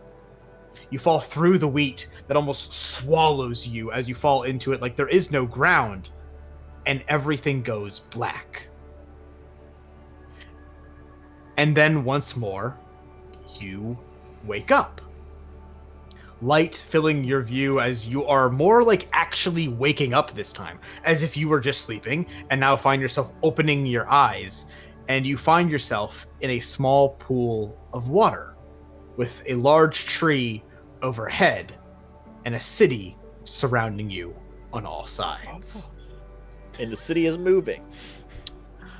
A large tree, you say? Yeah, I'm like, they're definitely about to be right near us. Yeah, that's awesome. Junver, Wynn, Alistair. Hi. The pool of water beneath the wise tree is maybe a foot deep, maybe. People flip coins into it. Yeah, sure, totally. And there's there's specks of crystal in it from the crystal structure above and how it's grown into the tree and into the surrounding area. That's awesome. The thing that you see here does not make logical, physical sense. This should not be physically possible. Floating up from the bottom of the water to the top are the floating bodies, sleeping bodies of Ash and Chiron, and they both jolt awake. You know what? Fuck it. Alistair jumps in, wades. I mean, it's in a foot deep, so whatever. He doesn't care. Comes over and helps Ash and Chiron up. Ash and Chiron, you are very disoriented, but Alistair is here and he's trying to help you up. Oh. I can't tell if the groan is because you're out of it or because fucking Alistair helped you up. You know what? No. What I say, listen. We've had our ups, we've had our downs, but right now, I'm very happy to see you both. I truly must be dead. It finally got me. Well, how deep is the water I'm in? A foot. Okay. Like you laying on your back, your head is not submerged. Okay. I don't take Alistair's hand immediately. I actually just sit in the water. It's Earth again. Oh. What? What a wild thing to say! Do you remember I was gonna give Chiron a shield, now it's just only Ash gets a shield. Ash shares a shield. Welcome back from the edit. While we're in the edit, I'm gonna change the music again. You guys are now in a city with the rest of your party, and it's shock. Going from she's a not town. around. to Anywhere. a field to a city. And yeah, no, you are in. It's just like there's people. It's a city. There's people running around, but like it's just kind of you and your party here. We same way we were when we went down there, like in terms of like Nothing you can tell has changed. Okay. I assume Chick is not. I would just start glancing Chiron would start looking everywhere for like fox eyes, looking everywhere. So yeah, Arle is not here. Give me a perception check. Actually, give me an investigation check. I got a 20. No, Ooh. unnatural 19. An unnatural. A dirty 20. So I'm gonna say nothing dirty about this one. Using your big boy brain, you notice, hey, that's that big fucking tree. Because it looks like that big fucking tree. And looking around, you look sort of like orient yourself in the term of like where the stuff was before the town. And while most of this stuff wasn't there, obviously, like the buildings and all that shit, looking in the direction of where the graveyard was that you just physically were, like in your brain a minute ago.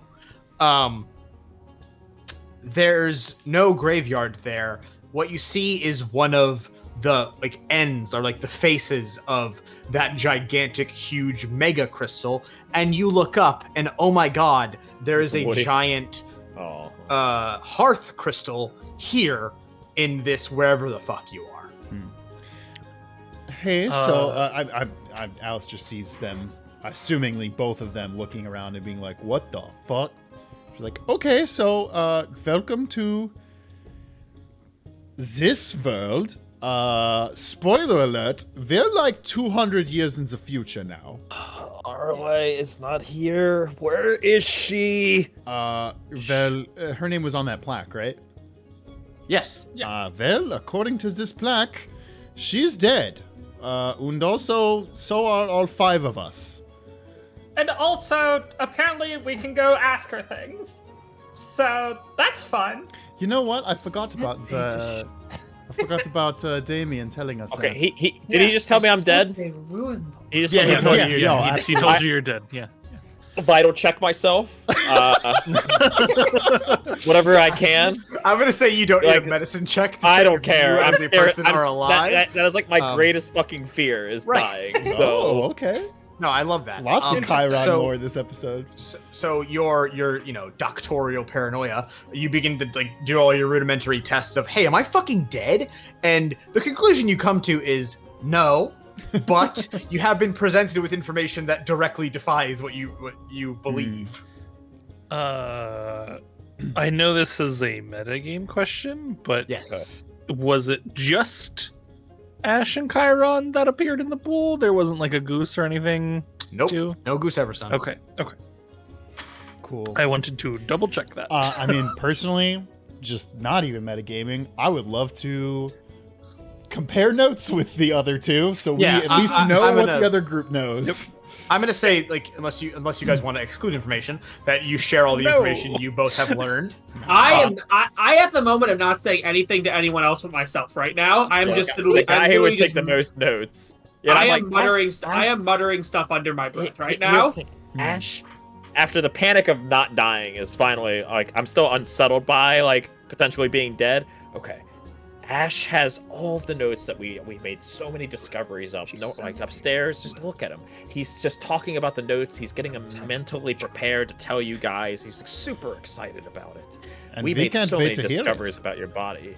Ash, anytime you want to talk, I am so I don't look like an idiot. Well, I mostly do anyway. Be great. It doesn't make sense. What? I mean, no. Like, regardless of what you're going to say, the answer to that is no. She said when they defeated the Sky God that they destroyed the world. They ruined everything. Yeah. But we've known hundreds of years of peace since that happened. So what did she mean? Okay, so I really hate That's a knowing vile the sentence. answer to a bunch of things as a player and being an idiot character. Really hate Nah, that. it's fun. It's fun. That's the fun part. Okay, so Ash, I don't know the context of what you said, but it was fucking wild, and I'd love for you to explain She was just dead. She comes back alive. Who's she? You can't go from dead to alive to dead again. This is not right. This is not fair.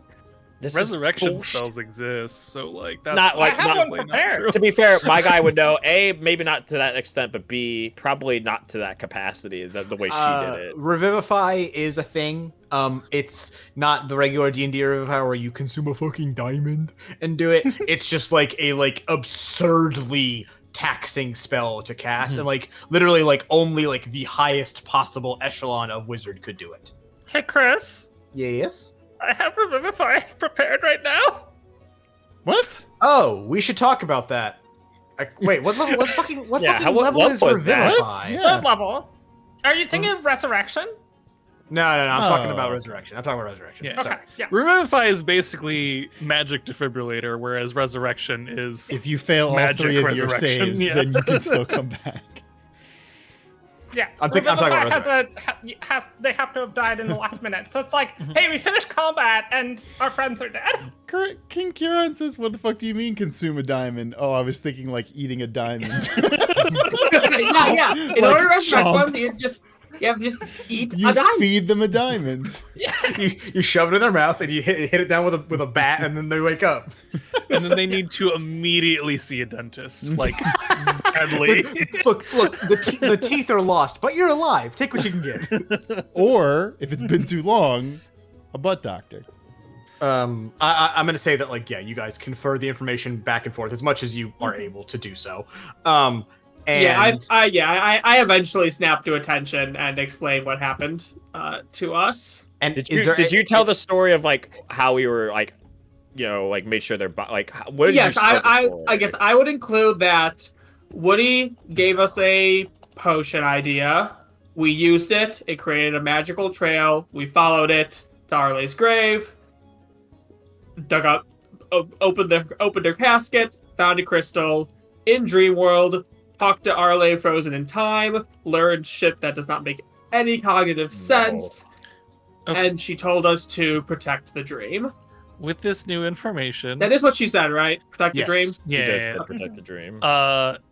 And that's what everyone around town's been saying. I don't remember because it didn't seem relevant told- at the time. But was Woody's name on the plaque? it is. Yes. Okay. She essentially told us we need to make sure nothing happens to the dream. We need to keep it safe, or maybe police it. As if you were the dream police. Are you saying we're about to become SOT Dream police! Oh, love in your head. The dream police! I don't know the next line. No one does. I think it's bed. I think the rhyme is bed. Hey, folks, this is bad. Yeah. Do we want? Is there anything else to see around the tree? I would actually. Is Woody's hole still there in the tree? Yeah. Important. So the center of the tree, the area that was a hollow home, basically, for Woody the Squirrel, has been that. All of it has been filled in with crystal. With the crystal. Okay. Okay. Okay. Is there nobody's guarding this thing, right? No, it's me just walking into the little pool is So nobody stopped me. earlier you said the thing of do people toss coins in it and make a wish? Fucking yeah. Okay. This is It's a fountain. it's a fountain. Yeah. It's like a landmark, right? People, walk by it and look at it and that's kind of it. It's If probably there- been 10 minutes too, right? Do I see anything with detect magic? Oh, yes. Yeah, that's yes. true. You ritual casted detect magic.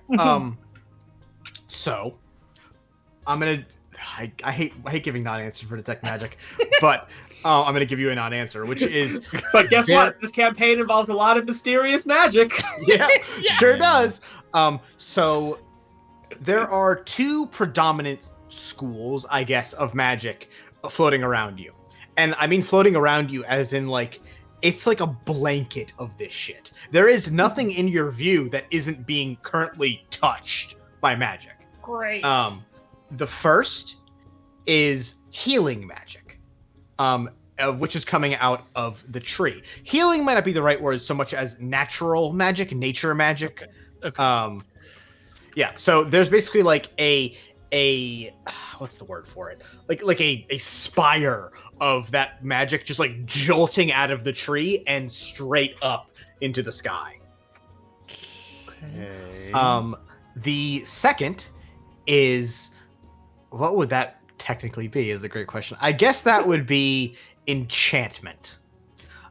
There is that the other thing that is like a blanket sort of surrounding you, and like as literally as far as you can see in every direction, enchantment magic is just there. Great. Okay. I'm gonna relay this to the group. Hey, everything here is enchanted. I don't know if you know this. Least shocking thing you could have told us. One thing I would like to a thought I just had I would like to convey to everybody is like, hey, so that tiny green crystal you saw Arle's body holding, it's gotta be that, right? That's very I'm possible. assuming you're pointing to not the hearth, whatever it's called here again. The bloom. The bloom. Bloom. Yeah. Where is it at? Yeah. It's real tall. It's like a I skyscraper. literally You can't can miss see it. Yeah. How tall is the thing? Like Bigger than anything else. It's just huge, right? It's like a fucking mountain. It's like Mount Rushmore size. So if It's I so look at it, it's not like I can that's see the fucking crystal. huge. Yeah, that's it's yeah. fucking huge. Also, so this is the thing. The one in Rotmar, it is the size of a fucking mountain.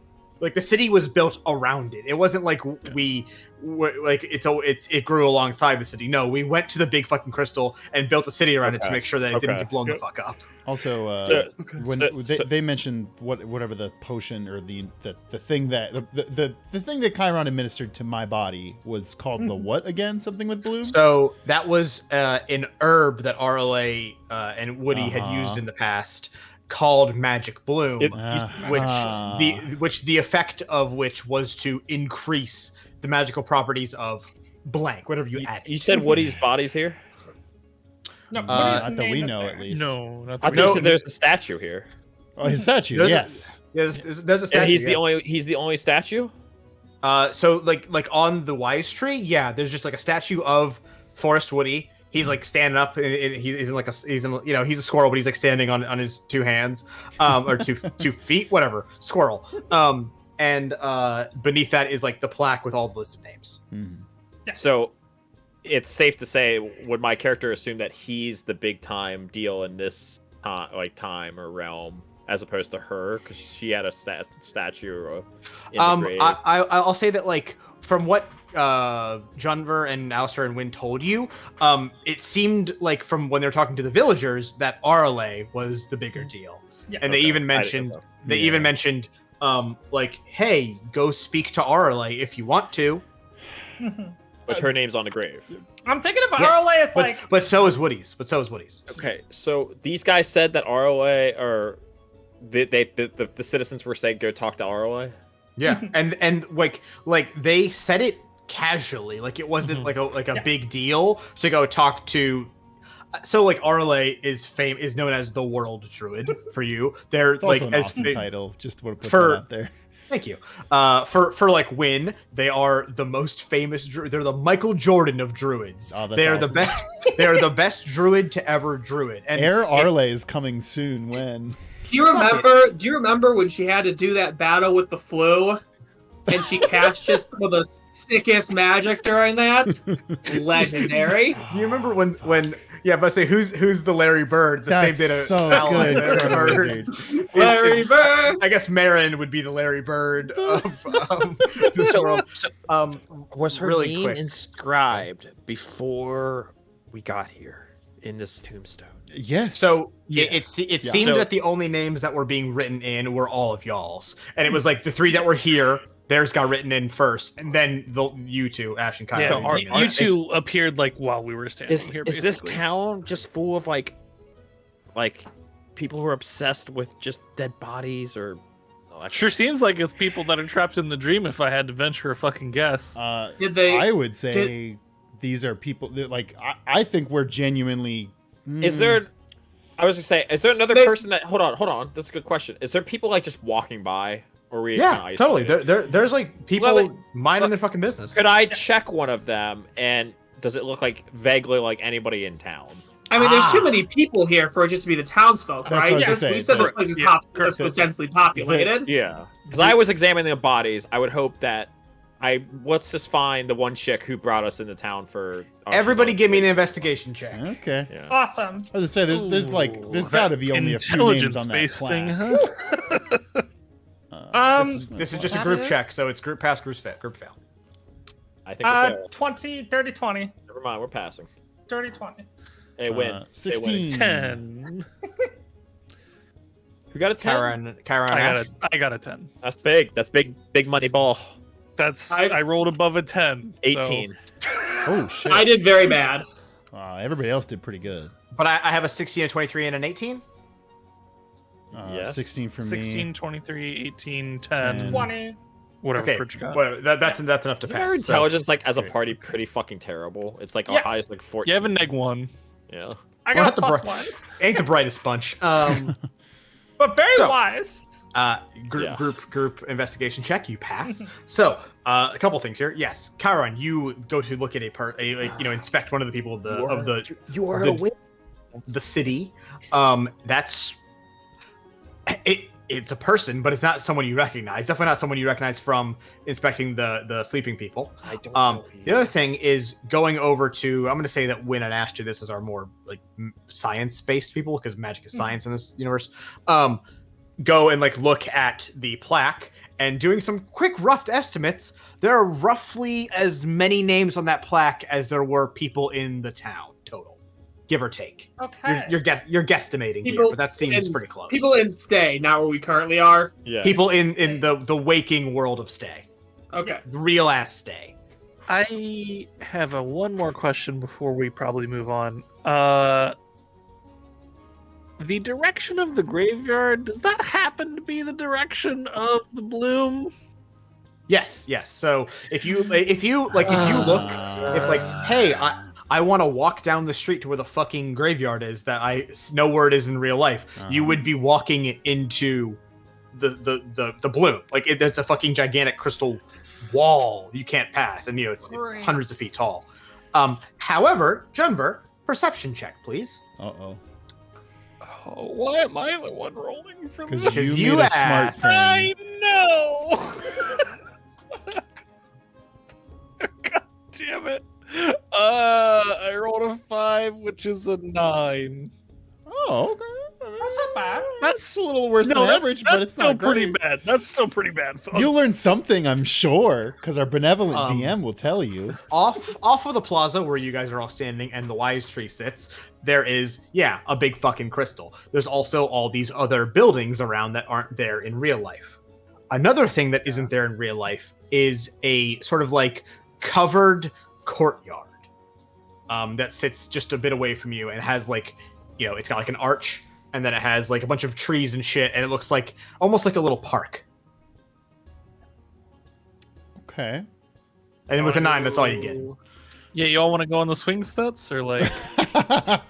I mean, I was to make it fast. I was gonna say like points of interest are the bloom and the surrounding park or whatever now, and then also the High Manor or wherever. Did they the fuck tell you where Arle Arle is? Yeah.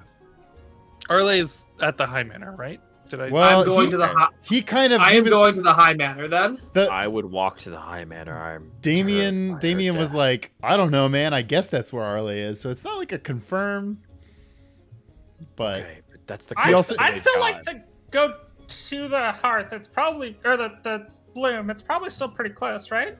Yeah, I mean, like it's like 30 feet from you. It's like Yeah, very yeah. close. Here's the thing: Okay, like yeah, the yeah. graveyard in reality was like a 4 or 5 minute walk from the main square. the wise tree. But The- this thing's from just the wise huge. tree. But the fact that like it is so fucking big means that like it's almost encroaching on the courtyard where the wise tree sits. Okay. Can I Ash- touch it? Yes. So you walk up and place your hand on the bloom. You actually notice you're not the only person doing this. Okay. Like kids walk up and like tap on it, and like people are like people visiting are like coming in like not taking a photo because it doesn't exist, but like going and like, wow, look at that, holy shit, and like the Leaning touching. Tower of Pisa. Yes, yeah, actually, yes, very much like that. And you go up and touch the bloom, and nothing changes about you, but it just feels fucking awesome. The hearth in Rontmar, you cannot go and touch it. It is a protected thing. Like, you know, first of all, the magical college sits on the like exact ring around the hearth. They are, you know, the most in charge of it, more than anyone else. And basically, yeah, you're not allowed to just go fucking touch the hearth. But here, no one seems to care. No one seems to stop you. Everyone just seems to be fine with the fact that you're walking up and touching it. And like, it seems like a cool thing to do. Yeah. Okay. Dope. I'm gonna run back. Hey y'all, you should touch that. It's dope. I feel like I just did cocaine. Is there cocaine in this? There is You know now.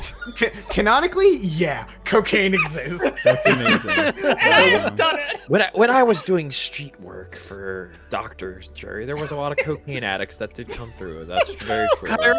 Chiron, I love you. You gotta stop saying street work.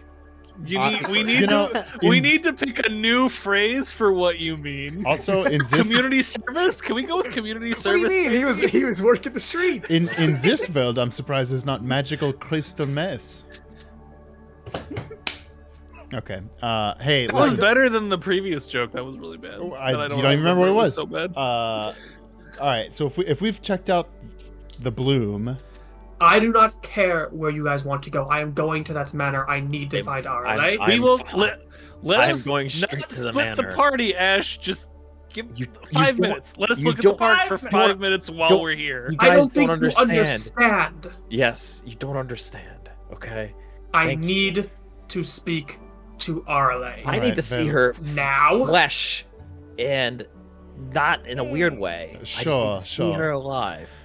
listen. One of the heroes just told us that when they defeated the Sky Eater, they doomed the world. Yes. That is Damn it. everything we know about our current society turned on its head in a single sentence. If this Arale here is the same one who told me that, then I need to speak to them immediately. Yes. I agree with the owl. You know what, Ash? That's fair. And also, this is a tabletop game. We can walk here instantaneously later. Let's go! Well, here's the thing. If Janva, if you want to take 2 minutes to do this, I can instantly find them. And we can catch up. I know. Like, listen, hey, out of How character. far? Hold on. we How far? fucking spent so much if time we're gonna talk, last if time we're gonna talking talk about to splitting the Arale, party. if we're gonna talk to Arale, I want to be there. How far away is Arla? I love love you all. I'm gonna metagame for a second. This decision you guys are making doesn't fucking matter. Okay. Yes. I mean, I would Ash is just- I very would just say passionate about fucking this pick more one. than Oh, any I'm- of us are passionate about the park. Oh no, I I'm think going we should to go to Arla, the. yeah. All right, then Yeah. I'm not gonna lose sleep if we're going to Arlie. Fuck the Yeah. park. Cool. We're in a dream, so you're not gonna lose sleep at all. Man's got a point. Man's Hey. got Yeah. a point. So the High Manor. Earlier, Damien, our bard friend, gestured to it for you, and it's not hard to see. This is a big city, much like how Rontmar is. However, there aren't like many. I think the term is superstructures, like gigantic buildings, skyscrapers, castles, shit like that. Whereas Rontmar has several. Has obviously the Imperial Castle, but then has the college, has the guild. There's one here. It's fucking huge, and it's like towering above. It's not a castle in the traditional side. There's no like stone barricades like that. It's just like a really high up building with like spiring towers and like trees and shit growing out of it. But it also makes it relatively easy to navigate your way over towards it. You're just walking along the main street, and now it's beginning to like turn to like later afternoon. The sun's starting to go down, and people start lighting off fireworks, or rather, fireworks are being shot into the sky. And as you're watching, you see literally a person sort of like form magic in their hand and toss it up, and it explodes in the sky like the rest of the fireworks. People are, fucking partying. Yeah. And you all move towards the front of this gigantic building. And it's so like if you were to go to the Imperial Palace in Rodmar, you'd have to go through several gates and walls and lines of guards and shit to get there. Here, you guys just walk up to the building, and you're basically entering the only choke point basically you go through is a small gate in the front of the building. And in this gate you enter a little like plaza area, and on the other one side of the plaza is that gate you walk through. The other side is a giant staircase leading up to the front door of the High Manor. Right. And the only thing basically between you guys and those stairs are a few guards standing in front of the stairs. However, they're not like, it's not like a battalion. It's like 4 or 5 guards just sort of standing in a row in front of the stairs. It's not under high lockdown by any chance. And the first thing you notice is that these guards look natural is a sense. They Leafy. look like people, right? But like the proportions aren't quite normal for any like fantasy race you're familiar with. And you see like flora and vines and shit sort of growing out of their armor. And they're very like still. Cool. Normally, I would investigate this, but I'm on a very pressing matter. Can you please let us through to RLA? So in the middle of this courtyard, there is an arch, like beyond the gate that you already walked by, and you guys walked by this to walk over towards the guards here. And as you move towards the guards, they don't move, but vines grow up from around them and basically bar your way towards the staircase. Okay, how high are the vines? So I would say they're like 5-10 feet high, I'm but like gonna- they're rapidly growing. Chiron. I'm throwing my axe and Please wait 2 seconds. I'm throwing my Wait 2 axe seconds. and nope, I'm throwing my axe and I'm going over the vines and then teleporting to it to try to get past them, and then I'm sprinting to her. So you huck Cade's throwing axe. Yes. Give me what's a ranged weapon check? Let's go strength. Give me a strength check. Actually, give me athletics check. That makes more sense, I think. Okay. 18. So you get it like high up, high enough to go over the line of vines. But so here's the thing: when the vines grow up, they grow sort of like together and winding and sort of mixing together and making a wall. When you throw the axe up, a vine shoots up to like catch it in the air and hold it vertically. And like, your axe is stuck into this vine, maybe 15, 20-ish feet above where you and those guards are standing. Can I teleport to it or no? Sure. Okay.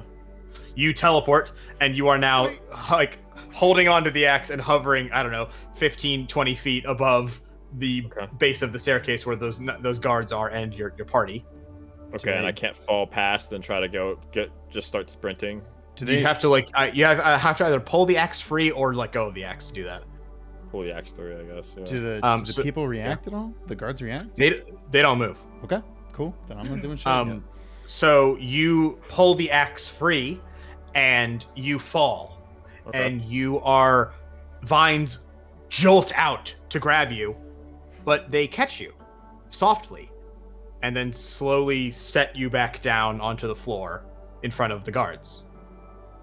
And as you are all standing there, sort of like brought back, and like the vines are still touching Chiron, but they're not holding you in place. In fact, they ease off, and from behind you, that arch in the middle of this little plaza fills with light. In the courtyard, there is this arch, right? And it starts to glow green. It's wrapped in vines and leaves, and as you guys sort of turn back, because you had walked past this to get to the front of the High Manor, in the frame, I guess, a figure appears, like like a silhouette of a person, and from almost like a resonant tone bouncing around you, you hear, a voice. Welcome, travelers. I hope you're enjoying the festival. It's incredible. Thank you so much for the welcome. Sorry, what was your name again? Wait, you guys heard a single word of that? Oh, did that get fucked for you? I heard it. I heard it. I mean, I heard it. I just couldn't understand it. I wasn't intending on using the voice mod the entire time because I think it'd be annoying for the audio listeners, so I won't. So yes, the voice spoke. Welcome, travelers. I hope you're enjoying the festival. And then you ask, who are you? Yeah, basically. And you hear like a dull laugh. Arale, of course. Okay, so Arle is like a Cortana. Yo, who's Master Chief then? You inside me now. Or me inside your head now? What the fuck is it? Whatever, yeah, it's, sure. How far sure, away Chris, is she? I don't know what you're doing. How far away is she behind us? You said? Yeah, she's like right behind you. She's not like. She's not like a corporeal construct. Yeah, I was like gonna this. say, yeah. Like the arches. The arch is a stone thing. Can we? But like magic basically filled in the middle of the arch, and there is a silhouette of a person in that magic. Like Ash. Think of like a screen almost. Ash and Chiron, who have seen her, would they, looking at this silhouette, be like, "Oh yeah, it's Arle," or at least the shape of Arle? That's a good point. Give me a perception check, both of you. It's not me. Yeah, it's just a question. Ash and Chiron. Yeah, I was gonna run up to her. A 9. I rolled a 16. Ash, that is absolutely the same like shaped person you had met minutes ago. You can walk up to it, no problem, Chiron. And it's almost like a waterfall of magic. Like magic is falling down from the top of the arch to the bottom of the arch and like making that shape, that silhouette shape of a person. Are you alive? Are you Arle, dead? Did you recently just speak to me and my masked friend here? There's a long pause, and you hear like, the fireworks and stuff popping off, and the sound of the city behind you. And finally, the voice responds, I'm sorry, I don't think we know each other. You are... I just turn away, and I just turn away. Fuck. So, is it her face? There's no face. It's an outline of a person. There's no like defining features. Is anybody else reacting, like in the in square, a hood? reacting to this figure? There's nobody else. There's nobody else here. Oh. So the thing I was saying, it's like this is like right next to the castle, effectively, right? But there's not like there's not a shitload of guards. There's not like a bunch of people hanging around. It's very isolated here. I would say, as someone that engages in society, fucking weirdly so. Yeah. Okay. Can we approach this person? I don't think you're. Yeah, away. like Chiron did, and like it's this is clearly like not a corporeal person. This is like a projection or something like that. But like it's the shape of a person. It like moves and like gesticulates as it speaks. But it's an energy thing. It's not like a like physical. You couldn't punch him. AI has gone too far, truly. Does protect the dream ring any bell to you at all? Of course, we must protect the dream. That's why we're all here. And in your opinion, what is the dream? Can you define dream? The dream. TM. The dream CR. is the bloom. And we have to do everything we can to make sure the bloom continues to grow. That's what happens. What happens if the bloom were to be cut off from its power? If the bloom were to die, well, it's like what I said when I first started the dream. Once the hearth dies, we would all die. But with the bloom, we'll be fine. Forever. Okay, and how does the bloom continue to grow? What helps the bloom grow? When I began the dream, I thought it would just be from me. From me, the bloom would grow, and eventually it would be strong enough to grow on its own. Sorry, did you say from you or for you? from. Okay, just making sure. But I was wrong. So I needed more people to help grow the bloom. And that's still the case. So people come here and help the bloom grow. And what happens to those people? I think and then she pauses for a long time. They stay. I appreciate you telling us so much about this bloom. I just can't help but be enamored by the bloom. I am going to go check it out myself. I think me and Ash are going to go check it out and have a great time protecting the bloom and doing a great job. You've been an honor and a pleasure. I'm glad you're not dead. I'll see you in a little bit. Arlie, who named this island stay?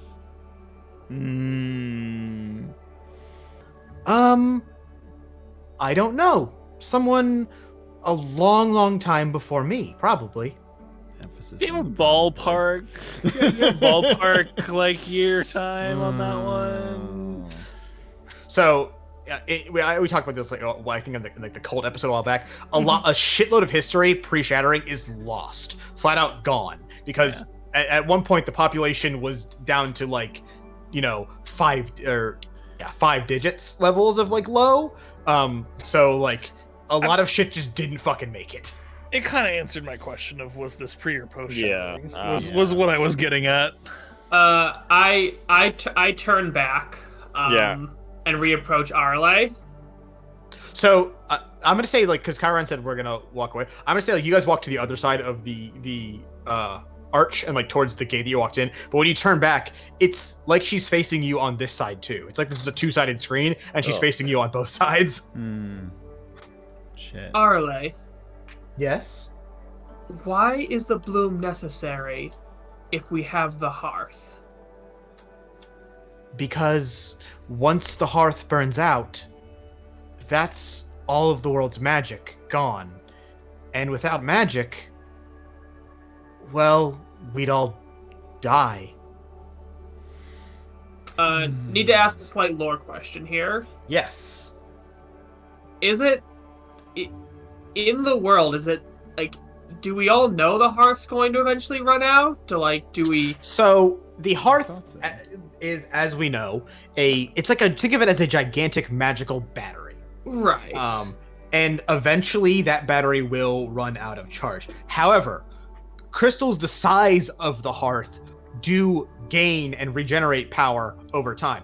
Huge. There are other cities that have big crystals, not nearly hearth sized, but big crystals, and they refill with magic over time. So it isn't like they are burning out over time. It's it starts at 100, it'll eventually hit 0, and that's sort of the purpose of the Shatter Guard, is to make sure that the rate at which magic is used does not exceed the rate at which magic is replenished. However, that second thing, actually both things, aren't measurable. We have no concept for how long it takes the hearth to regenerate 1 fireball's worth of magic. We just know that eventually it does, because the hearth it gives off more and more magic energy the more it has, and they can tell that some days there are more than others. So there's no what Arle is telling you here. There is no basis in science as far as you know. However, people have theorized, and especially as someone who has studied magic and especially magical crystals, there are plenty of theories that we could in theory eventually burn the hearth out and we would be fucked. Okay. Great. Arle, conventional knowledge says that the hearth is able to regenerate its own magic supply, and thus, as long as we regulate our magic usage, the hearth wouldn't be destroyed. Do you know something about the longevity of the hearth that we don't? It took such a small amount of magic to destroy the other hearth. Something like that could happen again. So this is a backup plan. This is the only plan.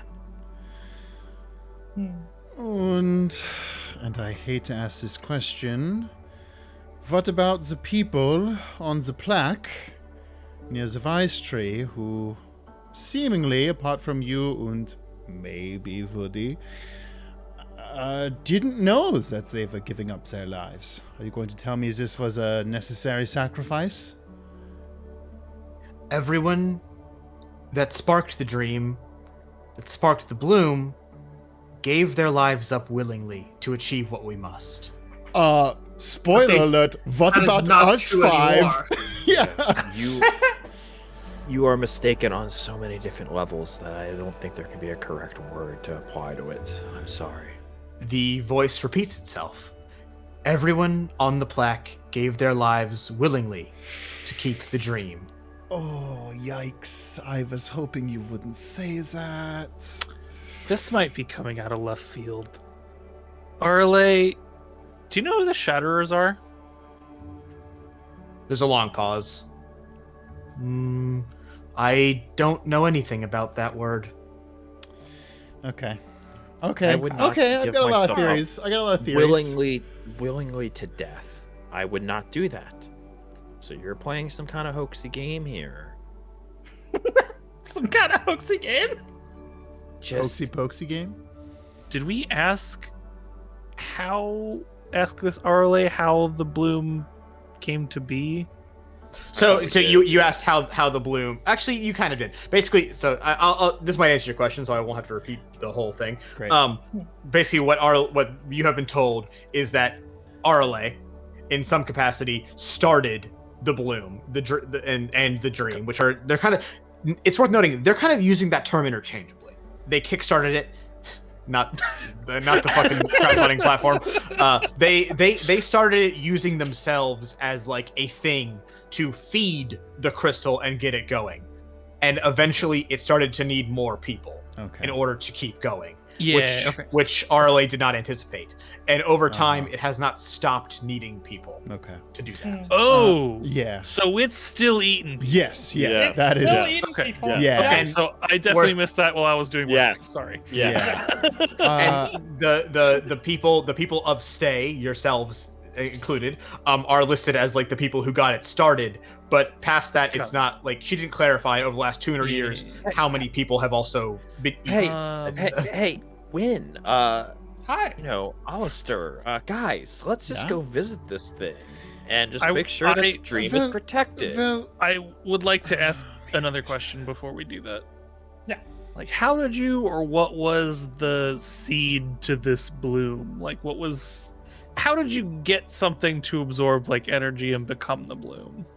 In Ekra'an, very, very far away, there is a mountain where another hearth used to be. And someone there told me that there exists a way to make one grow again. And I searched high and low and everywhere I could until I found... It's like, think of it like a seed. That's what I thought of it like. A seed that would one day grow the bloom. And so I found proper soil, a place that could sustain it, and I planted that seed to give us the bloom. Okay. Is the crystal that... Like, is the crystal you used as the seed different from any of the other crystals? It's very special. And I spent the better part of 50 years hunting it down. There aren't crystals like that almost anywhere. I look Ash dead in the eyes, and then look at Ash's pocket, and then back to Ash's eyes, and then back to Ash's pocket, and then back to Ash's eyes. I do a little like to acknowledge that I see that I noticed what he was doing. I'm picking up what you're putting down. Yes, I do a slight nod to acknowledge that I am picking up what Junder is putting down. Gross. Is that a crystal in Ash's pocket, or is Junber happy to see him? That's good. It's both. Damn it! I have so many spells about communication, but I don't have a spell to communicate to Chiron the thoughts in my head. Get out of my head! Magic Mouth doesn't do that? Magic Mouth would, but it would also, everybody would hear it, so there's no point to me doing it. Okay, well, are there guards blocking the door? No, but the vines are still up. Okay, well, I'm about to just... Okay, you know what? Don't even care. You know what? I'm gonna do some landscaping here. I just think we might need to... So, you don't mind me, just... Okay. So I just start hatcheting the vines out of the way. So you cut the vines, and they are regrowing, but not at the rate you're chopping. Like you're chopping them faster than they are able to regrow. So you're making progress. Oh. And the voice speaks to you. You're Chiron, right? Yes, I am. You talked to me earlier when you were corporeal instead of whatever you are now. We spoke before 205 years ago. Yes, we did. Spooky now as it was then. Have you changed your mind? No, I'm going to protect the dream like you told me to. It's a real thing. So it's a real convincing thing to say as you guys hack down the vines that are really protecting something she wants protecting something she wants protected. No, isn't Your words and actions ain't syncing up there, Chiron. I thought the dream was the crystal, the thing to go do that. Yeah, but she probably still does. She probably is the one who made these vines protect something. So it still doesn't sound like you're on her side if you're chopping down these vines. I also have an 8 in charisma, so that that tracks. tracks. Quick thing that I might also have missed while I was doing work stuff. The switch from 200 whatever years to 205 years. So yeah, that's worth the note. Is that Arle just claimed that the conversation that Chiron and Ash had was 205 years ago. And we arrived at this island 200 years ago. Yeah.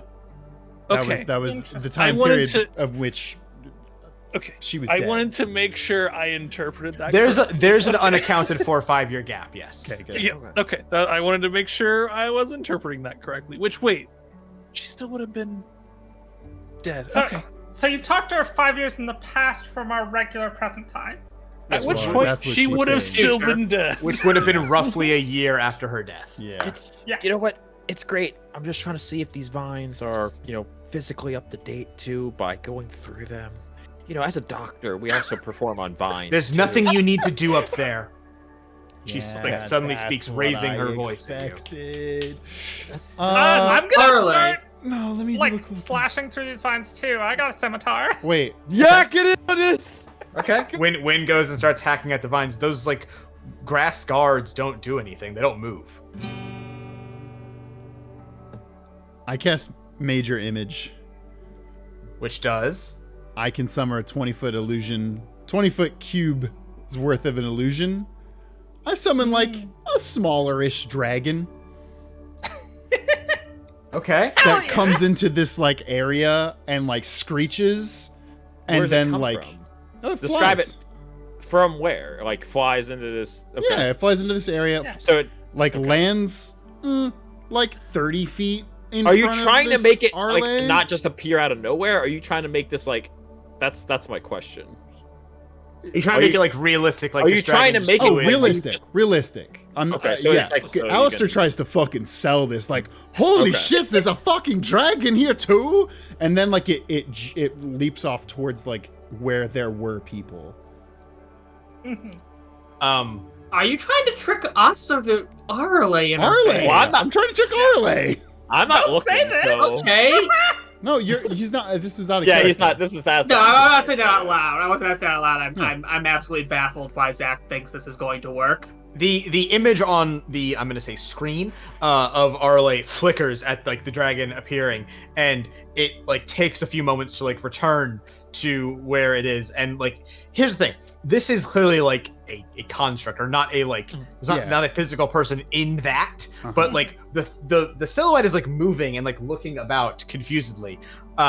And then it like trying to compose itself, and like, you must understand, above all else, we must protect the dream. Yeah. No, slice it through, try to get to the dream. And I hear wins with me. The dragon illusion goes, oh my god, it's attacking the dream. Hold on. Wait.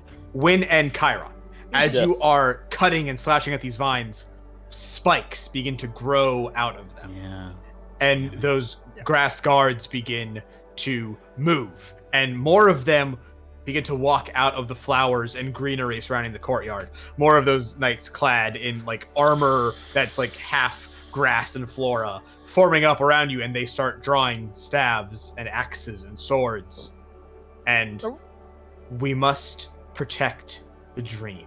Hey, Seize them. We're on the same page. And next time on Saving Throw, roll initiative. I wanted to try a thing that would have been funny. Damn it. I burned a really level 3 wishing I'd spell slot prepared. on a cool dragon that didn't work? Fuck you. Now, we need to start playing Dungeons & Dragons. And we're going to start that by rolling initiative. Hell yeah. All right. Yeah, we were about to get into combat. And while the goons here roll those dice, hold on to your numbers, and let me set the stage a little bit. Oh god. I dropped my die. Yeah. Of course you did. Alistair, Yes? let's talk about sex, baby. Let's talk about magic. Okay. When you first entered the dream, you tried to send a message to Chiron with your callstone. Yes. And it didn't send. Correct. It almost seemed like it was stuck trying to complete a very simple rudimentary spell. Junver attempted to activate one of his runes, and nothing. The rune reacted, but nothing happened. Wynn was in fact able to cast magic, detect magic to be precise. And then, Alistair, you summoned a major image. Yes, it did. A magical conjuration of a dragon that seemingly you expected to confuse some sort of other magical conjuration of the great druid Arale. And it didn't seem to work. It did, however, sick Arale's grass knights on you.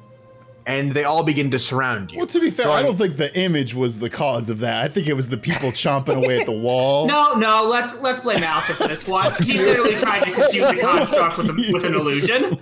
A blimp sails by that says, blame Alistair. Yeah. We need Blame Canada replaced. Blame Alistair. Blame Alistair. Yeah.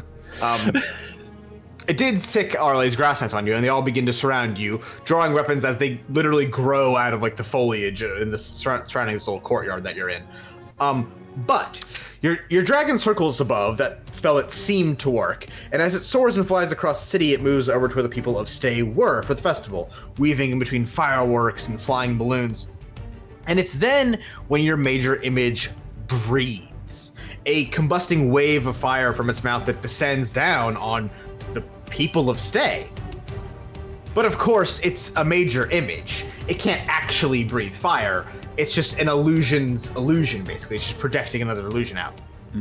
However, as the fire from the dragon's maw crashes into a building, the building bursts into flames. Ah, shit. Oh no. Windows shattering from the blast and fire streaming along it. And now, before I get those initiative numbers, now is when I need a perception check from everyone not named Junver. Whoa. Oh. This is short discrimination. I won't stand for it.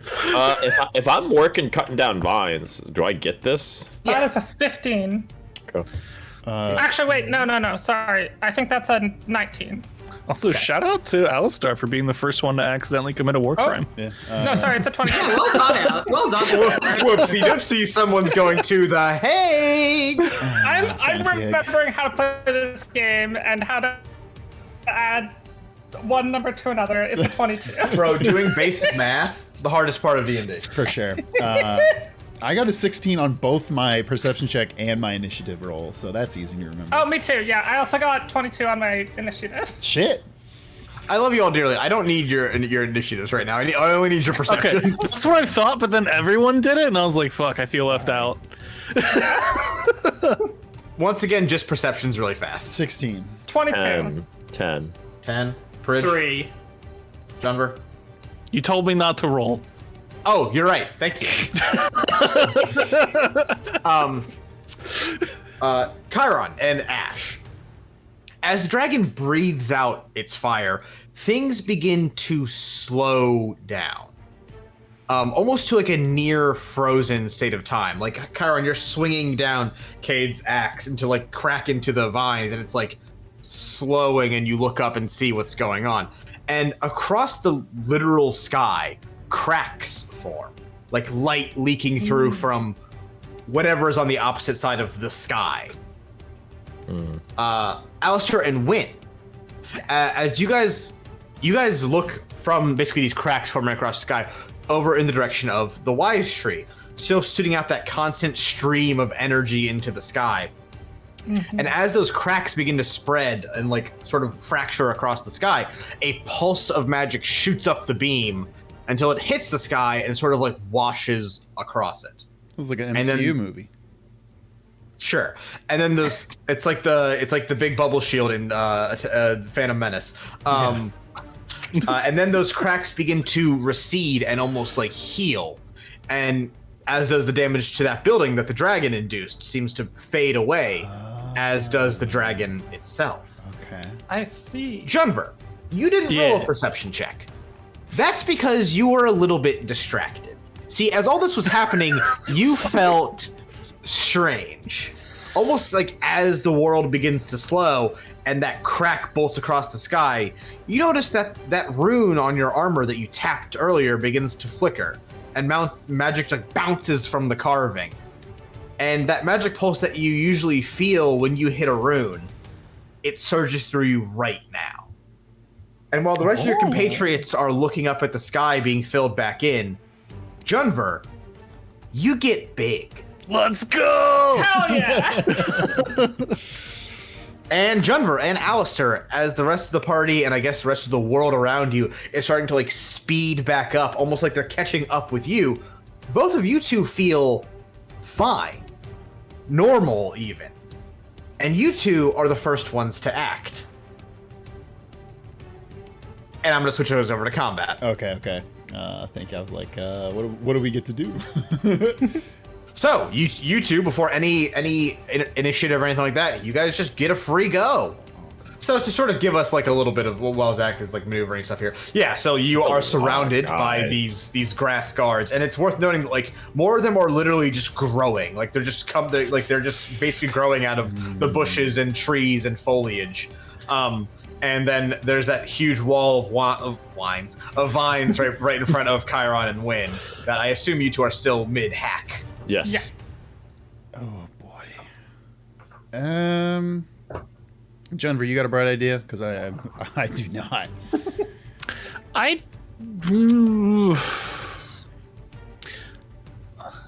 No. I mean, I can do something, I guess. Yeah, go for it. I'm gonna make one of you go if you don't fucking go. Go for it. I'm gonna test something. I mean, here's the thing. The way Chris described that they're just growing everywhere, I have a suspicion that we can't outkill all of them. So I'm going to say that Chiron's idea of cutting down the branches is a good idea, by which I can't really do anything to help that. So instead, I'm going to cast Dissonant Whispers, and yes, that's the real one. Okay. At the guy nearest me. You have a sword. You can hack things. Yeah, but I'm not good at it. So. Wow. Isn't your dex pretty decent? Yeah, but it only does, well, whatever. That's not a magic dude. Zach's going, I have a sharp instrument, but I'm not good at it.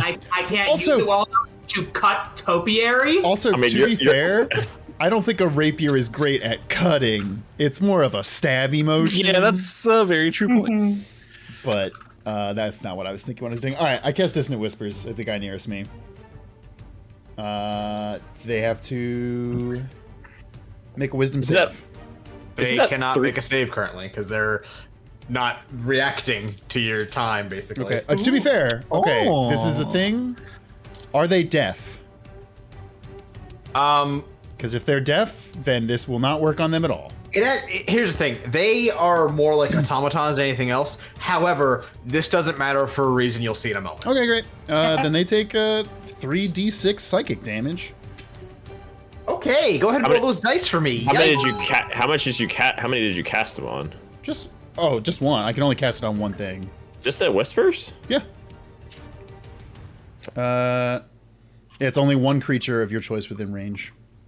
Okay. 2, a 6, that's 8, and a 3, that's 11. And they must use its reaction immediately to move as far as possible, as much as its speed allows, away from me. Give me a guitar strum. Oh, hey. I forgot I do this. So you strum out on your guitar as you are wont to cast spells, and it hits this green Shatterguard looking motherfucker, this green knight, and like you're hitting a piece of fog, mist away, and it just sort of splits and ruptures at the sound and just sort of falls apart back into leaves and twigs and branches and shit, and it's dead. Wow, fucking. Well done, Alistair. Hey, thank you. What can I say? Maybe I'm better at combat than I thought. Okay, no, stop. I gave you one comment. Don't push it. Jonver. Hi. Yes. I'm gonna go over to these here vines. Is that the space I should go in? Yeah, that's I'm close assuming? enough. Yeah. Okay. This is wider than I have depicted here. I'm dealing with a battle map. Get over it. Yeah, no, you're fine. I just asked to make sure I wasn't doing something I shouldn't. That's all. And hey, I don't want to be here, so I'm gonna double attack these here vines. Okay.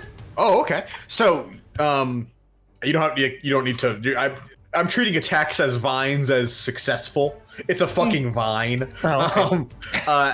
As you hack at the vine, you begin to notice something. You go to hit it with your bladed buckler, and it doesn't react how you'd expect a vine to. Before, when you chopped up at the vines, or when I guess Karen and Wynn did, it was like metal against vine, right? Like it cuts. Mm-hmm. You see a cut, you pull your blade out, rinse and repeat. And all while those vines were growing back against them. But now, after that pulse of energy from the sky, as you hit it, the vine doesn't split and fall away naturally. It's almost like they break. They shatter beneath the blade of your buckler, and fragments flutter up and out, and then just vanish from reality. Interesting. And you are progressing. You're cutting. Very interesting. Okay. Well, I did that twice because I get 2 attacks. Okay. Yeah. All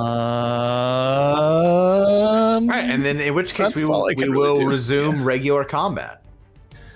Tell you. Now I would like everyone's initiatives, please. 22. 22. 16. 15. 8.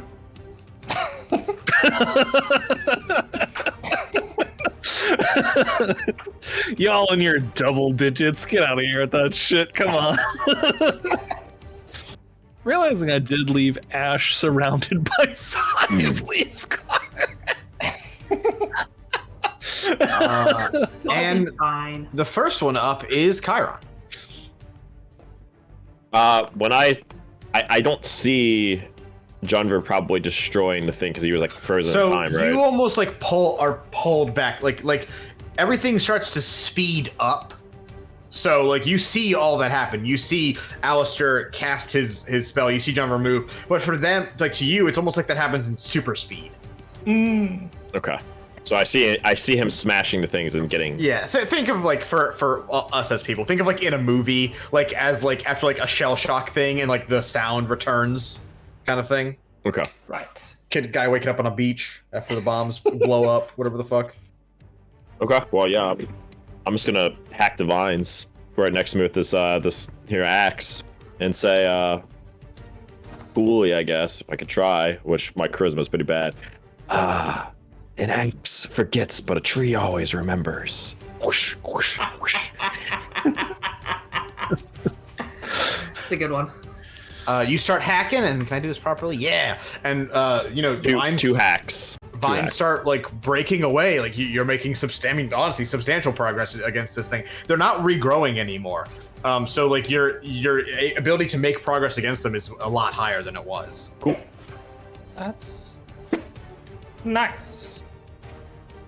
And Win, that'd be you next. That is me.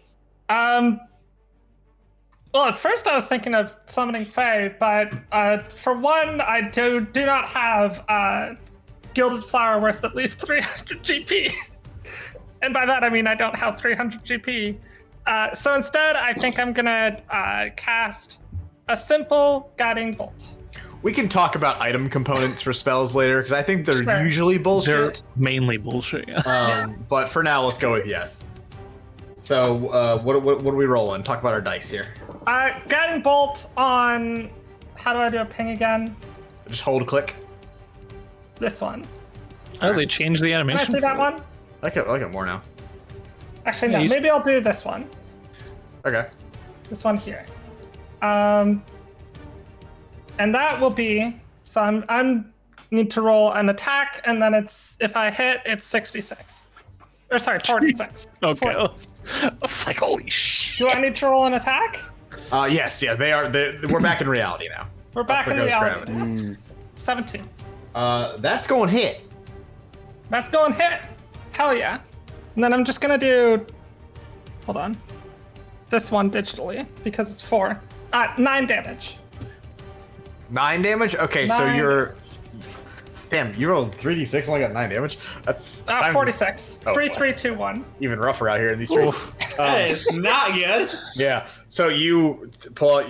You have like an astrolabe or something as your It's like a sextant. Like sextant? the thing you use to measure the Yeah, stars. to measure. So like, you aim your sextant and fire the bolts of magic at him, and they basically pierce directly through this thing. It's roughly apparent now that their armor is not actually made of like steel. It just kind of like is also plant matter. That's fucking cool. And you basically buffet this thing and shoot it like, you shoot it the fuck up with various magical bolts. Yeah. And it like reels back, but then it starts to, get back together and continue moving towards you guys. All right. I like to think of Guiding Bolt as like a kind of slow-ish, like fast but not like bullet speed. Right.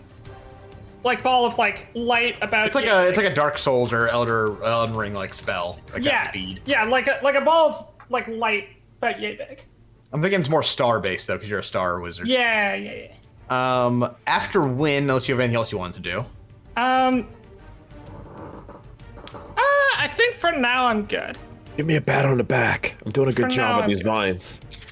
That's going to be a few of the knights next, including So that's supposed to be you. these two here in the back line over here. Fall apart, Ooh. and Hell then they yeah. grow back out of the ground Fuck. within those rows of vines, sort of like forming up the back line of the vines. Oh, okay. And then this one is going to move over and directly attack Win. All right. I figured that might happen. This one, what does this one have? This one is just using a regular ass sword. Hashtag stay winning. 19, I think? Yeah, 19 versus AC. 19 is my AC. I don't remember if that hits. Tie hits. unfortunately goes to the Tie runner. hits. Tie goes to the. So fine. you are going to take damage. Oh no. You're gonna take it's gonna be 7 damage. That's fine. And as his blade swings and connects into you through your shell armor, it sprouts outward. And Oh no. a like ring of vine is connecting from his sword to you, and he is just holding on to you. Oh. Okay. Oh. All right. After that will be That Alistair. sounds bad. I was gonna play another Dissonant Whispers to get him away, but if he's attached to you, I don't know how good of an idea You that might is. be taking a win with them. Yeah. Then you know what? I'll attack the next nearest guy to me, who's coming around on this side. Would that be this guy right here? Yeah, the one right there. That is the one that Win just hit, in case you were not fully aware. So he has already taken damage. So do with that information what you will. I mean, it's still good to knock people out. Yep. You know what? If I move, this guy's gonna get an opportunity attack on me, isn't he? That is correct, yeah. Or is his sword still? Yeah, I was gonna say, or is his sword being Yeah. connected to someone else? Disable that. That'd be a risk you would take. Chris. Oh, you Don't can't. ask. Okay. Don't ask. Am I gonna tell you? Seems like what? a reasonable thing to ask. All right. What I will say, You don't to know be how these perfectly plant fair, things work. It's true. is that these are not humans. So don't think of them like humans. Yeah. Okay. It's probably got some weird. The fucking vine's gonna shoot out of his thigh. He'll plant the seed of the death plant in you. It's good. All right. Then. Actually, shit. Then I don't have to use a level 1 spell slot. I'll just use Vicious Mockery against the guy that Win already hit. Okay. Oh. The wisdom saving throw. This is A wisdom saving Yep, throw. wisdom save. One level 5. I don't know if it gets buffed or not to 2d4, but Yes, it is. It's 2d4. Does a 10 beat it? No. Then he's taking that damage. That's a 1, which isn't great. And that's 4, so that's 5 damage. Okay, 5 damage will kill this thing. Amazing. So once again, you strum your guitar yet again, and then it just sort of like bursts away back into branches and leaves What? and What twigs and can shit. I What? say except go fuck you? Wow. That What was a- a what a- shout out. what a- Somebody in the chat said that song, and I what a really- kill really- steal, man. It's not a kill steal. Wow. It's not a kill steal, as Alistair whips out his journal of sweet kills and chalks one down. That's 2 after- for me. After that is going to be the other 16, which is not Ash. It's this guy. This guy is going to walk forward and try to whack Ash with a staff. I don't think that beats your AC. 11 plus it's 14. Yeah, it does. Oh, okay. Yeah, Alright, me and Ash are low AC. Armor class sucks. You got you some bracers or something. Yeah. You have shield, Mr. Sorcerer. Nope. 5 damage, Ash. Alright. That's all that one actually does. Never mind. Godberry would like if you had shield. No, I was gonna do a thing, but I'm gonna wait. All right. After that will be Ash. Alright, quick question. Chris, do you consider talking to be a free act? Talking is a free action. It's a free action? Yeah, Unless but you're like, giving a monologue. No. it needs to be an understandable amount of time. Not Yeah, 6 seconds is bullshit, but yeah. If I yell, do you need help with the vines or should I thin the numbers? In the numbers. Numbers. Alright, I'm I'm gonna slashing these vines as fast as possible, like I'm operating on a patient. Keep going. Wait. Alright, I'm gonna take the first bit of advice I heard, and I am going to cast the cantrip Acid Splash. Nice. All of us have a moment of like, wait, do you go quick and not slow and steady when you're working on patients? I mean, I think actually surgeons do go pretty quick, so I think that actually tracks. I mean, you go as fast as you can / need to. Yeah. And creatures being within 5 feet of each other counts as diagonal, right? Yeah, 100%. Okay, so I am going to throw it at. How do you select the? How do you... Hold left click. Okay, I'm shooting it at these 2 guys since they're within 5 feet of each other, and it can hit. Also, I am going to spend 1 sorcerer spell point to transmute my spell. Oh.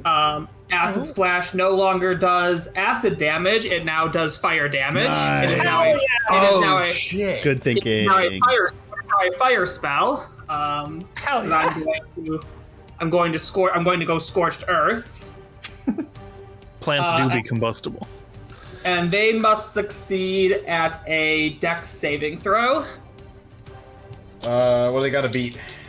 They have to beat 15. Neither of them beat that. Okay, and because I'm level 5, this ups to 2d6. So So they both take 7 fire damage. Wow. Okay, and Perfectly average. As they are plants, fire, they know likey, and each of those catch on fire and burn the fuck down. Hell yeah, Ash. Oh. Let's fucking go. Maybe we should go a little slower and take our time. I'm just happy I finally got a reason to use one of my, what are they called? Meta magic. But yeah, I'm just glad I finally got a chance to use one of my meta magic abilities. It's the first time I've actually gotten to do anything fun with that. So that's exciting. Then I don't want to take an attack of opportunity, so I'm actually just going to stay where I am and end my turn. Okay.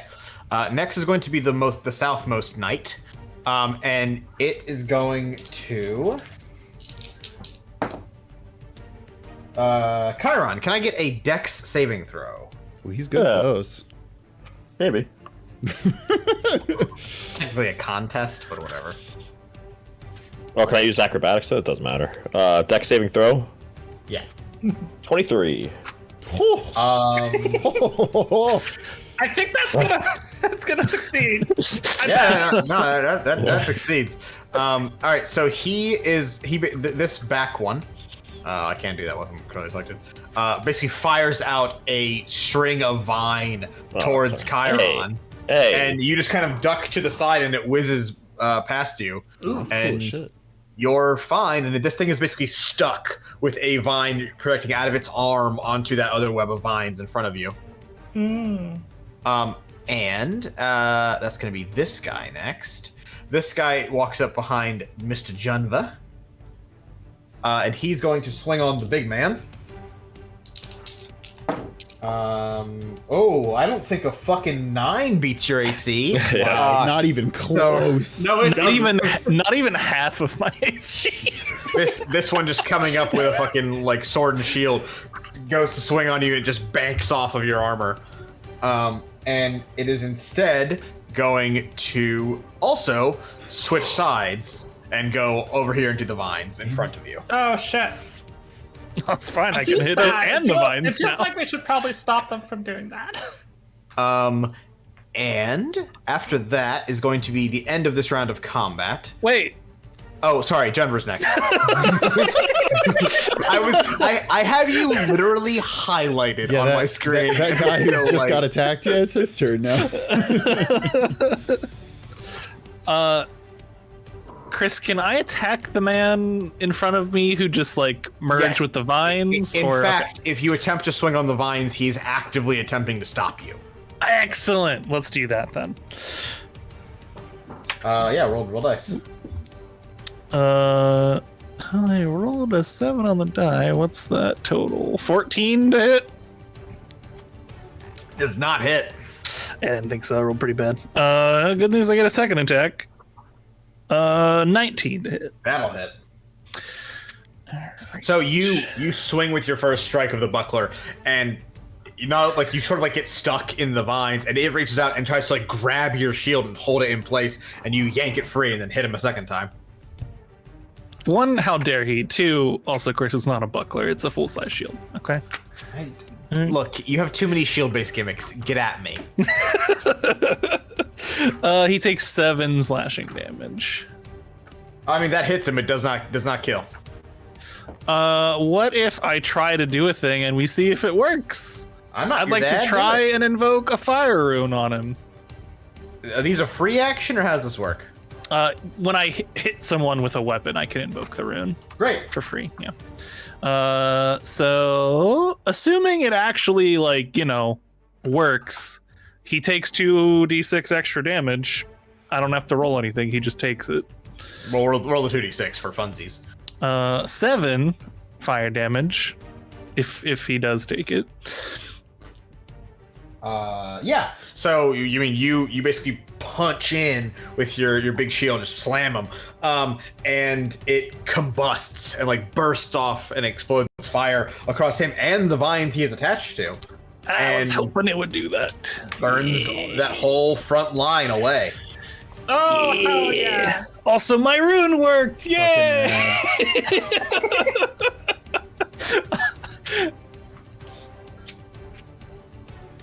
Okay. That's my turn. Yeah. Is the end of that round of combat. And as the round ends, the image, the silhouette, the vision of Arle inside of that stone arch vanishes. Okay. It sort of like blinks out of existence, like a screen. While getting her ass kicked, that's why. And more of those knights start to grow out of all of the bushes and vines and foliage around the side. Oh, fuck me then. Spoke a little too soon there, you guys. Yeah. Oh no! I thought we were doing so well. How's the Ball of Vines coming? One of them's it one looks wall's like they were down. pretty good. We're like 50% of the way through. Yeah. I was like, I'm glad she didn't pull a ring like the movie and like come out of the screen. That's kind of what I was expecting. The boss fight begins now. She has 2 guns. The most powerful attack. Twice the amount Jones had. And after that, that's going to be a 1 Chiron Hemlock. I yell to our sorcerer friend here, Ash, burn these fucking vines down. I'll take care of these guys off of you. And I throw my axe like 20 feet up in the air, like 20 feet towards the air, towards the one that's like on Ash right now. Okay. And so are you throwing it at him as like a hit, or are you just moving? I'm throwing it up 20 feet up in the air. It's going like up an arch. Yeah, it's going to be an arch. And I'll start moving dashing towards where Ash is, the one right here. Mm-hmm.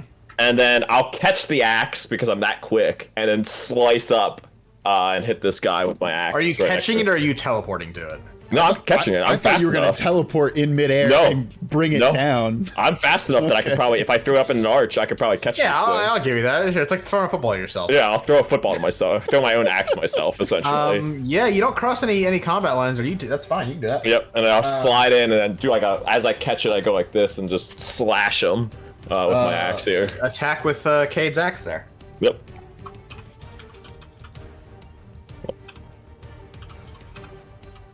Does a 20 hit? 20 hits, yeah, 100%. Cool. And I do 2 6 points of 6 points of slashing, and then I'll swing again. Okay. Does a 17 hit? 17 does hit, yes. I will also do, let's see, 7 points of damage. All right, so yeah, you strike the knight, and it sort of like reels back, and you catch it again with Cade's hand axe, and it slashes and falls apart, armor and body hitting the ground, and as it starts to do so, like just like the other ones, the ground begins to like pull it in, and it sort of fades back into flowers and petals. And as you're doing that, you're seeing like some of the ones in the back like shake themselves free of like the bushes and shit they're growing out of. Yeah, and for flavor text, I'll kind of like nudge Ash, go get him, kid, burn it down. Kid. After Chiron is Win. Yeah. All right. Can we have that discussion about spell cost? Because there's 2 things I could do, and one of them depends on the spell cost. These are components. Yeah. I hate components. I'm gonna say, unless it is a very big important spell, like Resurrection, True Resurrection, for example. There's no fuck that shit. You learned the spell, and as someone that prepares spells, part of preparing a spell is having the necessary. You have a components bag or some kind of thing. Yeah, exactly. Yeah. Cast your spell. Cool. All right, I'm summoning a Fae. Also, really quick on that is one thing that like the magic in this setting is already a resource that has a limited amount of it left. Also, components being required is kind of horse ass unless it's something very special. Now proceed. Sorry. I would like to summon a Fae using my summon Fae spell, as you might think. Chronologian asks, is it Maya or Mia? So this spell lets me summon a Fae spirit, and I would like to summon it right about. You know what? Let's go right here on the other side of me. Do I have anything cool to be? I'd like it to be a mermaid. It's like I want definitely don't have a mermaid laying around. Do you want the Dictamancer? It's gonna be one of these. It's gonna be a fucking generic. Sorry. That's fine. What it is though is like.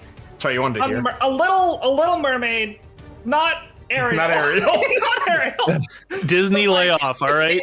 It's the worst part of Kingdom Hearts 1. Here again, baby. And the worst part of Kingdom Hearts 2. Hey, right. don't flounder around. Let's get this going. It'd be the worst part of Kingdom Hearts if it weren't for Kyrie. Oh my god. And it's like swimming in the air, right? Okay, yeah. And I will send you the sheet for this. Is this like a sexy lady mermaid or like a Nami League of Legends mermaid where they're all fish? Hey, Like Nami. Nami Whoa. Legends. Hey, let's not slam Nami. No, real quick. no, Hold on. Nami can fucking. We can Those are slam the Nami. Hold on. Both Jason and Bridge instantly held a hand up in offense. Leaping to fucking. Show some respect, Chris. I would smash Yeah. that fish, they said. I mean, they're not wrong. Like shooting fish in a barrel. And this will be a mirthful. Of this three here. Okay. Oh, so those are different types. Yeah, it's their mood, and it depends. It like changes their. Oh, but it bonus could have been action. fuming. It could have been fucking fuming, mate. Could have been fuming. It also could have been sexy. So just to read the class for the people listening at home, this Fey Spirit Mirthful type. Mirthful, the Fey can force one creature it can see within 10 feet of it to make a Wisdom saving throw against your spell save DC. So for win, that would be... Wisdom, and it's 15. 15?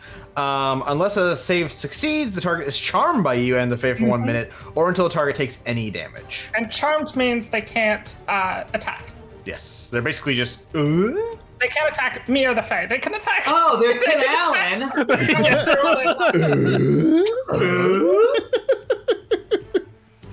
Some say a fate worse than death. I'd rather die than be in the Santa Claus 4. And I'm also gonna burst out in dragon form, which is my shit form. What? Yeah. Dragon Constellation. Does this make you bigger? No, it just makes me glow a bunch. Okay. Cast a Oh yeah. bunch of light. So like on the back of your shell there, just like the constellation of dragon boat pops up. Exactly. I'm into that.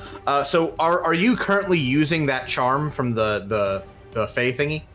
Well, the Fae hasn't taken their turn yet. Oh, So- it goes after you, right? Like the other one before. Great. Okay. So you're going ghost. Is that your whole turn? That is my whole turn. All right. And Now it that's is the Fae's turn. Fey mermaid time. Yeah, I can't control the Fae, but I will do it. okay. So this Fae can teleport, and Yes. so I would like it to first attack this fucker. That is gonna consume a bonus action. The Oh, sorry. You're not normal attack teleporting. doesn't I matter. understand. Okay, so swinging. swinging. It's got a fucking short sword. All right. Sword, and it's It's got +3, I believe. Yeah. That's a 22. Oh, you're rolling that? That's fine. Actually, that's more fun. Yeah, that hits. Fucking, you kidding me? That hits. And that only does 1d6 +3 plus the spell's level. Yes. piercing This is damage the one plus that is currently 3. attached to you. Yes, exactly. So, which hasn't actually been hit yet. However, I'm going to say, as the mermaid goes and slashes it, it cuts away that like connection from hell yeah. it to you. And I'm going to say it still does damage because Let's fucking go. Dang it, cut the rainbow connection? How dare it? Someday we'll find it. Okay, so that is 1 +3 +6. That's 7 piercing damage plus 5 force damage. So total of 12 damage. 12. It's still kicking. Still kicking. Well, shit. And then it's also gonna, let's have it teleport. Okay. Right here. Wait, hold on. Actually, you know what? Let's have it teleport right here. And it'll use the mirthful thing on What's the name of this creature, by the way? 10 feet up. The name of this creature. Yeah, what are we naming our mermaid friend? Ooh. Mariel. Mary. Fuck you. and their siblings, Dariel and Varial and Blariel. No, their dog, Courage. Hey, I'm a mermaid. Hey, I'm a mermaid. I'm a merman. My name's Dariel. And Mariel will try to charm this guy. Right here. That's not a bonus action? It's part of the teleport. Oh shit. Oh, I see. So it does face that, and that it's triggers this. one of these effects. Jesus. Exactly. Okay, I understand. So that's a spell save. Wisdom save. Maybe level 15. 3. I'm almost certain that it is. Wisdom save DC 15. Oh, right. Elise. Yeah. What level spell is this? It's 3rd level. Roll a d20. Oh, hell yeah. Let's fucking go. 14? No, you lose that spell slot. Alright, that's fine. Oh, can I I was retroactively expecting roll to. for my dissonant whispers? I thought you did. No, I mean, no, you didn't. You're right. That's what level? That's a 1 level. I rolled a 1, so Oh, well, you get fucked then. unless that's the key. No, it's not. If it gives you a hint, I'm also rolling dice when you roll here. Oh, okay, that makes sense. If you can figure that out from that. Yeah, sure. All right, so Roll for my guiding bolt? yeah, fuck it, we're doing this all right now. And also, Prij, if you consumed a spell slot, I didn't tell you. You did not hit the cancel. Yeah. Great. What level spell, Elise? 1. What'd you roll? 17. You keep that spell slot. Hell yeah. All right. Mariel charms this boy. Well, actually, he has to make a wisdom saving throw. Yeah. Maybe he'll I'll do it. save You never DC. know. 15. Sorry. Didn't do it. Let's go. Did not beat a 15. All right, so He's this boy is charmed. Can I actually do that with the little thingies? Maybe? I don't know how to do it. I'll figure it out. Don't worry about that. I'll just do that for now. He's charmed. She has her looks. Whatever. The Ursula says. Oh, right click, assign the status effect. I and gave then it you can pick stunned. one. That's close enough. Yeah. Okay, cool. So after that, that was Win and Mariel going. These top two most knights, the top left and right, they put their hands towards one another, like aiming straight across. Oh, And no, they make another start layer. to regrow vines No. Oh, man. towards each other, but they're still like progressing out. They're still a whole. presently. Not a fan of that. Yeah. Gotta burn it all down, just like Linkin Park. Just like Linkin Park would have done. And this guy who he's not also stunned, is he? No. He's Oh, he's nothing. All right. Yeah, he is going to once again swing on Win. Oh, it gave all of the same type of token. That's too Oh, much. that's really unfortunate. I'll just remember it. It's They're all psychonically like connected, right? They're all stunned. Hey, That's they're- cool. yeah, Sick. that's great. Yeah, they're all charmed. Actually, they all. Yeah, wow. Mariel's really hot. This guy is going to swing on both Alistair and Win. Oh, no. Oh. Separate attacks for oh no. Crit? Oh no. That's a nat 20 against Alistair. Wait, And that's, Are you sure it wasn't Win? and that's a 22 against Win. No! excuse. Hey, Chris, that nat 21. I'm cloud Oh ruining it. shit. Yeah! Oh, let's go. I'm gonna choose to say that he will still crit.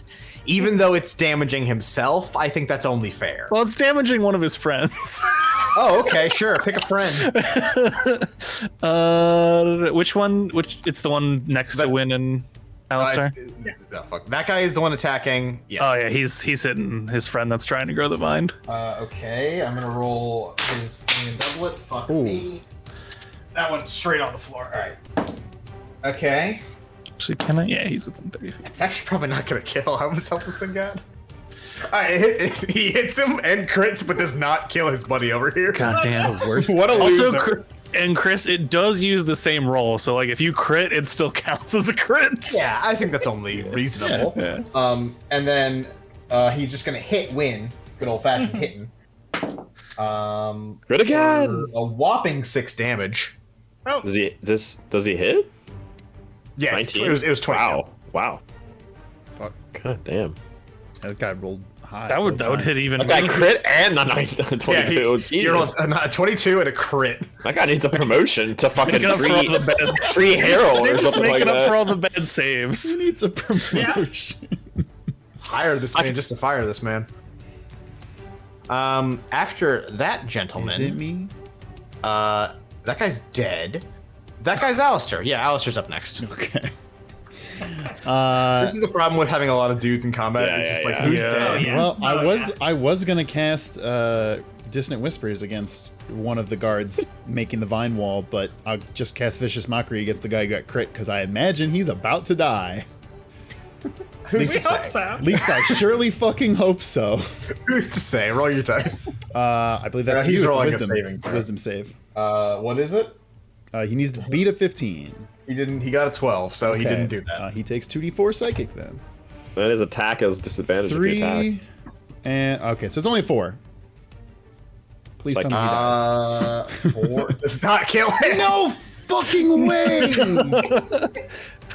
Oh, I should have cast Vicious. Sounds rough. It's rough, buddy. Wait, am I doing math? No, I'm doing math right. He lives, dog. I mean, 4 is not high. I'm not gonna lie. Well, I was making sure because I was like, well, he did get credit. I was just alive. He's just still alive. Damn. That's just how the numbers. The other guy might, Zach. The other guy might not have did that much damage too. With the He crit. did not. He rolled very poorly. Yeah. Yeah, I guess that's true. You know, he got the promotion. He secretly didn't want it. Yeah. He just wants to be at the. He still wants to be at. Well, no, he's just that good. He realized you Yeah. were gonna block it. I was He's gonna, just that yeah, good. right. I was gonna stab the guy that was next to me and Win, but I figured stopping the wall is more No, important. you made the correct choice. Still. This guy goes next, and he is going to make a beeline for one Ashbaugh Ramnarance. No, fight me, bitch. And try to run you through with a spear. He's the closest thing I have to a friend, which is not many. Hey.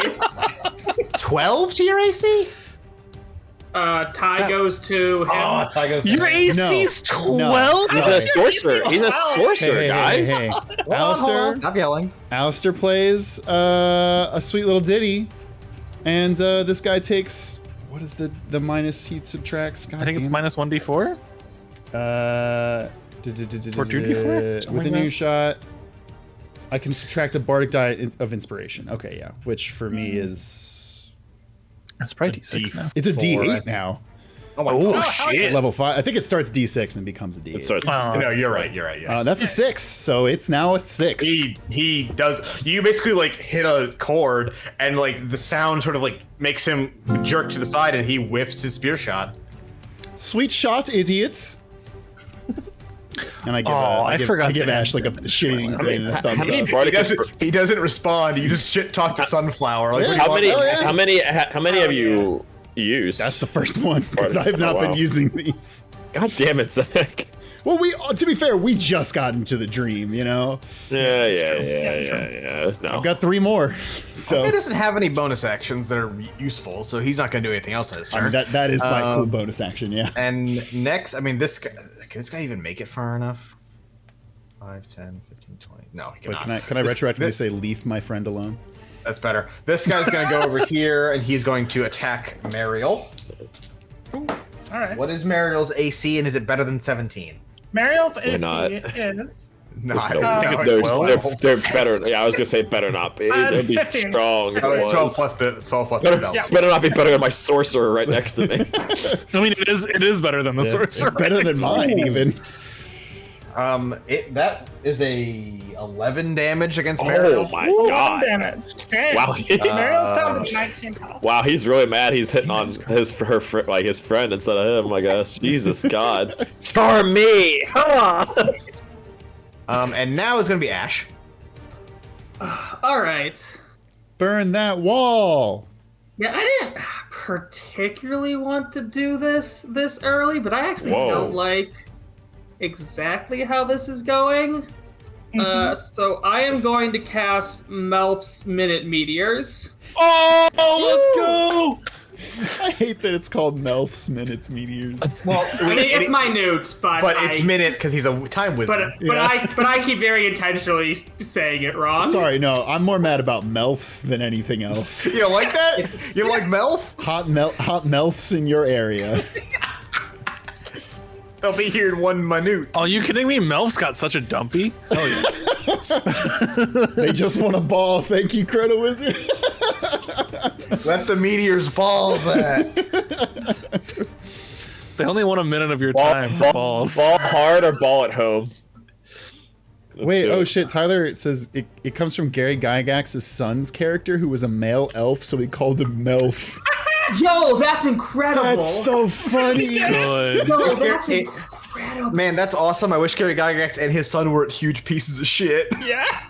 Oh, is Gary Gygax a shit? He's a huge piece of shit. I mean, that tracks, but... But Ready Player One told me he wasn't. I mean, look, he's one of the most important figures in gaming not named Shigeru Miyamoto, but he's still a bad person. All right. You create 6 tiny meteors in your space. They float in the air and orbit you for the spell's duration. Reliant Soul. When you cast the spell, and as a bonus action on your turns thereafter, you can expend 1 or 2 of the meteors, sending them streaking towards a point or points you choose within 120 feet of you. That's awesome. That's rad. Once a meteor rush reaches its destination or impacts against a solid surface, the meteor explodes. Each creature within 5 points of where the meteor explodes must make a dex saving throw. A creature takes 2d6 fire damage on a failed save, or half that much on a successful one. Fuck yeah. That spell's good. What the fuck? How have I never heard this spell? For a 3rd level, I would have thought it would have been d8s, but That's a lot. When you get, not when you get. It's probably because it's a total of 12 d6 if you throw all of them. So And their AoE. yes. 5 feet is not a lot, but still. I mean, it's most spells don't, so like it's better than nothing. Yeah. All right, so I am going to send one of the 2 meteors right here. Yeah. Okay, yeah, nice. So those 2 guys need to make a dex saving throw. They cannot dodge currently as they are stuck in the vines. All right, so they're just gonna take that damage. Well, they both take 10 fire damage. They Not bad. both burn. And so does one of those like thickets of vine away. Oh shit. Let's go. I mean, like you're shooting fire at grass things that can't defend themselves. No, It's super effective. I said oh It's shit because super I just effective. realized that the vines are on top of the layer. That's not part of the map. And they're going off the map, so I don't know why I didn't realize that until now, but it's still funny to me. I had to scour to find good tabletop vines. There's not a lot of them. That's not that shocking. And then I am going to send the second of the 2 I can throw this turn towards. Is this the super injured one? Yeah. Yes. Okay, I'm throwing the second one at him. Well, if you send it here. Oh yeah, does that hit? If That will hit Alistair though. We'll hit Alistair, but you Oh, can I also said You're right, there. you're right. there will work. Yeah. Okay. Okay, then I'm gonna send the second one right there. And it will actually hit the vines as well, sort of. I'll count it. Hell yeah. And they both need to make, if they can, roll dex saving throws. They need to. One of them can, one of them can't. So let's do the one that can. What's the dex saving throw? 15. Okay, this guy makes it. Okay. takes half. Yeah, he takes. so So, all right. One takes 10. The other who takes half takes 5. Damn, that's hot rolls. The one that takes 10 is dead. And also, as he dies, withering away is his bit of vines. I'm going to redraw the other half, but that's fine. Nice. So like you burned him, and like that vine that was handed from his hand also goes. All right. And then, as a bonus action, I am going to pull out Arale Shillelagh. Oh shit! Let's go. Oh shit! And I am going to use her own weapon against her dream and smack the guy directly next to me. Prij, I'm looking up the meteor spell just to clarify. Did you use a bonus action to make those meteors fly? Is that? No, on the first turn, Okay, you can okay. send 2 as an action as part of the That's cast. fine. Okay, cool. Every I just wanna turn make sure that's after, at least that's how I believe it's written. Yeah, that's how I'm interpreting that's it. Okay, cool. Then on the turns after that, I could use a bonus action to send 2 more. That's cool. Very but nice. for this turn, I still have a bonus action, so I am going to Shillelagh smack the guy directly next to me. So I can use my spellcasting ability instead of strength for the attack and damage rolls. So I roll a 21 to hit. Yeah, I think that misses. You know. that'll do her. And then I'm sorry. It's an 18, not 21. It's an 18. Still hits. Hold on. That still hits. Yeah. Okay. And then for damage, oh wow, I roll a 12.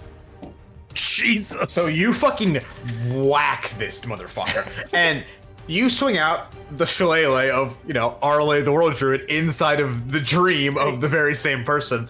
And Ash, as you swing it to hit this thing, once again, everything starts to slow down. Ooh. But not for you. Like, you see, like, basically all the ambulance, but not. You basically see, like, the breeze slow, and, like, your teammates who are, all mid-action doing stuff stop, but you just swing through with the shillelagh, and it doesn't hit this thing normally. It, like, cuts, despite being a blunt object. It swings and it hits, and it just vaporizes this motherfucker. Damn. And it's like when you finish your swing and time resumes, it's like it was never there. It doesn't fade away like the rest of them. It just blinks out of existence. Damn. Can't believe Prij showed up to Big Mom's Island with her Viver card. Can't believe Shut the fuck up. One Piece reference, let's go, baby! Yeah! Yeah! About to give Junver the fucking Dayu no fruit.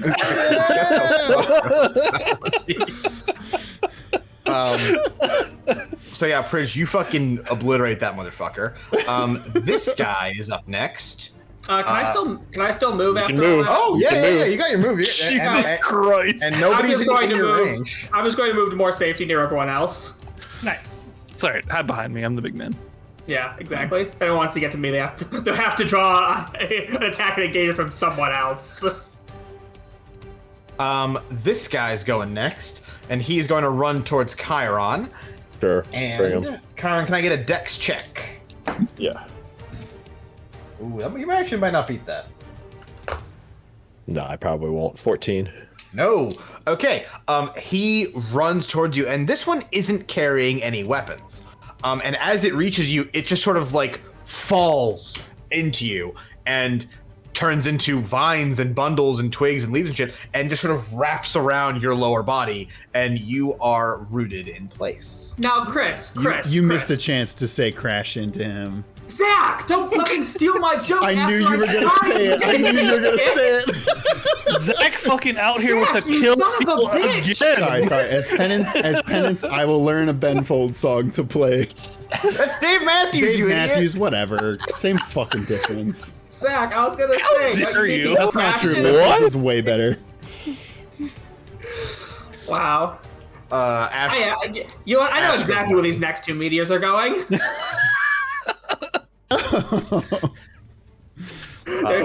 See, there's a little known trait of Ashby. If someone steals his joke, he must murder them. It sends him into a blood rage. That's his ninja way. And next is Not this the fucking guy. bio. Next is this guy who's going to attack one Chiron Yeah. with advantage. Oh, that's a fucking crit ski. No, I used my cloud rune. I can't help you. What's his weapon, actually? It's an axe. Okay. What's that? Oof. Not as much oof. That's a total of 14 damage. Oh, sorry. Plus that. It's a total of 16 damage. It's a chunky hit. Chunky hat. He whacks you with his big ol' axe. Now is actually the charmed gentleman. So he can't attack the mermaid. He can still behave normally though, right? Yeah, he just can't attack me or the mermaid. 5, 10, 15, 20. Okay, yeah. Fight me. He's gonna run over here. He is going to leave Ariel's range. Yeah. So she gets an opportunity attack against him. Yes. Although if he does take damage, he stops He being will charmed. no longer be charmed. Yes. I'm still gonna try it. I think it's worth it. Oh, that's like a 5+. Like, yeah. No, that's not gonna hit. Okay. I was gonna say it doesn't hit them. And he's gonna swing on Alistair with a sword. 13 plus. Oh no. 12. Okay. Then yeah, it's gonna hit. What's this fucking? I don't have it written down. I only have 14, so if he has even one, he. Hold on. I didn't write it on this guy, so I look at someone that's the same one as he is. Okay. 17. Yeah, it hits. Yeah. When you said 13, I was like, yeah. Sorry. That's gonna be 9 damage. Ooh, okay. These guys hit. The pinches. They have very low HP, but they hit. Pinches. Yeah. Just to be clear, 12 doesn't hit, right? The different ones have different AC. Yeah. So it's on that guy. Does it? On that, this guy, no, 12 does not hit. Okay. Didn't think so. Just to be sure. Next is gonna be Junver. Let's go. I'm gonna break the vines, and also stand in front of that dude's vines. Yeah. At the same time. Smart.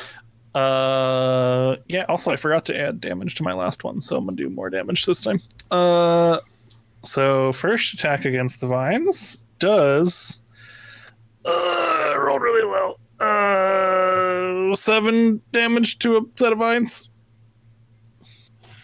It does. You hit it. It does not make a considerable impact. That was 1 higher than min for me, so it's fine. Damn. The second one does the opposite. That's 18 damage. Holy fuck. Okay. All right. So we are down to basic. Like you. Once again. So just to re-up. Also, while we fought so long, our music ended. It's fine. It's fine. That's funny. Okay. So like just to once again reiterate, like, so yeah, at this point you guys are hitting the vines and breaking them and firing fireballs at them, and they're not like, you know, it isn't like the fire doesn't catch across the vine, but it does like break it along the way, almost like it sends like a ripple of I don't have fire destruction anymore. This down is just the thing. me. I'm talking about it. Like Ash hit it with a fireball. And it isn't like the fire, you know, burns alongside. It's almost like it hits the middle and then sort of like ripples out like the damage almost, and it sort of like breaks and chips apart until it ceases to exist. So yeah, you guys are down to basically just one thicket of vines left. And Chiron, Hang on. this is now roughly as thick as it was when you tried to throw your axe earlier. Okay. Actually, it's a bit thinner than that. It's a bit thinner than when you tried to throw your axe earlier and you got caught. Okay. John, were you done? Yeah. It's going to be the end of the round, and we are going to have some more boys growing out of the sides. I can't believe you've done this. And one growing directly in the center. I will smack him again. I wish I did it nothing once. I'll more do it again. that I had to wait to learn Firewall. Purely so I could play Wonderwall. I'm about to say, you're my firewall. I have the whole thing planned. It becomes a... I mean, you could do that with just Fireball. Yeah, but I can't learn that spell as a bard. Yeah, I know. Yeah, you can. Magical secrets. That's... Hey. Spoilers. Damn, spoilers. As somebody who's taken Fireball as a bard in my other campaign, yeah, you definitely can. All right, boys have spawned. Chiron, you're up. Am I still restrained? Yes, probably. So yes. You can take an action or bonus action attempt to cut yourself free. I can take a bonus action to do it? Action or bonus action? Sure, I'll take a bonus action. Try it. Contest with acrobatics. Can I do that? Yeah, why not? Is escape artist still a thing? Oh, no, it's not. Okay. No, but I'll give it to him. 22? Woo. Yeah, sure, totally. Yeah, you get out with that. I'm gonna say move 5 feet in any direction you want. Within... I want to still be in melee of this guy. Is that... Can I just do... That. Yeah. There you go. Okay. You basically like cut yourself free and then like push out of the vines. The cool flavor would be this, actually. And we always go for cool flavor here at CZEPeku. Okay. My favorite next to Umami. I'm going... Can I still have a turn? Flavor, right. Still have a turn, that's just a bonus action. I'm going to slash this boy right on top of me right here. Slash the boy. The axe. Hit him. Probably miss, but we'll shit. 13? Nah, that ain't shit. It's fine. I will, as I'm like, so the flavor it is, I break through these vines, and then I kind of like move 5 feet, and I was like, oh shit, I see like Alistair over there. I point to him, and I slide through this guy's legs, and as I'm doing that, I'm hitting this ball sack with my fucking axe, and I keep moving. I do not take opportunity attacks because I'm mobile. Yeah, that's true. I slide, I'm like, I'm coming! And then as I run in, I fucking shoulder check this fucking dude. Let's go. Chiron is built different. Is that another attack you're doing, or just flavor? Yeah, attacking him. Yeah, So looks good attacking him. He gets 2 attacks, yeah. Okay, yeah. So I'm just so you slide through the first guy. You try to use the axe of Cade to fucking slice him in the dick. Unfortunately, don't succeed. Well, you do, but there's no balls to slice. Yeah. You just kind of I miss as I'm going through his legs, like and then you duck through the archway where the RLA ghost image thingy was, and then basically come in blindside this motherfucker. Yeah, and roll your dice. 15 to hit. 15 will hit this guy. It is 5 bludgeoning. I mean, you hit him, but he's relatively fresh in the combat. So he is no longer charmed. Oh yeah, right. My bad. True. Yeah, okay. He was probably okay. And then I still have movement left, crazily enough, because I have 30 You have 50 movement. Yeah. I'm gonna slip past Alistair. I'm like, I'm going for the vines. Keep going. You did it all for the vine. It's true. Chiron loves vine. All right, and if that is Chiron's turn, the next is Win. It is my turn. Fun fact: I have not moved an inch this entire combat. I think you and me both have just been planted here. You moved. Alistair moved 5 feet. You moved once, and now that's it. Win is steady. The rest of us have formed a defensive wall around you two. Win is the rock of saving throw. And honestly, it's kind of working. Win's the rock, I'm the stone. Rock and stone, baby. Rock and stone. Casual Arson knows that Win. You might say Win is planted. Yeah. Oh god, what do I want to do here? I think I want to move Probably use an action. I don't know. Who's to say? No, probably. No. Like at this point, you're not allowed to move. Like you just gotta stay still. And I think I'm gonna attack this fucker. Right? Okay, I got you. Yeah. That fucker. There it is. Oh my god, the fireworks. Your with that guiding bolt. Okay, your guiding bolt for this guy. My guiding bolt. Heat roll is at the dex. No, I roll an attack.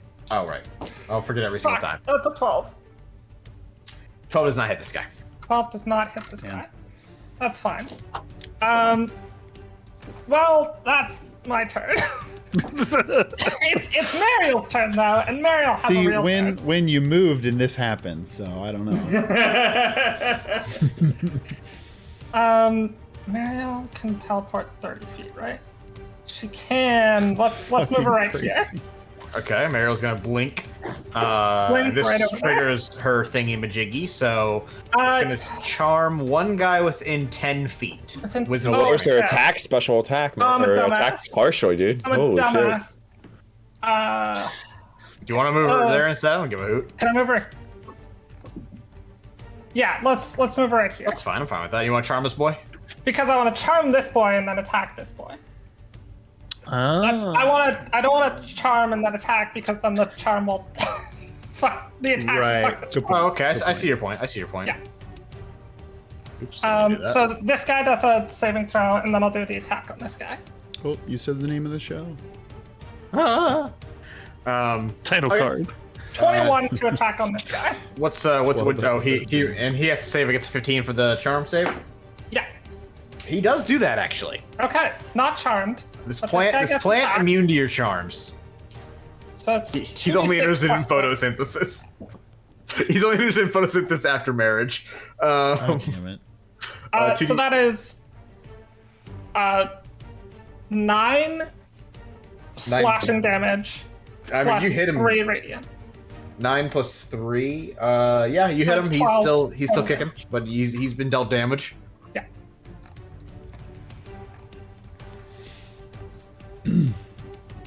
Sorry, that's Win and Mariel. So next is going to be one of the freshly. Well, it's actually this guy goes technically first, but they're all the same turn order.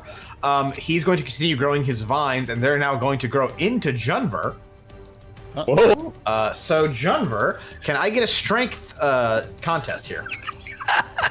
Don't say it. Yeah, you Don't say it. Yeah. You've rolled runs too many times to be laughing, my friend. So here's the thing. I have advantage on this. Oh shit! Okay. You've rolled ones. I'm big. Double ones. It wouldn't be the first time.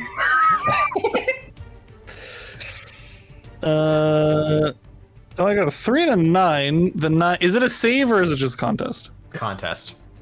Yeah, it's a 13 then on the so add a D4 to that. I'm using my reaction to give you guidance. Good. I was like, if you don't, I will take one away from you. My flavor of this is that Win rolls the D4. I think it's more fun that way. Oh, dope. Yeah. More collaborative. Okay, I was gonna say I literally don't have a D4 prepared. That's a 4. You can add 4. Okay, so 17. Denver, you got this. Resist those vines. I love that I had what a advantage and snappy still didn't roll phrase. above a 10. Yeah, I know. You're really the best, man. So with Wynn's empowering words, and also magic, that helps too. You basically cut, like with your bladed shield, cut away the vines as they're coming, and basically prevent him from growing the vines into the space you are in. But I can't erase them because they're under you, so just don't worry about that. I mean, I can just move myself for a second, like it's fine. That's a good point. How do I erase?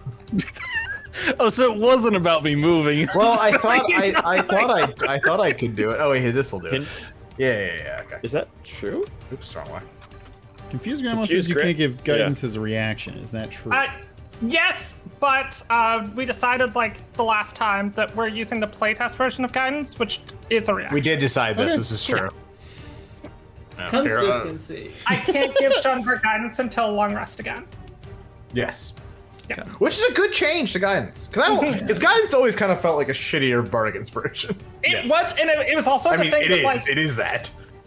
if you don't like know one's coming up, you could, because it's cantrip, you could just be like, I'm casting guidance, Right. and just like.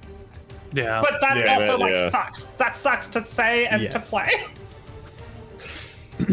After that, we're still on this guy's right. So that guy goes, and then this guy can he even 5, 10, 15, 20, 20. Yeah, he can move just enough. Fight me. He's gonna move over here and attack. I swear to God, if this motherfucker attacks Ash. That's gonna be a Junver. Okay. That's another crit. What the fuck? Oh, damn. I can't do anything about that. It's fine. I haven't been hit yet, so it's fine. Okay, that's gonna be 1, and then let's roll the other one. Chandra can take it. He's got a lot of HP. He's probably got 2 damage. 60s in HP. How Wow. much? That's a lot of 22, damage. almost the max amount this man can roll. Yeah, that would have murdered Ash, by the way. Yeah. Yeah. I would have been down to 5 me. HP. Yeah. Yeah. Yeah. I have 30 health left. I have Yeah. 25. Almost my max health. What the fuck? Yeah. I have a lot of health. I know that's your role in the He's a team. fighter.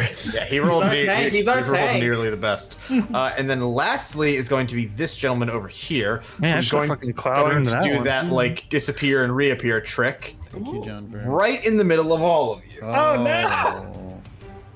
And then he explodes. Fuck. I Damn was just about to say, I really hope he doesn't explode. I need a Constitution check from everyone. Save or check? Saving throw. Okay, good. So that Chiron, this is very unfair. You have advantage on this. 21. Hey! I rolled a 19. That's a 21 total. Okay. I rolled a 19.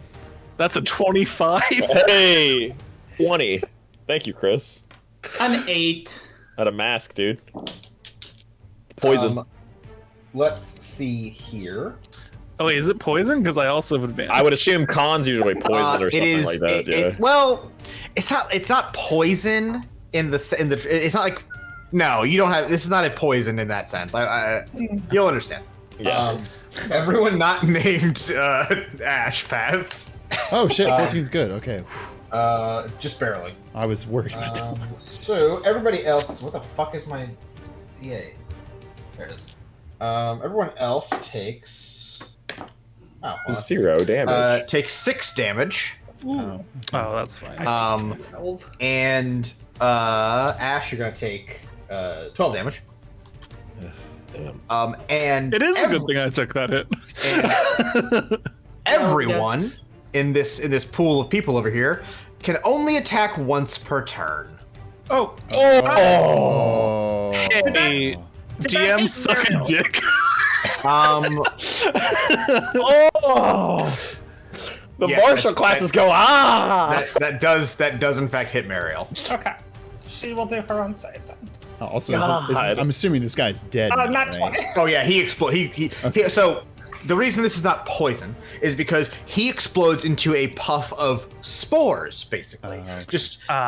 And which is also why I gave Chiron advantage, as he has very well established the fact that he is masked the fuck up. Masked and I normally don't like giving people advantage based on flavor of things. However, in this scenario, I am willing to allow it. Yeah, it works. Yeah.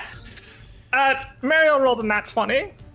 Damn. Mariel is great. Does she still take half damage? Yes, I would assume. Yes. Cool. 13. She's also a construct, so fuck off. Yeah, that's true. And frankly, I don't know how spores affect fey creatures. However, we're inside of a dream, so get after me. I'm gonna take this up with Chris Proctor. Take it up with Matt Mercer. Let him know I'll fight him on that bridge.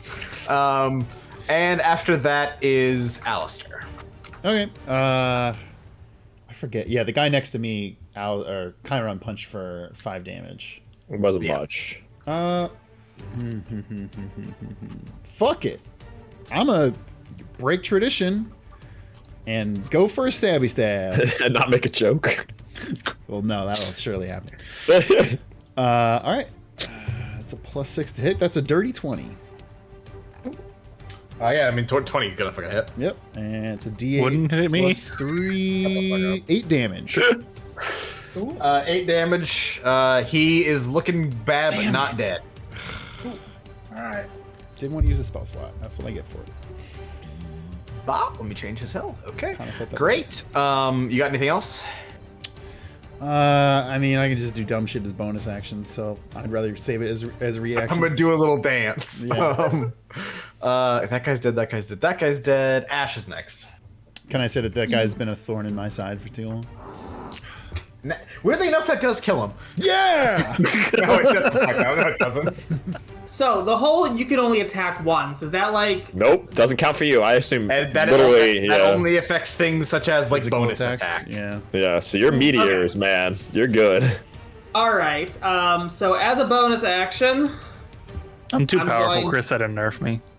Yes. I'm going to send one meteor. I mean, essentially here, so it doesn't hit any of my teammates. Yeah, that's fine. I'm fine with that.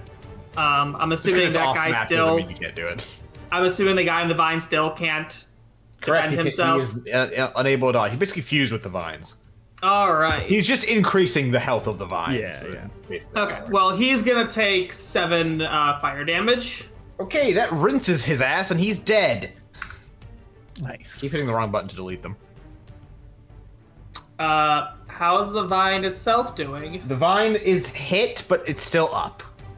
Okay, well, I'm gonna send a second fireball at the vine. Roll your damage. 2 more. That one does 6. That will do it. Thank You have broken basically a hole. So this is a little bit like we're using a battle map. I can't obviously depict things Yes. perfectly. You have punched a hole in the vines that block the entrance to the thing. It's not clear, but it's big enough that any of you, Jumper included, could make it through. Okay, thank you. Thank you for including me. I'm not gonna make you get small to get through the vine. Right? I'm a gentleman. Yes. Yeah, the vine is bankrupt. It can't afford to pay its own housing costs anymore. Hooray. And then, for my action, I'm going to disengage Okay. and go in through the door. Yeah. So I'm I'll going run to you. yell. I'm going to say, "Gentlemen, let's make our exit." I'll run you off screen, and you're basically removed from combat now, and we'll see unless anything changes. But don't worry about that. Ladies and gentlemen, let's make our exits. All right, we have 2 because Mariel. Mariel. Yeah. Yeah, exactly. That's true. It's true. Ash is nothing if not proper. Hey, folks, it's cool to respect pronouns. Sonic says you should like women. Now Mario says you shouldn't, though. Yeah. But We'll fix that this summer. now we're gonna have a lot of enemy attacks. Shit.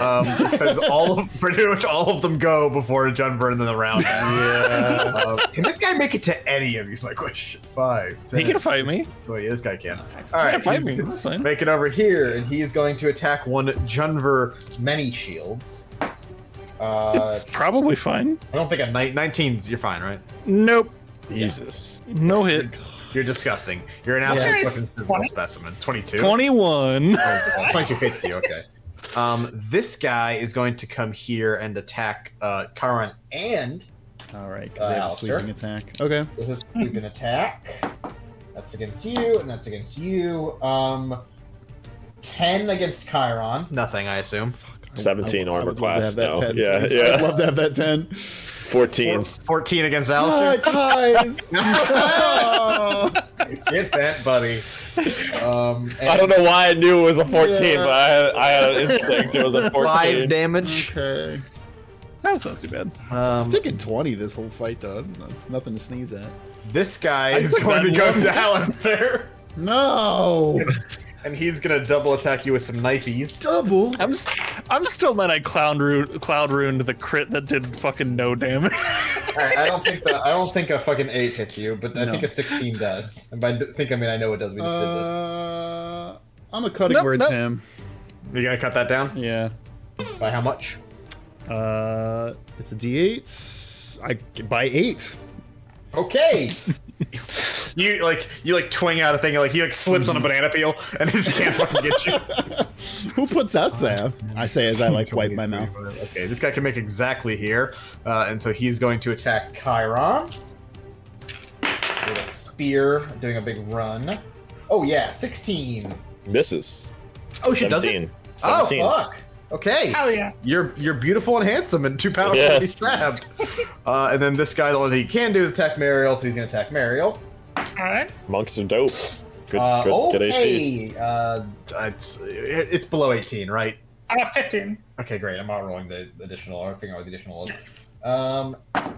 That's gonna be 7. Yeah, 7 damage. Ooh. She is hurt. Okay, down Mariel to ain't looking 6 so health. good. Well, not because her charms are going her way. That's really. What? That will be one Junverse time now. It's Junver time, folks. I mean, Hackle them all. I'm gonna try to hit this dude before I leave. Like, Alright, sure, fuck him. Fuck him up.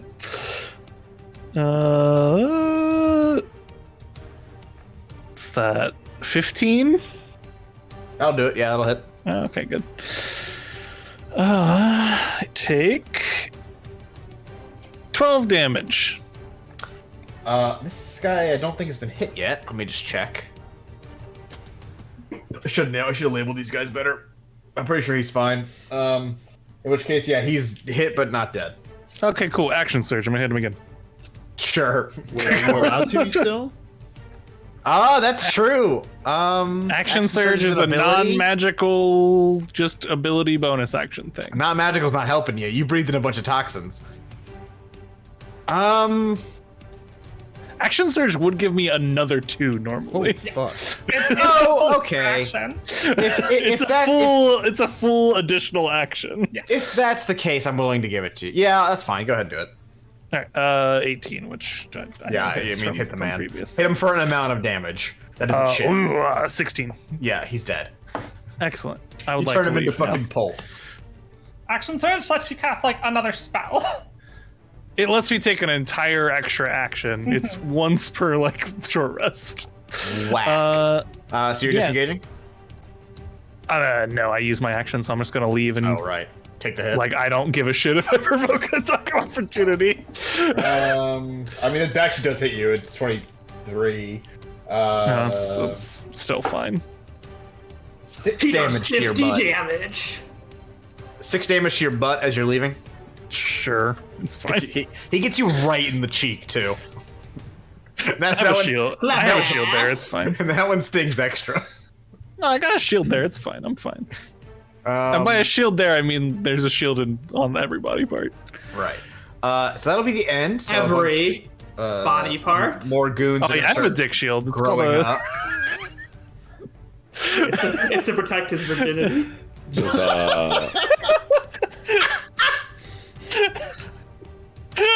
He's saving himself. That's making it into the fucking recap. Holy shit. Okay, so that's all the boys have respawned or have started spawning. Chiron, you're up. Okay. The guy near Alistair on the right, I assume is the guy I shoulder checked / he also slashes me. Yes. No, South that's of this you. guy. Okay, yeah. The guy So south is the guy I ran up with. I say to Alistair, hey, I'm gonna cut in here, and then I axe this dude right here. That's a good one. Ask him a question. Oh, I crit him, so that is. You roll another die on it. Oh my god. Okay, well, poor guy. 14 damage. Dead. Let's go. I mean, you already hit him once. He's fucking dead. Yeah, does he leave any like grass, like remains or anything? When they die, they basically fall apart, right? Because they're kind of just armor that's held up by vines. However, when they hit the ground, the armor also like returns to being grass and shit. Okay. It's very clear that like these are not really like they're not really knights clad in armor. They're just kind of made to look that way. Okay, and then I observed that grass, and I was like, oh, I'll examine that later. We gotta get going. And I was like, Alistair, get the hell out of here. And I used hands of healing on him as well. Oh, thank you, nice. thank you. Nice. You take 6 healing. You take 6. I was like, Well, what? he does punch you to heal. Yeah, he does. I slide it like an ejection into your arm, like, let's go. And then I walk out because I don't take opportunity attacks because mobile is fucking fair and balanced. Eat these anabolic steroids. Take care of the turtle. I'm out. Win. Stay healthy. I'll try. Stay healthy. Yes. Mario, how do we know you? Couldn't give a shit. And then I walk out. All right, you are free of the zone. That leaves us with Win. You're up next. Yeah. Okay. Oh, I'm a dumbass. How do I want to swing this? You know what? Misty stat. Oh shit! You really went out. Yeah, Wow. absolutely. I'll absolutely allow that. Yeah, you missed a step up, and you're now the most ahead of the stairs anyone is. See you later, fuckers. I am the most. I am the most ahead of this. Alistair, you want to stay with Muriel and like hit on her, right? And Well, that's the thing. We haven't talked about Muriel's appearance. Would Alistair oh be my into god! Let's roleplay this for 35 minutes. Yeah. That's what the people want. it? Okay, to be fair, I wasn't the guy who was like, I would fuck Nami. How hot is this construct? And can I still like fire a guiding bolt down the stairs? Fine, sure. Probably not the guy that's blocked by the wall there. How many level 1 I'm gonna say you can only hit this guy or this guy. Let's hit this guy then. Which guy? Okay, yeah. This one. Fire away. He's fresh. So. That is Reduce- a 23 To hit or to yeah? hit. Okay, you hit the man. 23 to hit. Reduce the attacks of opportunity that Alistair is about to incur. Yeah. Yeah, no, exactly. Disengage. Yeah, just me. That's true, I that's looked true. up disengage while this was going on. Why? Because you're surrounded. You don't like that? Yeah. 19 damage. What? How much damage? 19 damage. Damn. Wow, dead. Yeah. Fucking obliterated. Well, it's not just the attacks of opportunity that Alistair's gonna hit. I kind of want to thin the herd. But also, so Mariel's turn. Mariel's going to how do I want to swing this? She's gonna just attack this fucker next to her. Okay. She's not gonna leave. She will leave. Don't worry. But that's a 21 to hit.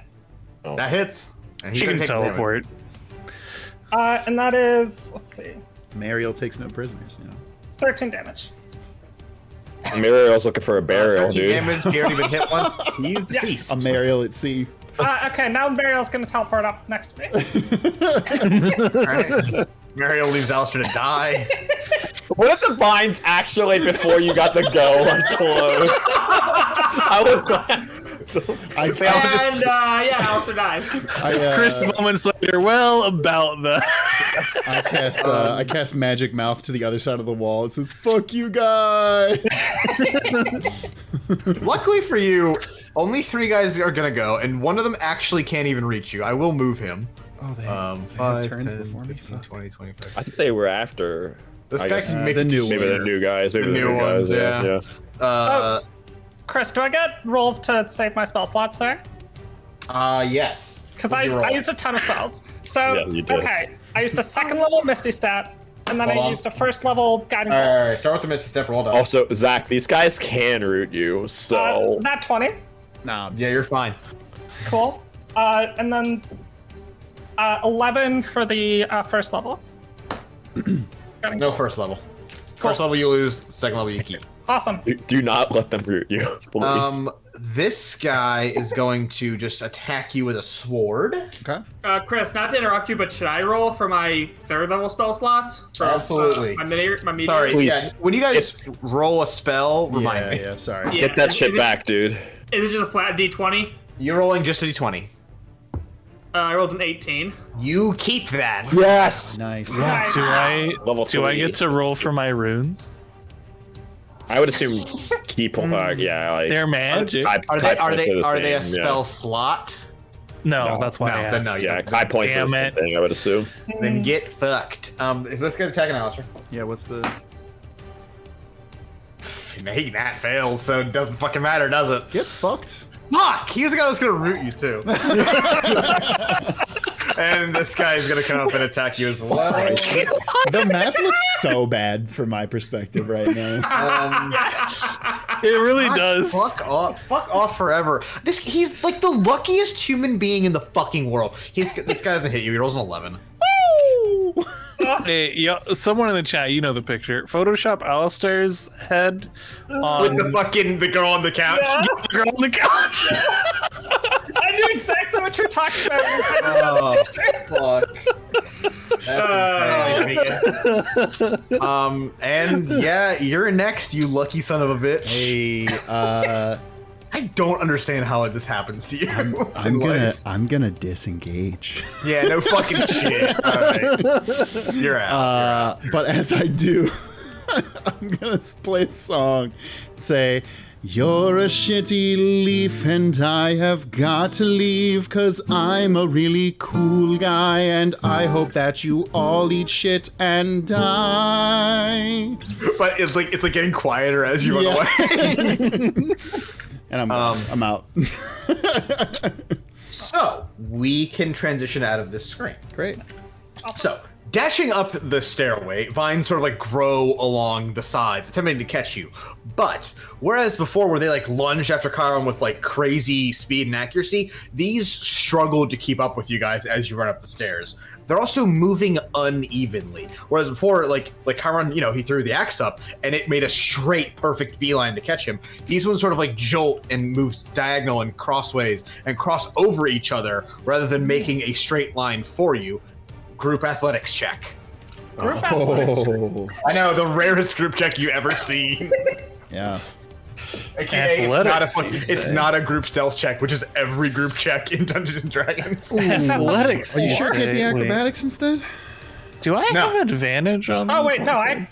I have proficiency in athletics. So I do. I have proficiency I in just strength have- I saves, just but not have athletics, so... Here's what I'll say. Zach, do you have proficiency in acrobatics? Yes. I will let you sub it in if that's the Wait, case. is that the same for me, too?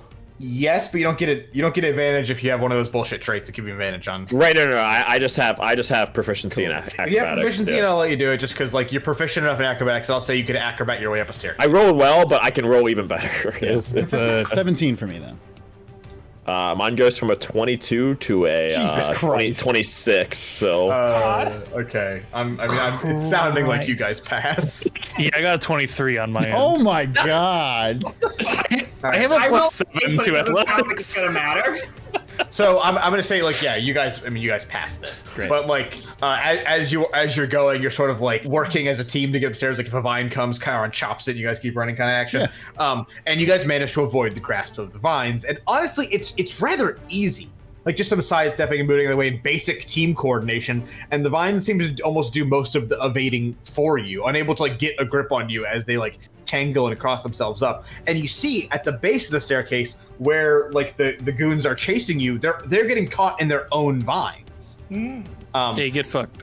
And you manage to reach the top of the staircase and the massive doors of the High Manor. And you look down to your feet, basically, and you notice that moss and grass have sort of grown over the doors all the way down to the floor, almost sealing them together. Let me get a strength check. I'm assuming that Chiron is the first one up the stairs because he sprints like a fucking Olympic track and field athlete. Yes. Let's go with actually who rolled the best on the athletics checks? Chiron by a little bit, yeah. Yeah, but then after Chiron, Me. Denver. All right, Jennifer, you're the second one up to the door. Both of you give me a strength check. Hey, it's probably the two strongest people on our team. I have advantage on it because I'm still big. Strength check, right? Yeah, strength check. I am not the strongest. Well, It's a good thing I had advantage. Holy shit. did you roll 1?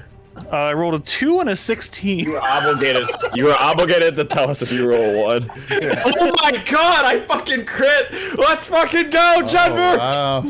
Shit. Okay. So you crit, I got a dirty 20 on mine. Oh my god. Wow. Wow. I have fucking 10 in strength, by the way.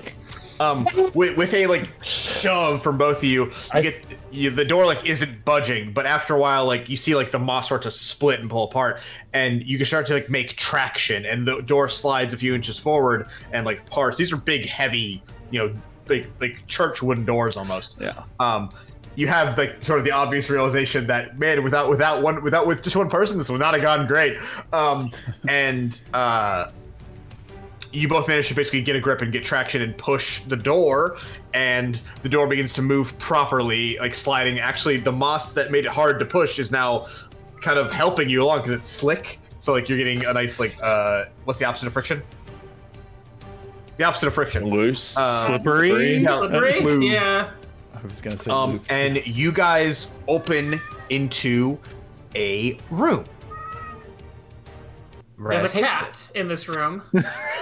It's a very hungry cat. Very, very vocal about his hunger. And as you push into this room, going from the setting, holy shit, Raz, give me Raz. God. Raz, I'm so close, my dude. Come here, bud. It's okay. You can wait. You push past these two open doors just enough basically to squeeze yourselves in, like squeeze the party in, and you shut the door behind you.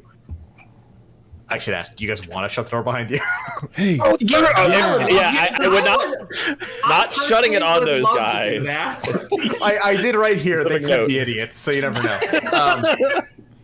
And The strong boys would like to shut the door. Thank you. Yes. you go from the like brightly lit fireworks going off, music playing, setting sun exterior to a room that is impossibly dark.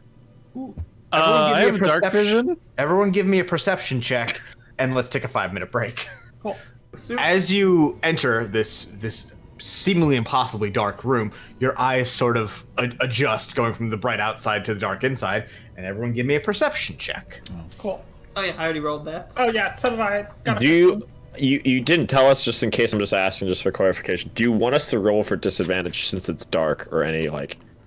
Yeah. I know David kind of mentioned he has dark vision. If others are affected by this darkness, if you have dark vision, give me advantage. If you don't have dark vision, treat it as normal. Just want to make sure. I should mention I'm shining bright light for 10 feet and dim light for another 10. Doesn't particularly matter in this scenario. I have 18. I got an 18. I got an 11. 19. 11. Ash? 14. Okay. Chiron. This room is dark, but not so dark you can't see anything. And well, when you enter a building, you sort of expect building. But in here is wrong. The High Manor on the exterior looks like the other buildings in Stay. Modern, well-kept, and honestly, like an impressive, nice-looking structure. But in here, it's just all wrong. Stone floors with roots and like lines of green growing through them. An empty hall, like a long hall of a palace, but with no chairs, no tables, no anything. even the dimensions, the physical space seems off. It seems much smaller and like more cramped than the grand scale of a manor you would expect from the outside. Everyone else, opposite of you in this very dark room, there is a figure far across the room on the opposite side, and beyond that figure, growing inside of here and into the walls of the building, is a tree. What's going, guys? Can you see anything? I'm still kind of exhausted from the last fight. I'm a little tendering to some of my bandages. What's going on in here? Tree and a person. Bautista, actually, that was great. Yeah, you nailed it. Are they coming after us? No, they chilling. Are they? Can we tell if they're looking at us? They're looking away. It's too hard to see. Okay. Anyone have a torch? Or like anything that casts light? Elise, I don't know. I don't know, Druid. I don't have the light cantrip. Do you? Yes, I do have the cantrip light. I will cast it. Well, no, my thought was give it to fucking Mariel so that she can Oh my god. Ariel's still here.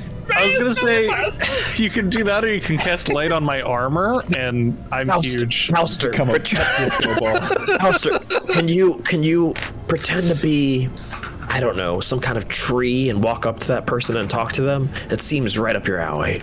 Yeah. How good's Mariel's night vision, motherfucker? Answer the question, Elise. Also, yeah, I do have the last light, which does cast light, doesn't it? Yes, that's what I was referring to. But so here's my thought. Oh, bitch. Mariel does have dark vision. Mariel does have dark vision.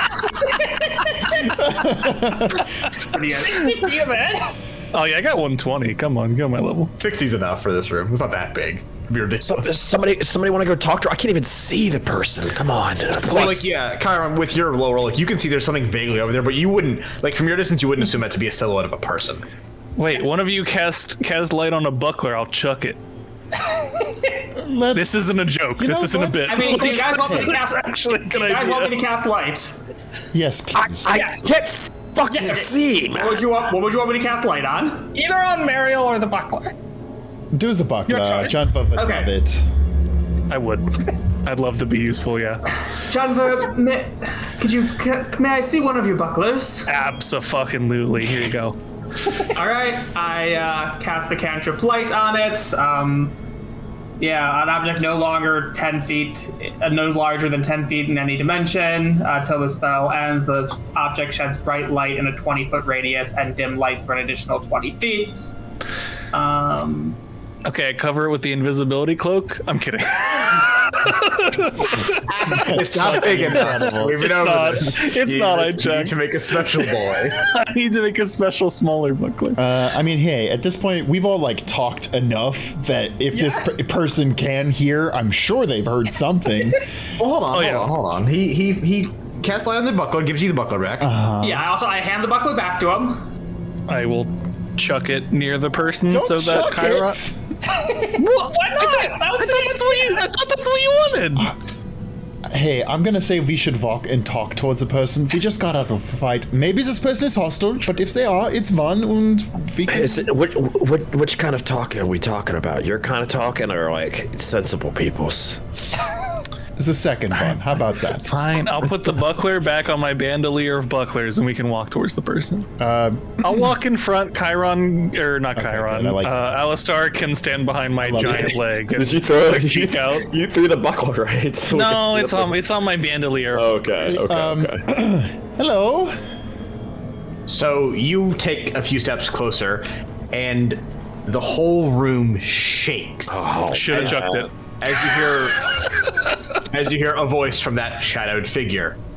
Stop. Okay, chuck's a buckler. Do we want to like talk to this thing before I chuck the buckler? Don't chuck it out gonna like brick- a weapon. Yeah. Like, Yeah, I mean, I feel when you like say we just chuck, stop. are you throwing it at their feet? Or are you like attacking? No, not attacking them. Not attacking them. Just Okay, sorry. like putting That's it what I near thought you them were so we doing. can. I was like, No. I just wanted to throw it like in their general area so we could see them. Yeah, sort of like slide it closer to them so we can get a good view of them. Give me a athletics check for throwing without trying to hit. Sure. Please. Do not 23. natural one this one. So you ultimate frisbee this motherfucker. We will die. And you try to like aim it to like the side of them roughly. And mid arc, as you're throwing your buckler across the room, you once again hear stop. And the buckler stops in the air. Huh. And Okay, 1, then that's cool. 2, that's terrifying. and then you see from that figure a motion of a hand, and your buckler is gone.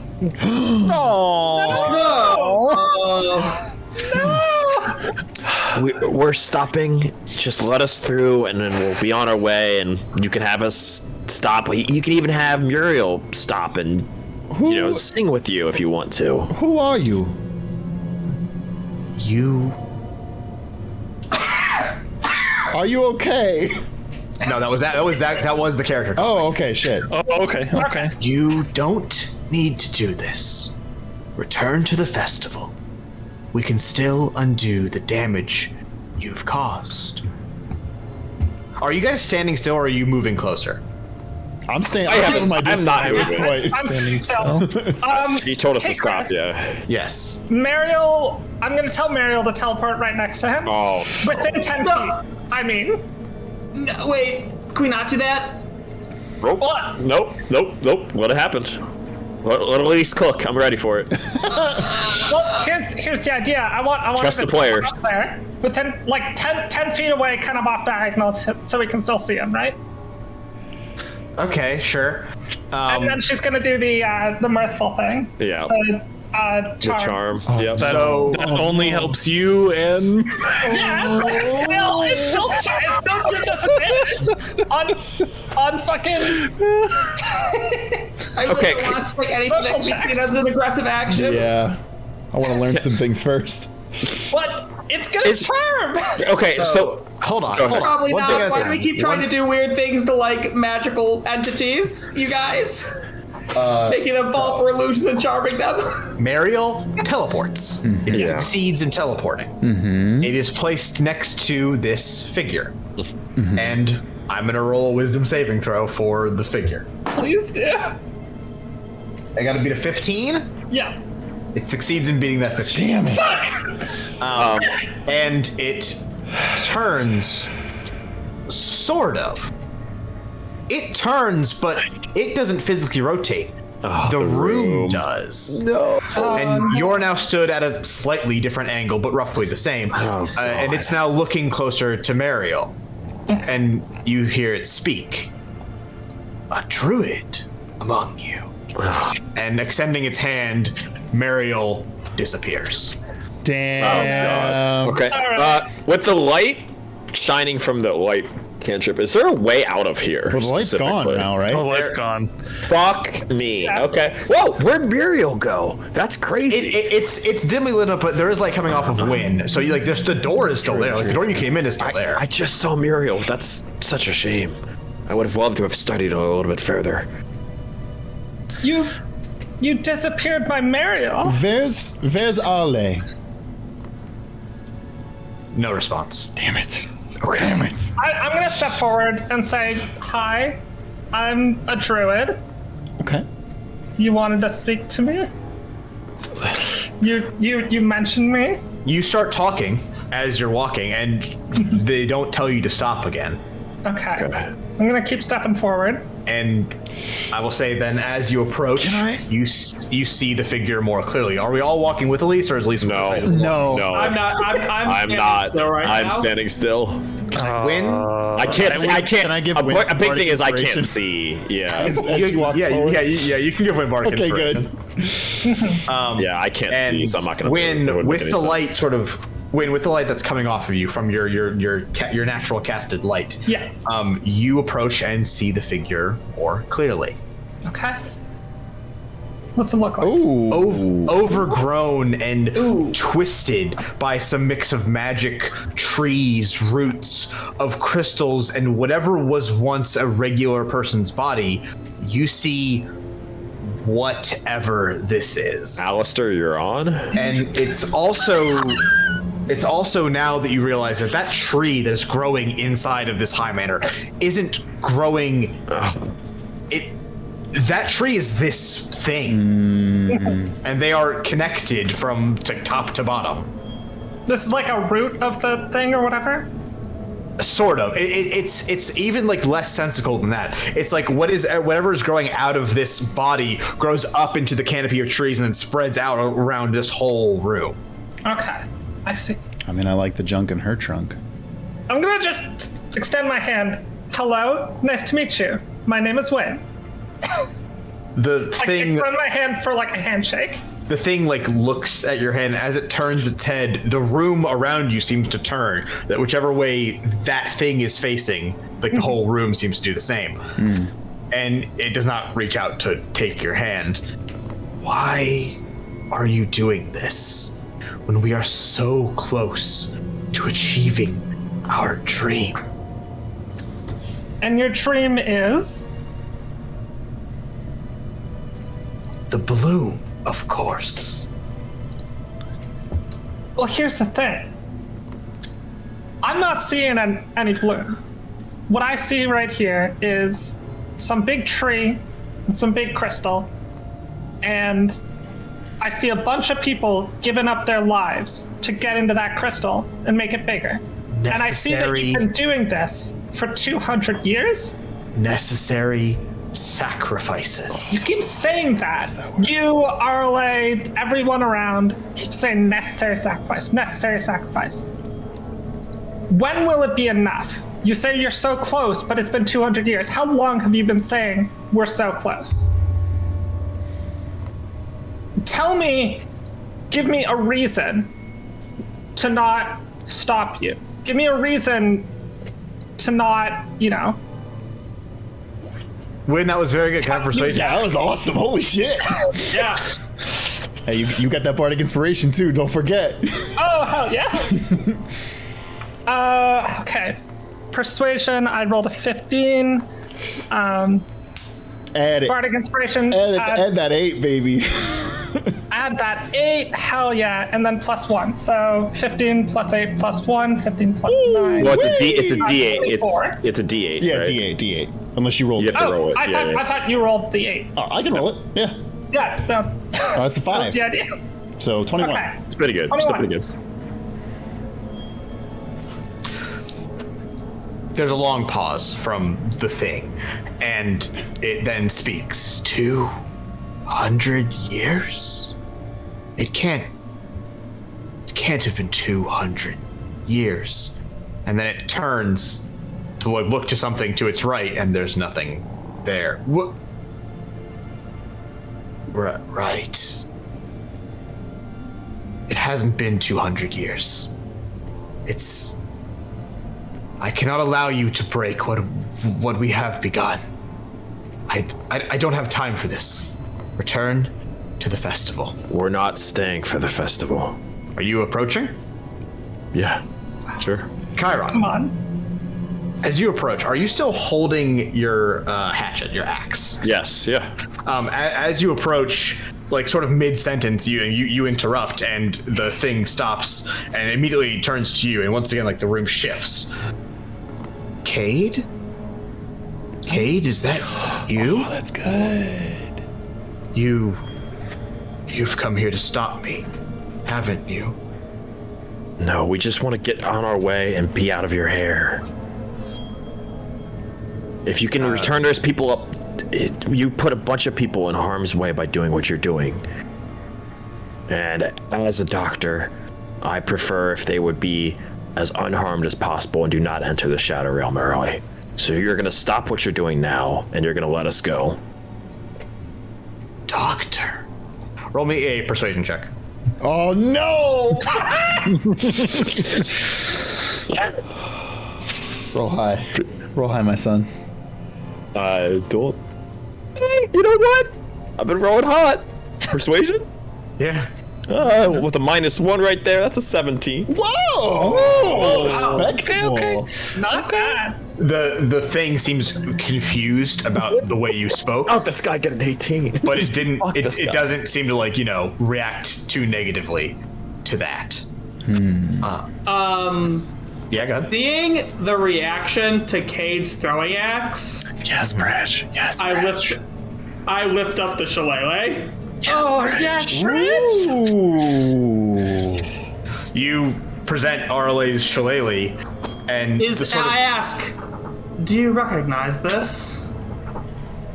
how it was just right here. And she reaches down to her side and grips nothing. How do you have that? Arle, your real body, it passed away. Chris, help me out here. How long ago? 6 years ago. Yeah. Your real body died 6 years ago. And I don't know what part of you this you I'm speaking to is. 6 years. I only made it 6 years. I should have been enough to go for 30, 40. 6 years. Whatever Can you're planning, Can I Arle- chime in? Yeah. Yeah, go for it. When we came here, we ran into you, but different. You said you weren't enough. My dream has to keep itself going. You understand that part, right? I understand your desires behind this, but us five and clearly many other people have lost their lives, their source of magic or something to feed this dream. Is that what you intended this entire time? Because I don't think so. It's everyone on the island.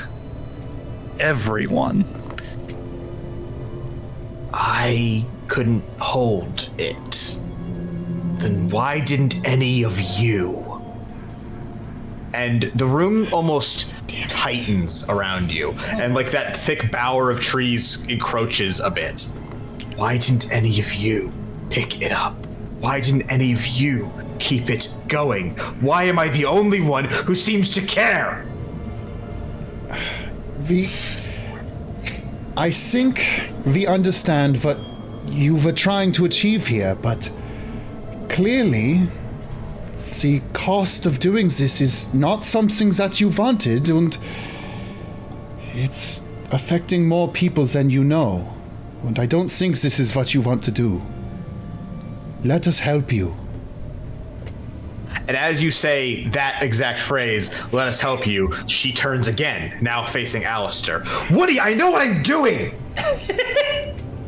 Oh shit. Oh shit.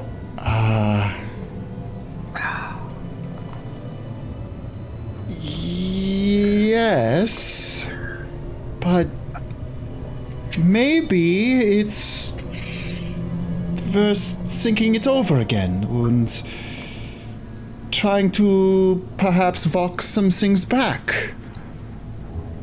You know, crunch the numbers some more. Arle, whatever your plan was, it has gone terribly, terribly wrong. It is out of your control, and it is not going to achieve what you think it is. Arle, I know the best laid plans often seem like they're gonna work, and maybe they fall apart a little bit, and you think, I can save this, I can fix this. It just needs a little more. But Arle, it has been too much. It's not just a little more anymore. It's everything. It's not just you. It's not just me. It's not just everyone on this island. You are taking too much. Can I try something? Sure. Go for it.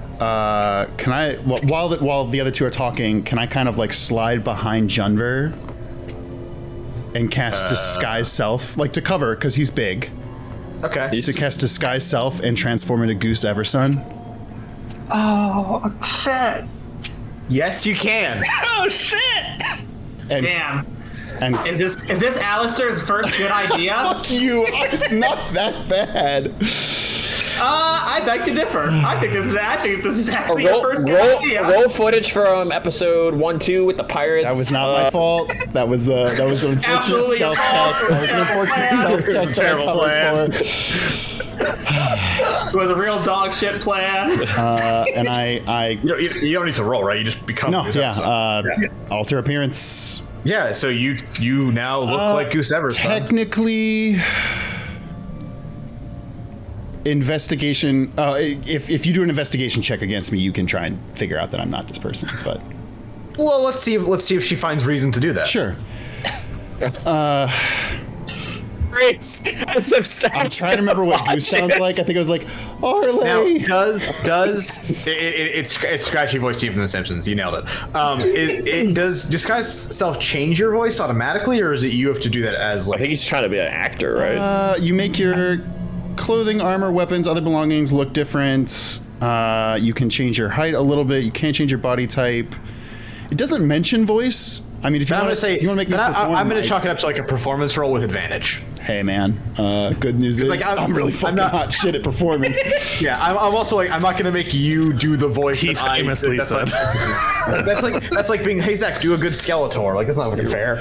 I got a 21. All right. Well, we'll say we want to say it first. I'm going to say you only have to do the performance if she starts to be suspicious. Sure. Yeah. Arlie, listen, it's me, Goose Everson, and you taught me everything I know, but I don't think things are going the way that you intended, and you're really smart, and I know that you'll fix it, but the way things are now, well, I don't think that's the Arlie I know, or what she would have wanted. Goose, you need to listen to me. I told you, you need to go. You need to pick it up as soon as I drop it. I've been carrying it. Hell, these other folks here have been carrying it too. But it's not what we thought it would be. It's taken too much and not given nearly enough. I know you're worried about making a better future for the world, but not like this, Arlie. Not like this. And she raises her hands and tries to put them to her head, but cannot because of the plumes of like root and vine and just magic coming off of them. Stop it. No. Help me, help you, help everyone, help the world, Arlie. I'm the only one saving the world. I don't have time. I don't have time. I will find another. This is my dream. This is my dream, and I'm still the one who shapes it. And the room begins to change, literally morphing and rearranging before your eyes, and you, or the ground beneath you rather, starts to sink. Whereas, where Arlie stands begins to rise. Would you still like your dream if you knew it was a nightmare for everyone else? Give me a persuasion check. Come on, baby. Let's go! Persuasion. Oh my god, I have +10 in persuasion? Yeah. I didn't roll Charisma. super high. Jack of all it's still a trades, yeah. 17, but... Okay. Zach, if that failed, Chris, add a 2. I mean, that seems not going to change much of how she reacts here. But I'll say, as you're like being pulled downward, this isn't like you guys are falling. This is like We're sinking. It's not like it's like you're sinking, but like you're not like it's not like quicksand. It's like the ground beneath you is it's like an elevator almost. And Arle looks down at you all sinking, and you do, before you're gone, hear her say, "I'm sorry." Ooh. And almost like falling, but like once again, like an elevator, you're sinking lower and lower and lower, and Arle is getting further and further away from you, and the room around you shapes and twists, and in a matter of moments, the ceiling above you closes in. And you're no longer in that long hall with Arle. You are, in the most generous terms, in a cell. Damn it. Before you is a floor made of hardened roots, 3 walls made of the same roots, bars of mossy wood, and like vine wrapped around steel. And outside of this cell, this sloppy excuse for a cell, is a strange forest. It's dark and densely covered in trees and bushes, long vines covered in thorns and bramble. It's almost like a hallway or a corridor, but still in some sort of forest.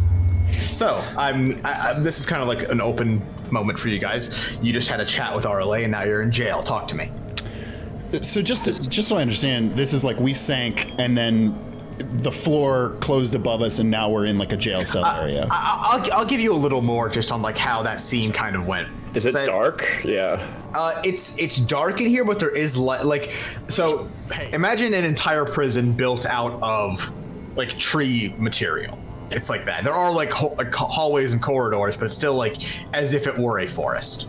The thing like to understand about what happened in there, and I think sort of like as you understood like how Arle was, when she would turn, the room would move. She basically changed the room you guys were in, and you are now here and she is somewhere else. Is this locked? So not only is it locked, there's no door. It's just bars that go from root floor to root ceiling. Great. Do we want to take a moment to rest first? I mean, we're not going anywhere. I don't know. I feel like you could short rest. Think about. Yeah, the short rest. I'll patch up my bandages while you guys do that. Yeah. Sure, and I'll play our song to give us an extra. What is it? Song of it. We get an extra. Okay, well, my thing just says extra healing. Good job, Zach. A D6. Extra D6. Yeah. D6. Cool. Extra healing. You get extra healing. Cooler. Is it a 6 flat or D6? D6. What do we normally get from short rest? You can spend your hit dice. Yeah, you can spend hit dice as many as you would to like. roll them. Okay. Yeah. How many hit die do we have? Oh, equal to the character's level. That's nice. Okay. Yeah, your boy needs to probably use all those. Okay, it's a good heal for me. 13. And 13 would get me up to 20, 30, 2. Okay. Yeah, let's do that. So we don't. It's just literally like 4 walls. Well, are we taking a long rest? We're taking a short was the plan. Yeah. So I'm going to say that you do that. Sorry. Yeah. Also, I didn't ask this in the middle of that scene because it was a moment. Can I try to contest you for my disguise self? Yeah, that 1 and it's 1 or 2. It's a level 2 spell. I got a 14. You succeed. You keep that spell slot. Nice. Yeah, I'll flavor a short rest as just patching up a lot of my, like replacing some of my bandages and stuff. I'm hiding in a corner while doing so get my privacy a little bit. I want to play off of Alistair playing his little ditty for our short rest. Sure. And as you are playing your guitar here in the middle of this spooky forest, you play for a few strums, and you hear from somewhere else in the forest, "Hey, fellas, is that you?" You hear Goose Everson. Goose! Holy shit. I mean, depending on when this happens in the middle of this short rest, I would have transitioned out from looking like him. Well, that's fair. It doesn't matter. Let's say you do that. Yeah, because I wouldn't imagine I would keep it as soon as Arle is gone. We hear his voice though, right? Yeah. Yeah, you hear his voice. And this is after we short rest or during? This is like the end. Okay. I'm gonna just for the sake of like you guys get your short rest. Let's say Alistair played his ditty at the end. Okay. Goose, what What are you doing here? what the hell are you doing here? I thought I lost y'all fellas for good. Well, currently I'm incarcerated, I think is the fancy city term. Okay. We all are, yeah. Yeah, so are we, Goose. Just so we're clear, me, Wynn, and Junver understood what happened to Ash and Chiron, right? Where they talked to Arle in the field and Goose got froze and then disappeared or whatever? Yeah, I mean, Have they told us about that? they explained. Yeah, we exchanged information. Okay, yeah. Goose, what happened to you right before you were incarcerated? Well, fellas, I don't want to spook you too bad, but I'm pretty sure we're in Arle's head or soul or something like that. Yeah, we figured that out. Yeah. Okay. Oh, okay. Well, bitch. shit. Well, it was about five days ago now. I think I've been down here for a little bit, and Arle and I were standing somewhere, and she was telling me about that big old crystal outside, and how I had to carry it after she was done with it. Hey, Goose, pro tip, don't carry that rock. Don't carry that load, brother.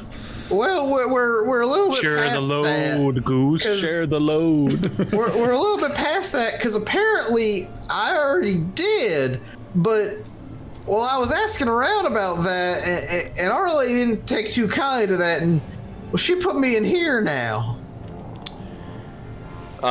Maybe in Arle's head you carried it, but in reality you didn't? So you say you've been incarcerated for about 5 days, you guess? Yeah.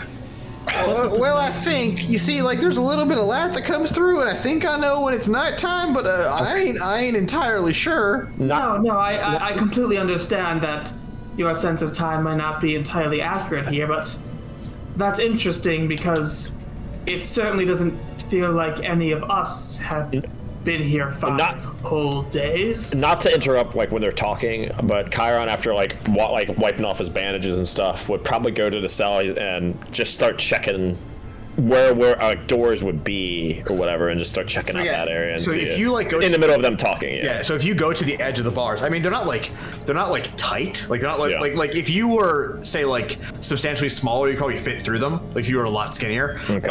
But like they are, they're wrought iron-ish bars covered in vines or whatever. Is Goose in the same cell as us? You guys cannot see Goose. Okay, I take like a scalpel to it and start like wiping away some of the is it like, are they peeling off, or is this like they're not going anywhere if I scalpel it a little bit? You can cut like the vine actively, and, like, away, but the bars itself don't change at all. I was not to interrupt your lovely conversation, but I would not like this to be my burial tomb. We got to get the hell out of here now. I mean, yeah, same. No, I agree, Chiron, but we also need to get our bearings about us, at least as best we can. It doesn't look like anything's going to happen to us in the next 5 minutes or so. Goose, has anything happened while you've been down here, or has it just been, like you and silence and loneliness? Yeah, I mean, it gets real spooky sometimes. I hear stuff. I don't know if that's just like the stuff playing tricks on me or something, but sometimes I hear crying. What type of crying? Well, I really don't know. It's really soft and it's far away wherever it is, but I can't really get out of this here cell, and I tried plumb near everything. Goose, before our outside of the dream fuckery that we're in, did Arlea ever ask you to do something before she passed away? I mean, the last thing she told me was to keep the town safe. That was it. She or Woody didn't mention anything about a dream or the bloom or a crystal that will drain your magic / life and kill you. I mean, you can leave that last part out because it probably wouldn't have told him, but yeah. Oh, yeah, about. Nothing like that. Wait, have y'all seen Woody? Not in here, actually. It's in here. No. Okay, that makes a little more sense. Well, Why does that make sense? well, I'm pretty sure. Well, this is like her regular old head, right, with her memories and such. But it's also a dream, and well, y'all, I'm pretty sure in this here dream, Arle killed Woody, but I don't know why. Arle. Okay, well, you answered the question I had. What gives you that impression? Well, that was the last when I was asking around about the why my name was on the wise tree and me carrying the crystal and all that stuff. See, okay, hold on. Everybody here, like all the people down in state, they say I carried the crystal and I did a good job and all that. Well, and I asked about what happened to Woody, and if he had it, and that's Arle didn't like that one bit. How long have you been here? 5 days. He thinks 5 days. Yeah. Woody, would you like to see a friendly face? Well, do you mean Goose? No, this guy's so offended. I do mean Goose. Okay, yeah. Yeah, that sounds pretty great right about now. Can I turn into like an ant? Oh, sure, yeah. I'll say like any small, like a snake or a fucking bird or whatever. Oh no, snake is great. Yeah. Yeah. A turtle turning into a snake is Turtle fascinating. turning into a snake. I will have to make a note of that. I'll slip. Can I slither through the bars? Yeah, totally. Yeah. And complete mobility as well. I will come back for y'all, but I want to go find Goose. So I'm assuming once you get out, are you traveling as a snake or are you traveling as? I'm traveling as a snake. All right, it takes a hot. This form. It takes a hot second, but you're able to follow Goose's voice. Can I Misty Step past these gates and tag along with Win? Yes, you can. Hell yeah! All right. Jennifer is slightly irritated by the fact that everyone's fucking leaving and he can't, and would like to attack the bars. So, Jennifer, roll me an attack against the bars. 21. So you swing against the bars with all your strength and your shield as you normally do, and it hits against the bars and just lets out a deafening ring, like reverberating ring noise against the thing, and everyone, that hurts your fucking ears. Oh no! And you hear, yeah, I tried that plenty. It don't work too good. Chris, do you want my D20 for a second level spell slot? Yes, sir. Go ahead and roll that. Yeah. All right. Only a 6. You do not keep that spell. All right. I did not think so. All right, big man, we'll get out of here. I don't want to die here. I'm normal size right now. It's fine. Okay. All right, big man. And I don't have normal. I don't all right, have normal my. Man. I still call you. I still. Big man, take it as you will. I'm sad I used enlarge earlier because now I can't reduce myself. Well, Jennifer, what if I enlarge the bars? I mean, I could also shrink one of us, but I also think it might be worth trying to enlarge the bars. Alistair? That's thinking with portals right now. That's thinking with portals. Do you want the two of us who are already out to check around first before we... Hey, Ash, that's a great idea. I would love that. Okay. Well, please hurry because, the present company is very good. Oh, I thought we were having a moment, Chiron. Don't answer that.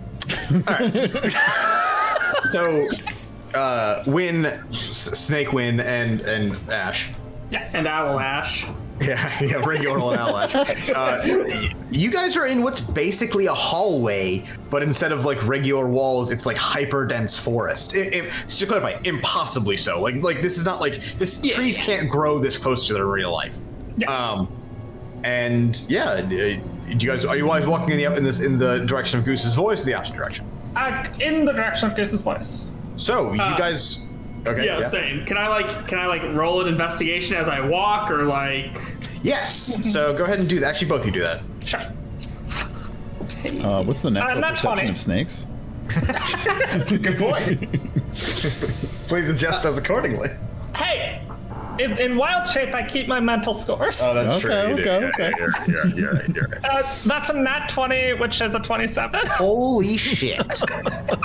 Hot today. Sorry, investigation, that's a 21.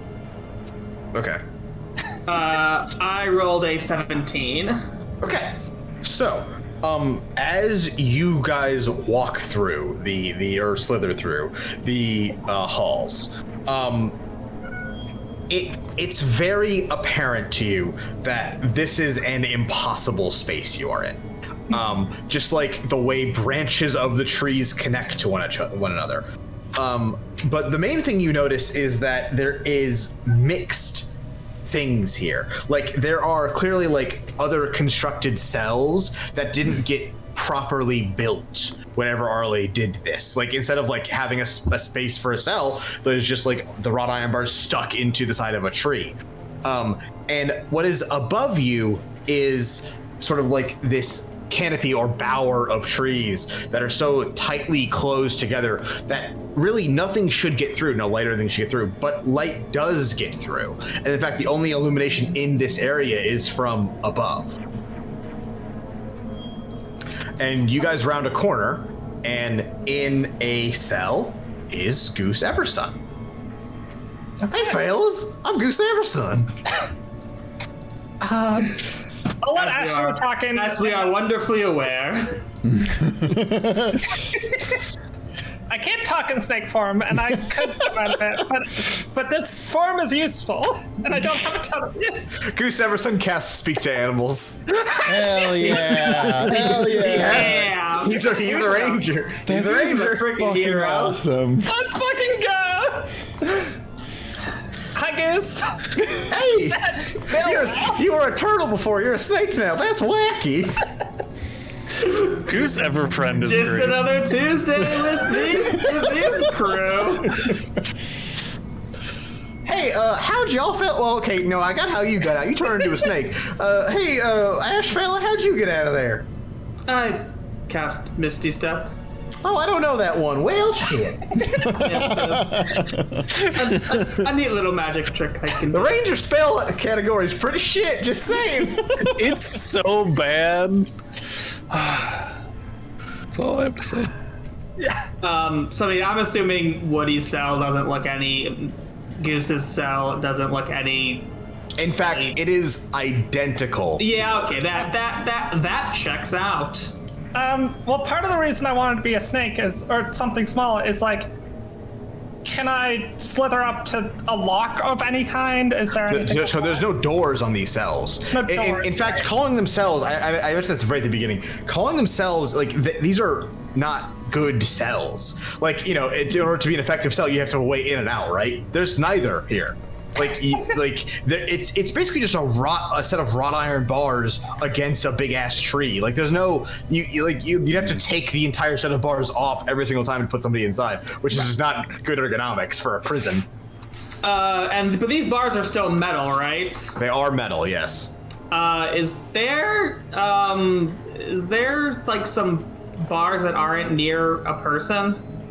Yeah, so there are like some empty cells and also some like incomplete cells. Can I just for funsies throw acid splash on them? See if that melts anything? Oh, okay, sure, yeah. I have an alternative suggestion if this does not work. I just throw acid splash on some bars. Is that a spell or a cantrip? That's a cantrip. That's what I thought, yeah. So I can just keep fucking doing it. Yeah. How am I gonna roll for this? Great question. Let's do that. Roll me a d20 with whatever your spellcasting modifier is. Wisdom, I think. It's charisma, right? Charisma for Prij. Yeah. All right, Yeah, sorcerer. I only roll an 8. So you throw the acid onto this. And very similar to when Chiron was scalpeling away the roots and shit beforehand, the biological stuff that's grown alongside the bars melts away like regular, but the bars themselves stay stuck. Okay.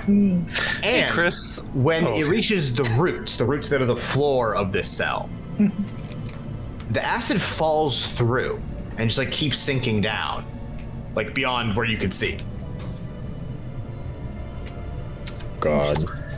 Hey, Chris, is there a corner part of our cell that is tree and not metal bar? So all the walls are roots. The floor is roots, and the top is like that impossibly thick canopy where like the branches are growing into each other, overlapping and bullshit. So is there any part, let me rephrase, is there any part that is just plant and not wrought iron?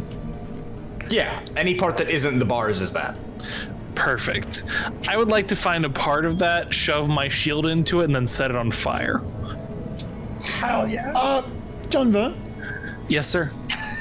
I just want to throw this out there. The entire room that we're in is made of forest. Forest fire. We stuck in forest fire. If we get third degree burns, I can cover. If the walls are burning, that means we can get out, my friend. So let's take this beat by beat. Yeah. This sounds like we're dying. Yeah. You take your shield, your bladed shield, and you swing it against the wall. Just like when specifically the part that is tree and not wrought iron. Right. Yes. Specifically the part that is not wrought iron. Just like when you hit the wrought iron, when you hit that wall, deafening like metal on metal noise that just rings out across the whole area, and you cannot cut into this root. Hey, folks. Can I cast the trees, not trees. Just making that clear. What? First of all, can y'all stop doing that? My ears hurt. And second of all, I'm pretty sure that like this ain't a regular old forest. And I'm pretty sure. Well, I'm actually certain, sir, none of this is real. But I'm pretty sure everything in here is kind of like made of the same stuff. What is left of my brain is out just now. Figured that out just now, Goose. What is left of my brain is now saturizing into mush. Thank you very much, Junver, for your contributions to. I don't see you doing anything, Chiron. Just pointing that out. You know. Just I'm this close. I'm this close. Cell squad. They're okay. How our owl and our turtle now snake are taking care of it. Are they? Well, can we cut back to them taking care of it? Hey, Goose. Hey. So, here's the thing. We're in this dream, Arle's mind, the future, some combination of those three. We're in the future? No, I'm just kidding. God damn it, Goose. Good one, Goose. Hey. High five himself. Between the 6 of us, we have talked to at least 3 different versions of Arle. Oh, you mean the ones that are like down in the town, the little like screens? We've talked to the screens. Exactly. So I'm pretty sure those have nothing to do with the regular. I think she set those up and then they're just like doing stuff. I don't think she's like actively controlling them. I would agree with that. They did seem to have knowledge gaps that would make me believe they were not under her direct control, at least at the moment. We've also talked to, well, not me specifically, but some of our friends have talked to what seemed like a real Arle, in a different version, in a field, is what they told us. It did seem like that. Wait, y'all weren't in the field? You were? Yeah, right before I wound up in like this weird stay. Oh, y'all don't know that. That is stay too, where Arle was in the field. That's stay like way before I was born. Goose, was the field the first place you went? You do remember how you first fell asleep, right? Yeah, me, you, and your master friend, Chiron. We were us and Woody. Woody was there too. Yes, we were all in yes. their graveyard. That was whatever that was, 5 days ago. Yeah, I remember that. Was the first place you woke up at the field, or did you wake up somewhere else first? No, it was the field. Yeah, it was me and Arle, and that's where she asked me to carry on with the crystal after she couldn't. So, for me and Chiron, we too woke up first in that field, and you were there, but seemingly frozen in time. Well, I guess that explains how I didn't see you fellas. Exactly. She talked to us and mostly, while expressing some concerns over the current state of affairs, mostly just told us to protect the dream. What do you mean, like, concerns? Like you two fellas weren't supposed to be there? Exactly. Huh. I'm curious. During your time training under Arle, did she ever express concerns that the hearth was going to fail? Did she ever discuss, or do you have any knowledge of any plans of hers that could remotely be linked to the situation we're in right now? Because as you've probably figured out or may suspect, Arle, or at least some version of Arle, believes the hearth is doomed to fail. And she believes this is the only way she can protect civilization once that event occurs. She didn't talk about, the I guess the bloom ever, but she didn't talk about the hearth too much at all ever. She was kind of like our only authority on magic, and she never really brought that stuff up. Woody did on occasion, but that was about it. All right. Thank you. In fact, I would warrant to say that she might have intentionally avoided the subject, as of what I'm now realizing. That's a fair it's a fair assumption, conclusion to come to.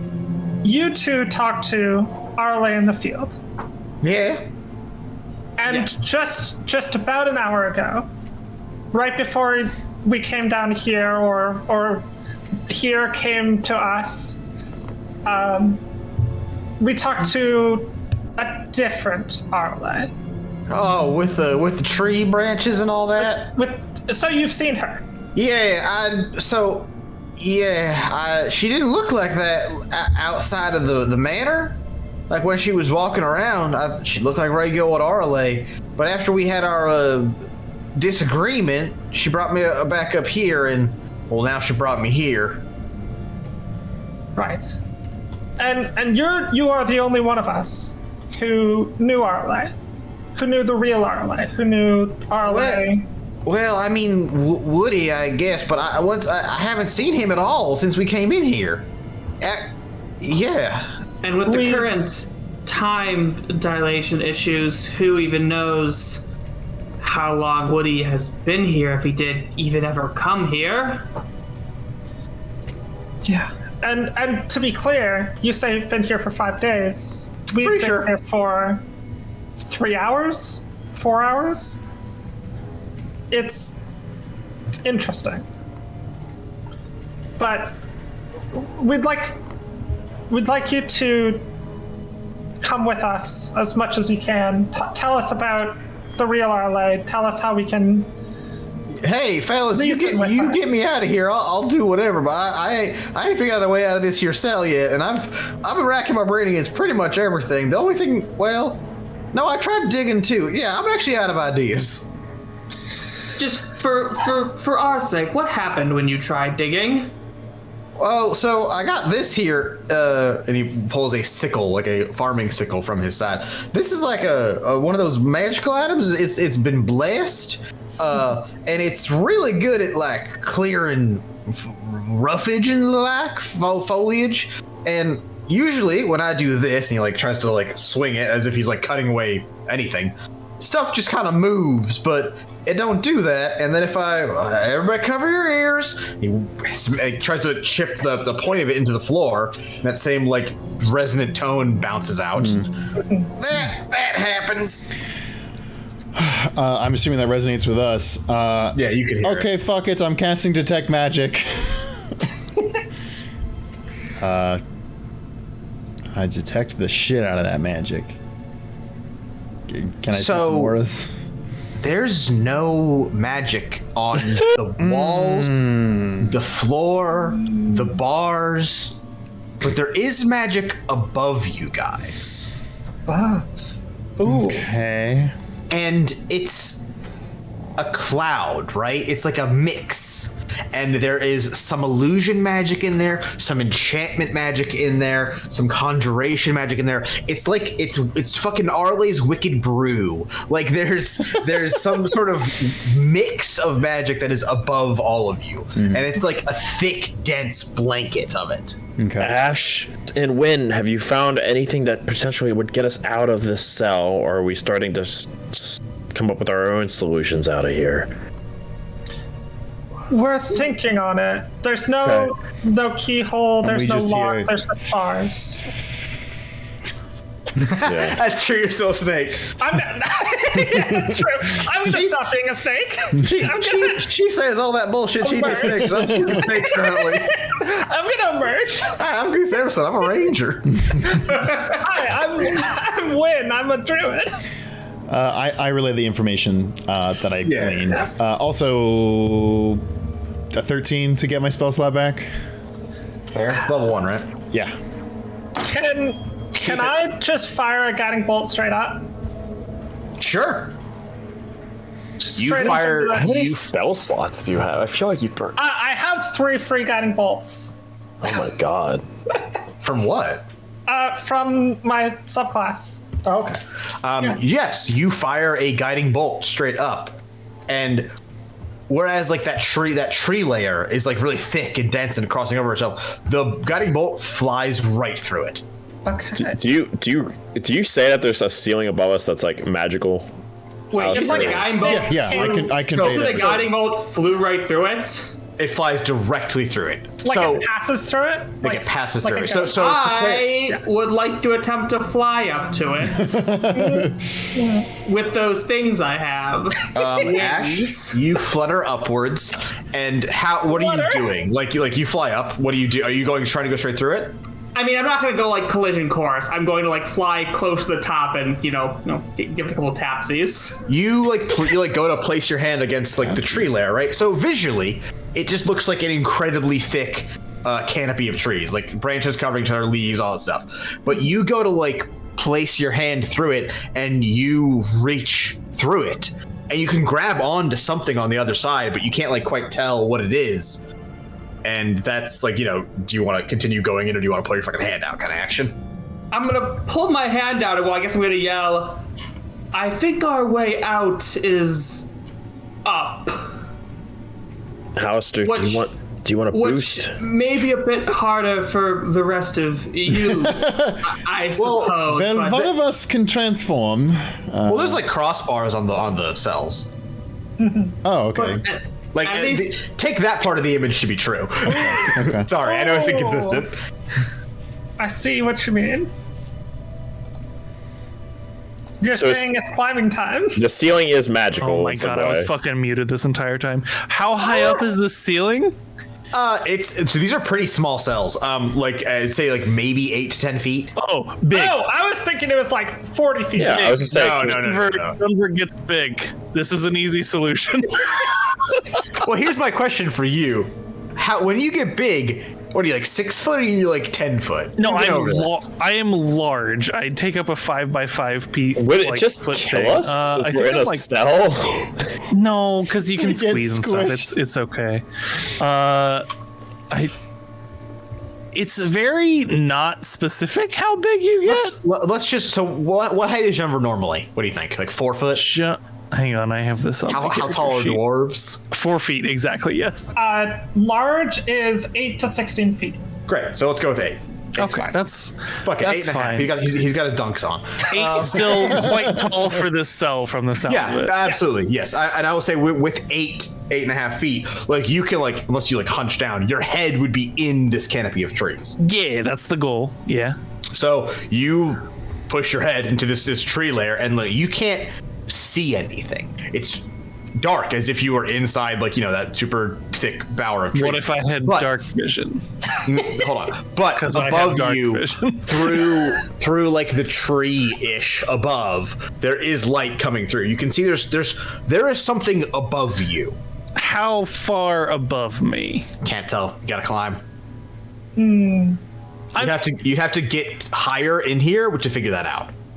Okay, because I'm wondering if it's like, can I reach out and reach it? AKA, do I call down to my buddy Alistair and be like, yo, make me bigger? And then y'all can just climb me. That's where I'm going with this. Do you want to try to put a hand out and see what you can feel? Yeah.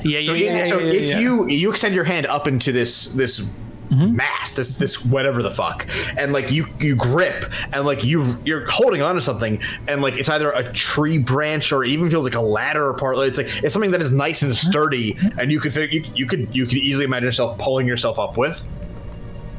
Okay. How much do Chiron and Alistair weigh?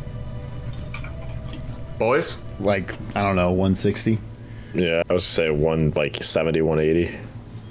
So you're 300 total. Yeah, I can climb with you on my back. Hop on. Works for me. Hop in, find a spot to hop in, and I'm like, I'll hop in. Is that a half elf in your pocket, or is it just me? I try to get as far away from Alistair as possible while still climbing Junver. A really gross joke when you think about what it actually implies. Yeah. It's really fucked up, right? Yeah. Fucked up, man. If there's a way I can climb this Junver without being near Alistair, the better. So let's say you go for you sit on the shoulder. can take the other pocket. It's fine. I'm not sitting it in a pocket. That seems greasy. I would like to climb up to the bucklers everywhere. with these idiots attached to me. Yes, You got kangaroo pouch, Alistair. I'm gonna say Chiron goes the fucking shoulder or something, Not or back the front or whatever. pouch. What the fuck? Whatever. You can grab onto a shield, any shield. Yeah. And Junver, you start to climb. Yeah. And we'll hold on that for a second while we jump back over to Goose, Win, and Ash. Yes. Win, how are you getting to the ceiling? You know what? I still have another use of wild shape. Are you not still a snake? Do I want to be? No, I came out of the snake. Okay. Goose takes his sickle and hooks it on one of the crossbars of the cell and tries to reel himself up. Yeah, how's he getting out? That's a good point. He can climb. He's a ranger. He can climb. I mean, Chris did say we could have just climbed up the crossbar. I'm gonna turn into an 8. No, but this is cooler. It would have been an acrobatics check, which Goose is currently doing. Yeah. And I'm gonna start climbing an 8 form. I'm gonna give you an advantage on an acrobatics check because you're a monkey. Give me an acrobatics check. All right. Ape and monkey are the same thing, right, Zach? Yeah, I mean, I'm tempted to just go aggro and win now. It's square and rectangle, Vicious mockery incoming. Dirty 20. Yeah, you amble yourself up the bars relatively easily, and you pass Goose, and you started after him. He's like, "Oh, beans!" The advantage roll was a 19. So it's a dirty 20 and a 19. Who crosses the threshold first, Ash or Win? Junver. Well, they can't see you. I mean, no, Ash definitely. Ash did that, But Ash, are you waiting for Win, or are you just going? I'll just go. So, Win and Goose, you both see as Ash passes through the threshold, the liminality point, basically between the tree and the rest of the room. He gets about halfway through it, and then the rest of him just disappears. Ooh. It's still doing that upward motion, but it's just gone. I'm gonna keep climbing. I feel like that's a good sign. And Win, you do the same, and you don't see what happens to Goose Everson because you go on. Oops, that's what didn't see that. And Junver, as you are pulling yourself up, you feel like you're grabbing handfuls of roots and branches as you pull yourself and your goons up through the canopy of leaves and branches, and it's easy. It's just easy to traverse through this. It even feels natural. And as you're climbing, suddenly you aren't. And instead you are rising to your feet in a sense of clearly impossible geography. You're now rising to your feet, and you are now, you're here. Breath of the Wild?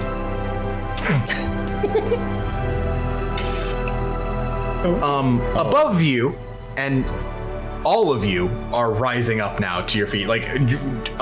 Junver first with his two goons in tow, and then Ash, and then Win, and then climbing up is Goose Everson.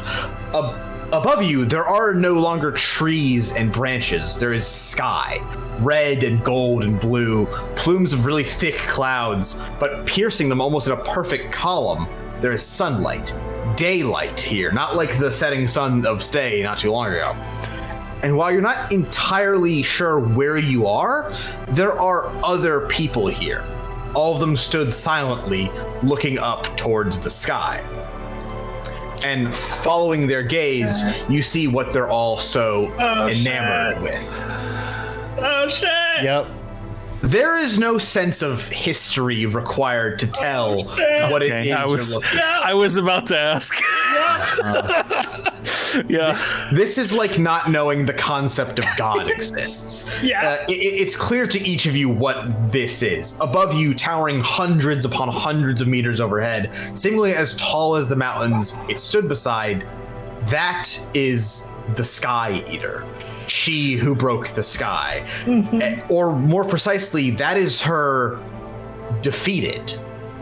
A magic bolt the size of a building piercing through her, and wave after wave of magic energy pulling from her as she seems to fade away piece by piece, bit by bit, into the opening sky above her. And beyond that, you see the sun. But here, where you're all stood, it's still. Even the people who stand amongst you seem to just be frozen in either awe or something else, looking up at this. And there are 6 people standing here with all of you. Are they moving? So they're all moving, but even like their breath, like the lifting of their body as they breathe, the slight motions of natural body are so slow.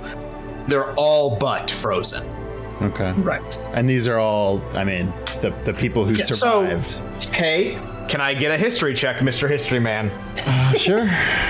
I have history. Can I do a history Sure. check? Yeah, anyone that wants to can roll a check here. These are famous people, I'm going to say. You can put 2 and 2 together. You're not idiots. Fucking here. I mean, I've literally... I rolled bad. But also, we should recognize at least some of these people, right? 15. Like I mean, Arle is literally going to be one of them, so... Yeah, Arle. I rolled bad 11. So I'm going to give it as like... Because Alistair... We haven't talked about this a ton. Alistair as a character, you are a big fan of stories, of myth, of like songs of heroes and shit like that. So would it be fair to assume you'd be a little starstruck in this situation? It depends. Like, how do you process fame? Like, do you not care? I mean, he's very interested, for sure. Yeah. Like, these are living legends. I'll say that, like, as I read off the people who are here, you may or may not point them out. Mm-hmm. Oh, so for sure. The first one that all of you recognize is Marin is standing here. Yep. Looking so much younger, and despite having apparently just fought God, looking so much less stressed than the Marin you're familiar with. Bureaucracy is a motherfucker.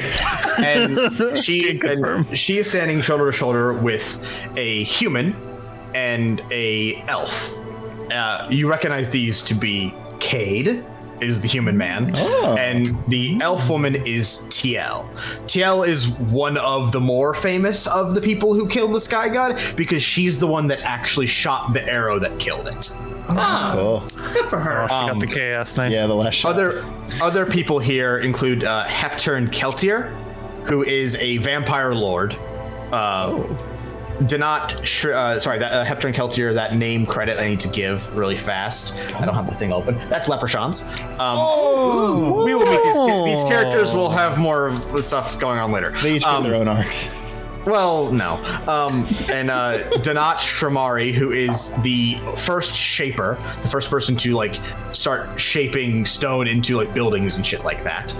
Name credit on that one's going to Shramari. All right. Raviom Ocelor, who is a great mage, and they are holding their hands up and casting some manner of spell, which even in the slow motion you can tell is coinciding with the Sky Eater being pulled away. Right. That is the 6 people who are standing here. There is one more person here, and they are kneeling on the ground. Arle. That's Arle. Does Cade have his axe? Yes, and in fact, that is an easier way to recognize him is that he has both of his hand axes actually. A left hand and a right hand, one on each side of him, obviously. Can I borrow the left one, buddy? If I yoink that? Promise, I'll give it back. And there is one person kneeling. And hey, you've all seen her. That is Arle. Yeah. And while the rest of this place seems all but frozen, like in time, Arle seems to move normally. The thing is that she's not actually moving. She's sat there, kneeling on the ground, clutching something to her chest.